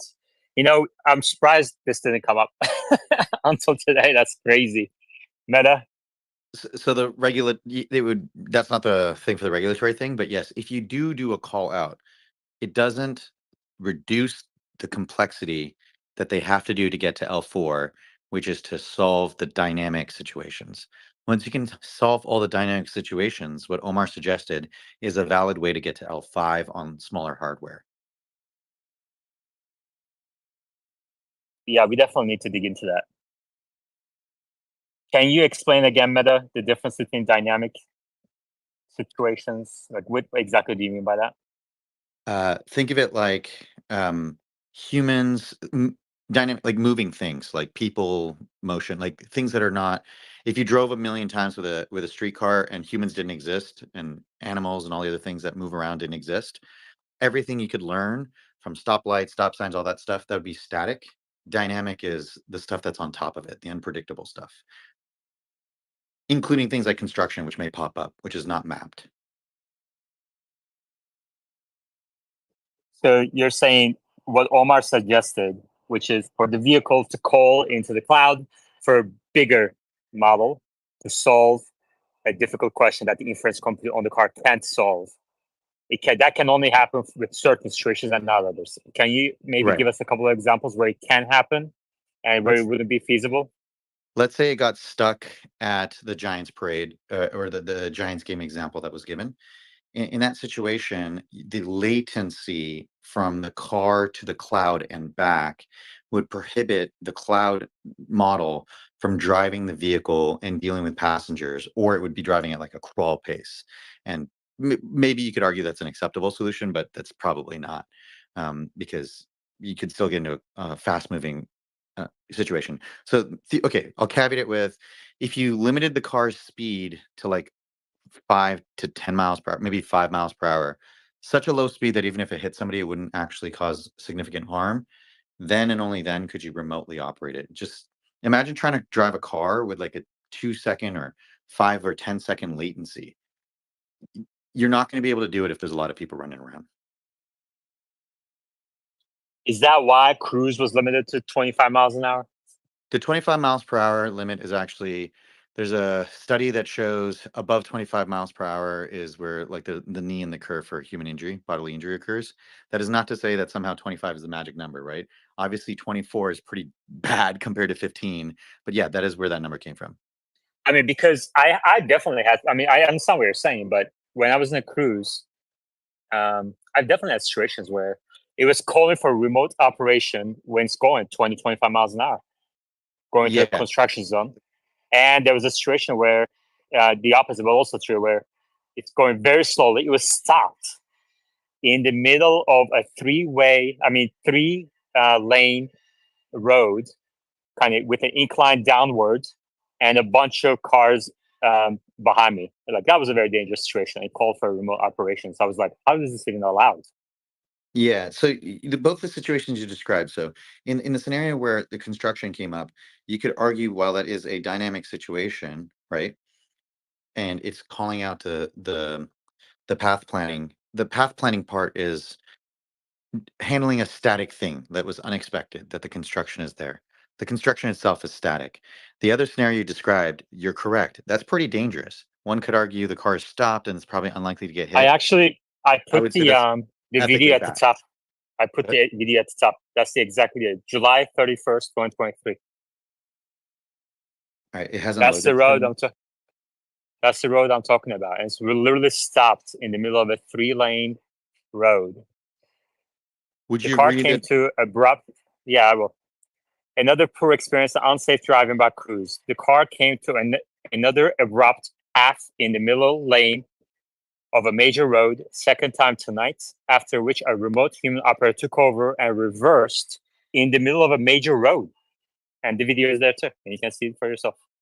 Yeah, that's not good, right? I'm not saying what Cruz did should be the bar, just to be very clear, right? I don't think that is passing the ethics bar for me personally. Yep. Omar? Well, first off, I think it's kind of funny. I think Matthew said he worked on the remote driver team at Cruise. So it's like, okay, this guy who's literally lecturing us about how FSD is not going to work and nobody wants to use it and they don't want to stop to zero at stop signs was in charge of the remote driver team at Cruise, which, was really, I think, a big part of their, something, it became kind of a meme. And, I think in terms of the remote drivers, you're really thinking like, what is in the far long tail of issues that's outside the purview of what can fit in the model on the car. So the model on the car, obviously is pretty good at handling most situations. You really want, like, anything that needs to be an instant reaction, like something coming up to you, something like that, that all needs to be within the purview of the model on the car. But I'm thinking like just basic physics, just sort of like the way you can kind of walk through a crowd and know how to find open space and know like, okay, don't bump up into anything. I'm my gut kind of tells me, and I could be wrong, that you can generalize sufficiently about sort of basic spatial physics to maybe have a model that can at least get you into a safe spot, can pull over if it gets into a situation where it's unsure. And like that long tail of situations would be kind of like situations where you really have to think, like really unusual situations where you really have to think to really generalize about the data. Like we're talking about, like that situation in Florida where a crane fell over, right? So you've got this situation, a crane has fallen over into the road, a car's busted. The car's making a decision about whether to turn on the road or turn around, or what would be, the safest thing to do. And it really needs to make a smart decision. If it had internet, it could reach out and kind of ask the larger model what it thought to kind of confirm or, hold or whatever it wanted to do. But of course, you can't guarantee that you're going to have an internet connection available. So everything safety critical needs to be within that purview of the local model. It needs to be able to ensure the safety of the passenger, even without internet access. But when there is internet access and there's maybe something more in the long tail that requires a little bit of thinking, going out to a data center could be something that they could do.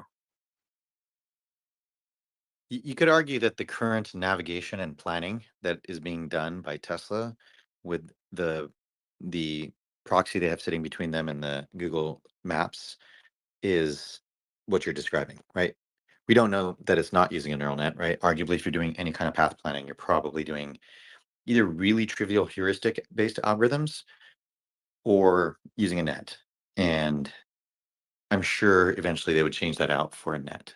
So once you start doing that, then you can have a situation where the car sees, oh, there's a protest up ahead. Let me reroute in a way where I really avoid that entire area, because there's a protest. Let me look at the traffic pattern and try and interpret where the protest probably is, just like a human would by looking at the map and say, oh, I need to steer clear of this area. You could even imagine it scans the news and finds out there's a protest in an area. So it doesn't even need to wait until a car gets stuck there.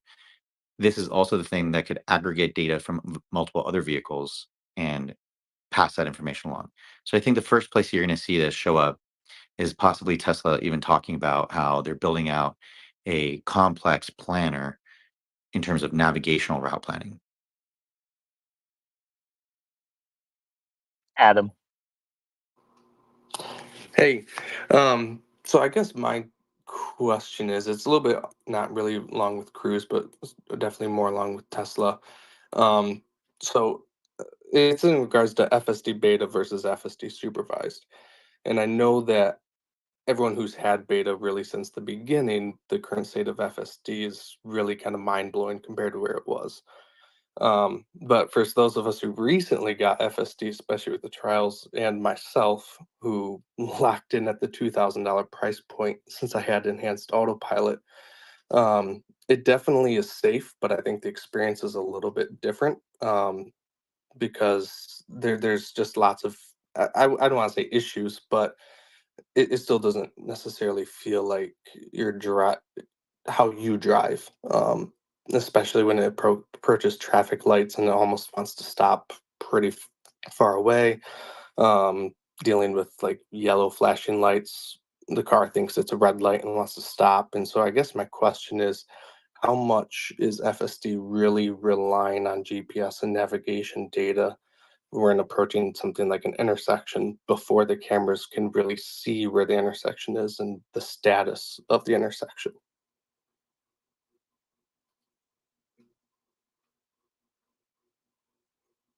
Meta. I didn't have anything to say. Because you didn't. Okay, can you repeat the question? Yeah. No, Adam, hold on. Meta, go ahead. This is a learning moment, teachable moment, guys. Meta. You've got it right. Yeah. I tuned out. And Sorry. Adam, I will tell you why. So I really want people to appreciate these rules that we have. Okay, people sometimes think that I'm putting these rules because I don't know why people think that, except the fact that it just makes the space better. Adam, if you had just started from the place where my question is, which you got to like 3 minutes after you started talking, then everything would be fine. Or call it So the just speaker. accept, just skip the preamble. No one cares about the preamble. Let me tell you what people are doing right now in the space. Nobody's paying attention to what you're saying. Literally no one. People are cooking. They're talking to their loved ones. Some are watching TV at the same time. Some of them are scrolling their feed. Some of them are on the toilet. Some of them are watching the cruise video. Some of them, Omar is in the toilet apparently. He just gave me a thumbs up. Toilet, yeah. Yeah, I knew it. It smells. So you really need to be extremely succinct. Yep.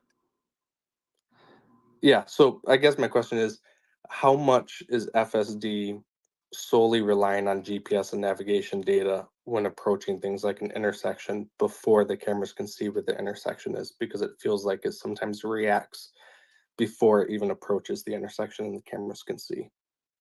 It certainly has nav data, right? We know this. If you look at your navigational routing tips, like which lane to be in, things like that, it certainly has that data. We know this from the fact that Green the Only snooped those packets and shared them. So it kind of has a little bit foresight than you, but you could argue a human has that with a GPS as well. In terms of using the GPS location of the vehicle on the lanes, I do not believe they use that at all. And I know this to a degree because I had a vehicle that had a GPS that was not working too well, and my vehicle would be teleporting all around, and the car was still able to continue to drive, albeit in a straight line, or it would try to take the wrong turns because it thought it was in a different location. But it wasn't like it just like panicked or anything.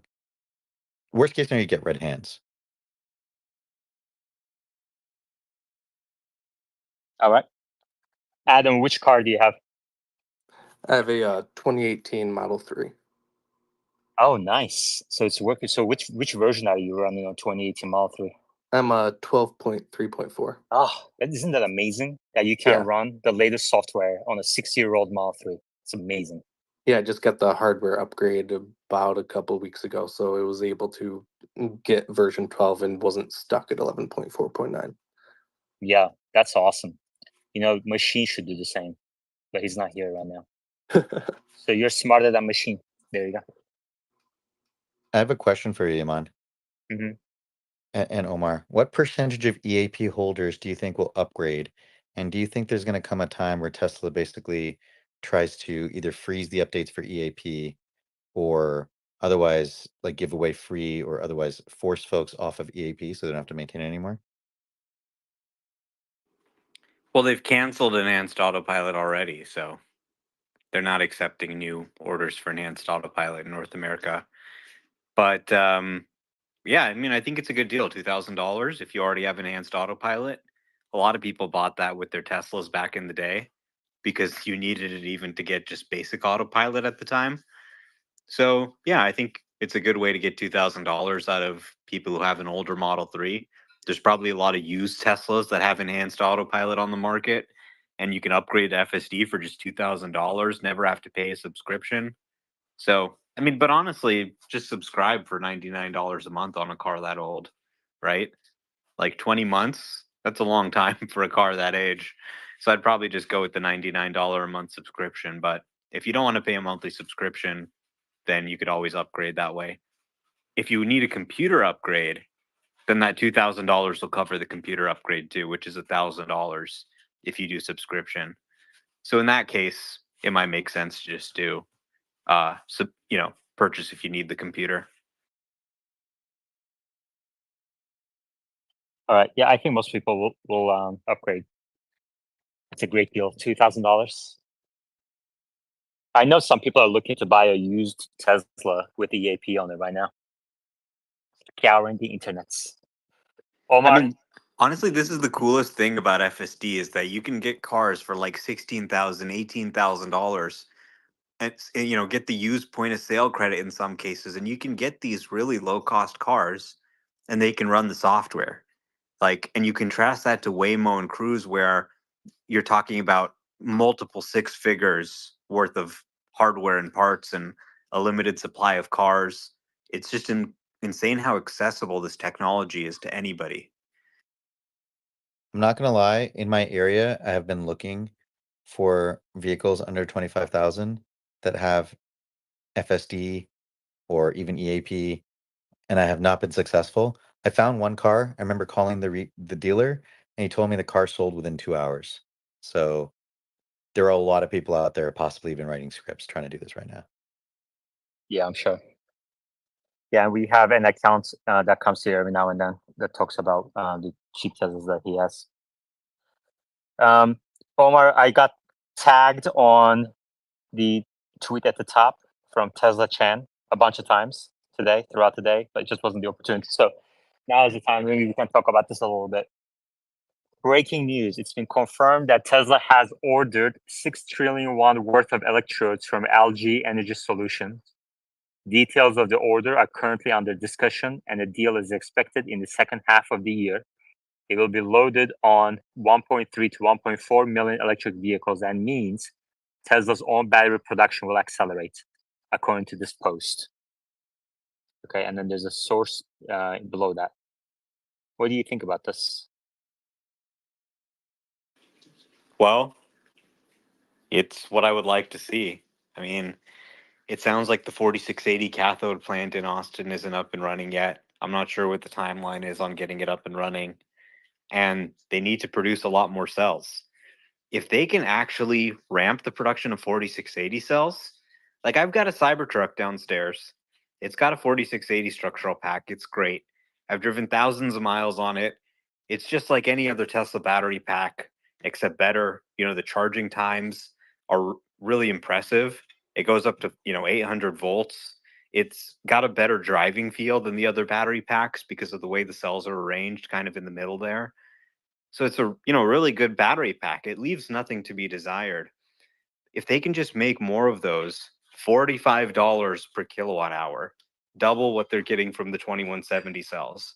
And obviously all the cost efficiencies of not having to pay a profit margin to some external cell supplier and having a really high energy density cell, it could be, a game changer for them. And of course, these all qualify for the IRA as well, which is super important to get the 7,500. So, I mean, I'd really like to see them ramping production. Some of the rumors I had heard was that Musk was not happy with the 4680 ramp, obviously, and that this contributed to Drew's departure. That basically he was like, okay, we've kind of had one setback after another. We kind of maybe need to just get some new leadership here and just make sure we go pedal to the metal on this so that we can really do everything we want to do, particularly with the next gen platform, but also just with the Cybertruck and Model Y. Greg. Yeah, this is a big deal. I follow the conference calls very closely and everything that Drew said. On the last conference call, he was a little vague in his explanation on the 4680 ramp. Instead of just talking about how many lines are up and running, he was like separating it between the production lines and the assembly lines. And then Jordan did a video on this. So basically, what I think was happening is they have the capacity to assemble these batteries, but they didn't have enough materials. That's what I'm getting at of this. So if this post by Tesla Chan is correct, and they're able to get a lot of electrode material from LG, this could remove a huge bottleneck. So we really have to, hopefully Elon talks about this on the call, because if their bottleneck was getting the material and they have the machines up and running ready to get these batteries out the door, then you could see a massive ramp in 4680s. And this is really what I've been looking for. So. Yeah, it's interesting they mentioned 1.3 million to 1.4 million units. They're talking about a deal being finalized in the back half of this year. So they'd probably start procuring these electrodes in 2026 at the earliest, if not later, which kind of matches up with the timeline for the next gen platform in late 2025, 2026, as they're ramping that. But they're only expected to do about, I think, 500,000 units out of Austin in mid 2026. And, the Cybertruck, I think, they said they may do up to 250,000 units. So that gets us to about 750,000 units, but they're talking about potentially double that. So I'm not sure what those expectations are. Obviously, this is just, some rumor on X. So we got to take it with a grain of salt. But it does seem like, quite a large number of units they're projecting there in terms of the number of vehicles that would be supplied by these cells. Omar, I don't know if you saw the rumor from a few months back where Tesla was trying to buy the electrodes from CATL, but they were turned down. I don't know if you saw that. It kind of seemed to me like it's the materials that they're having a hard time getting a hold of. I don't think the issue is materials.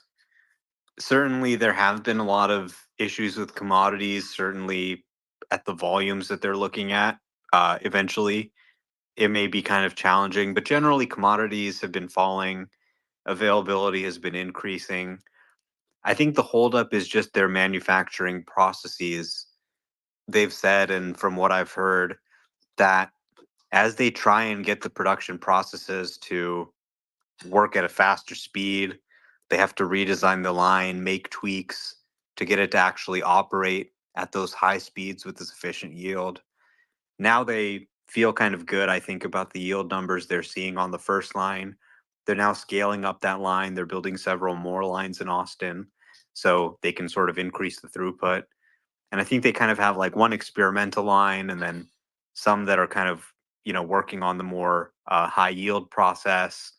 So they have a few different things going on there, but I think it's just mostly just the manufacturing, the equipment they have at the factories there that is the bottleneck rather than, the commodities or the raw materials. I mean, certainly it's important that you have electrodes and anodes and cathodes and everything that you need to be able to make the cell.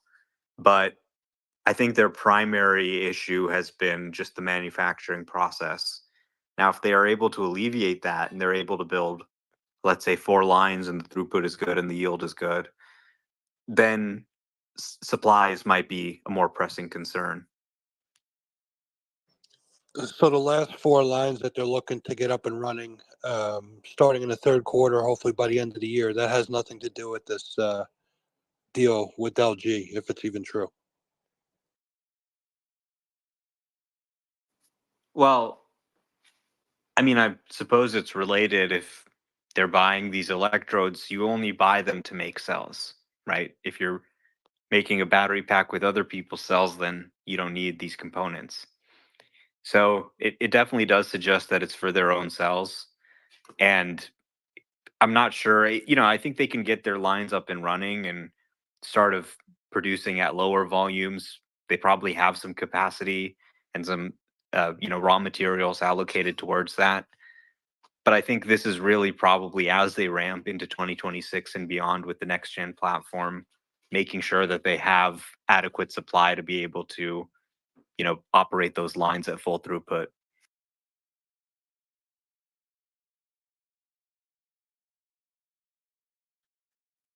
All right.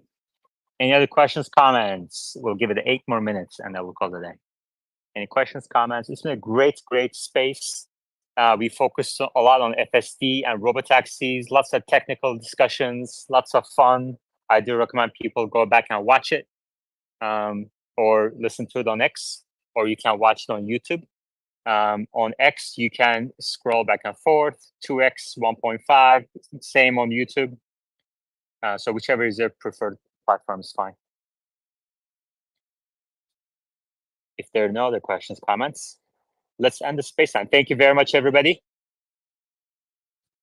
Thank you, Meta. Thank you, Omar, for jumping on short notice. Always a pleasure. And I will talk to you all tomorrow. Take care.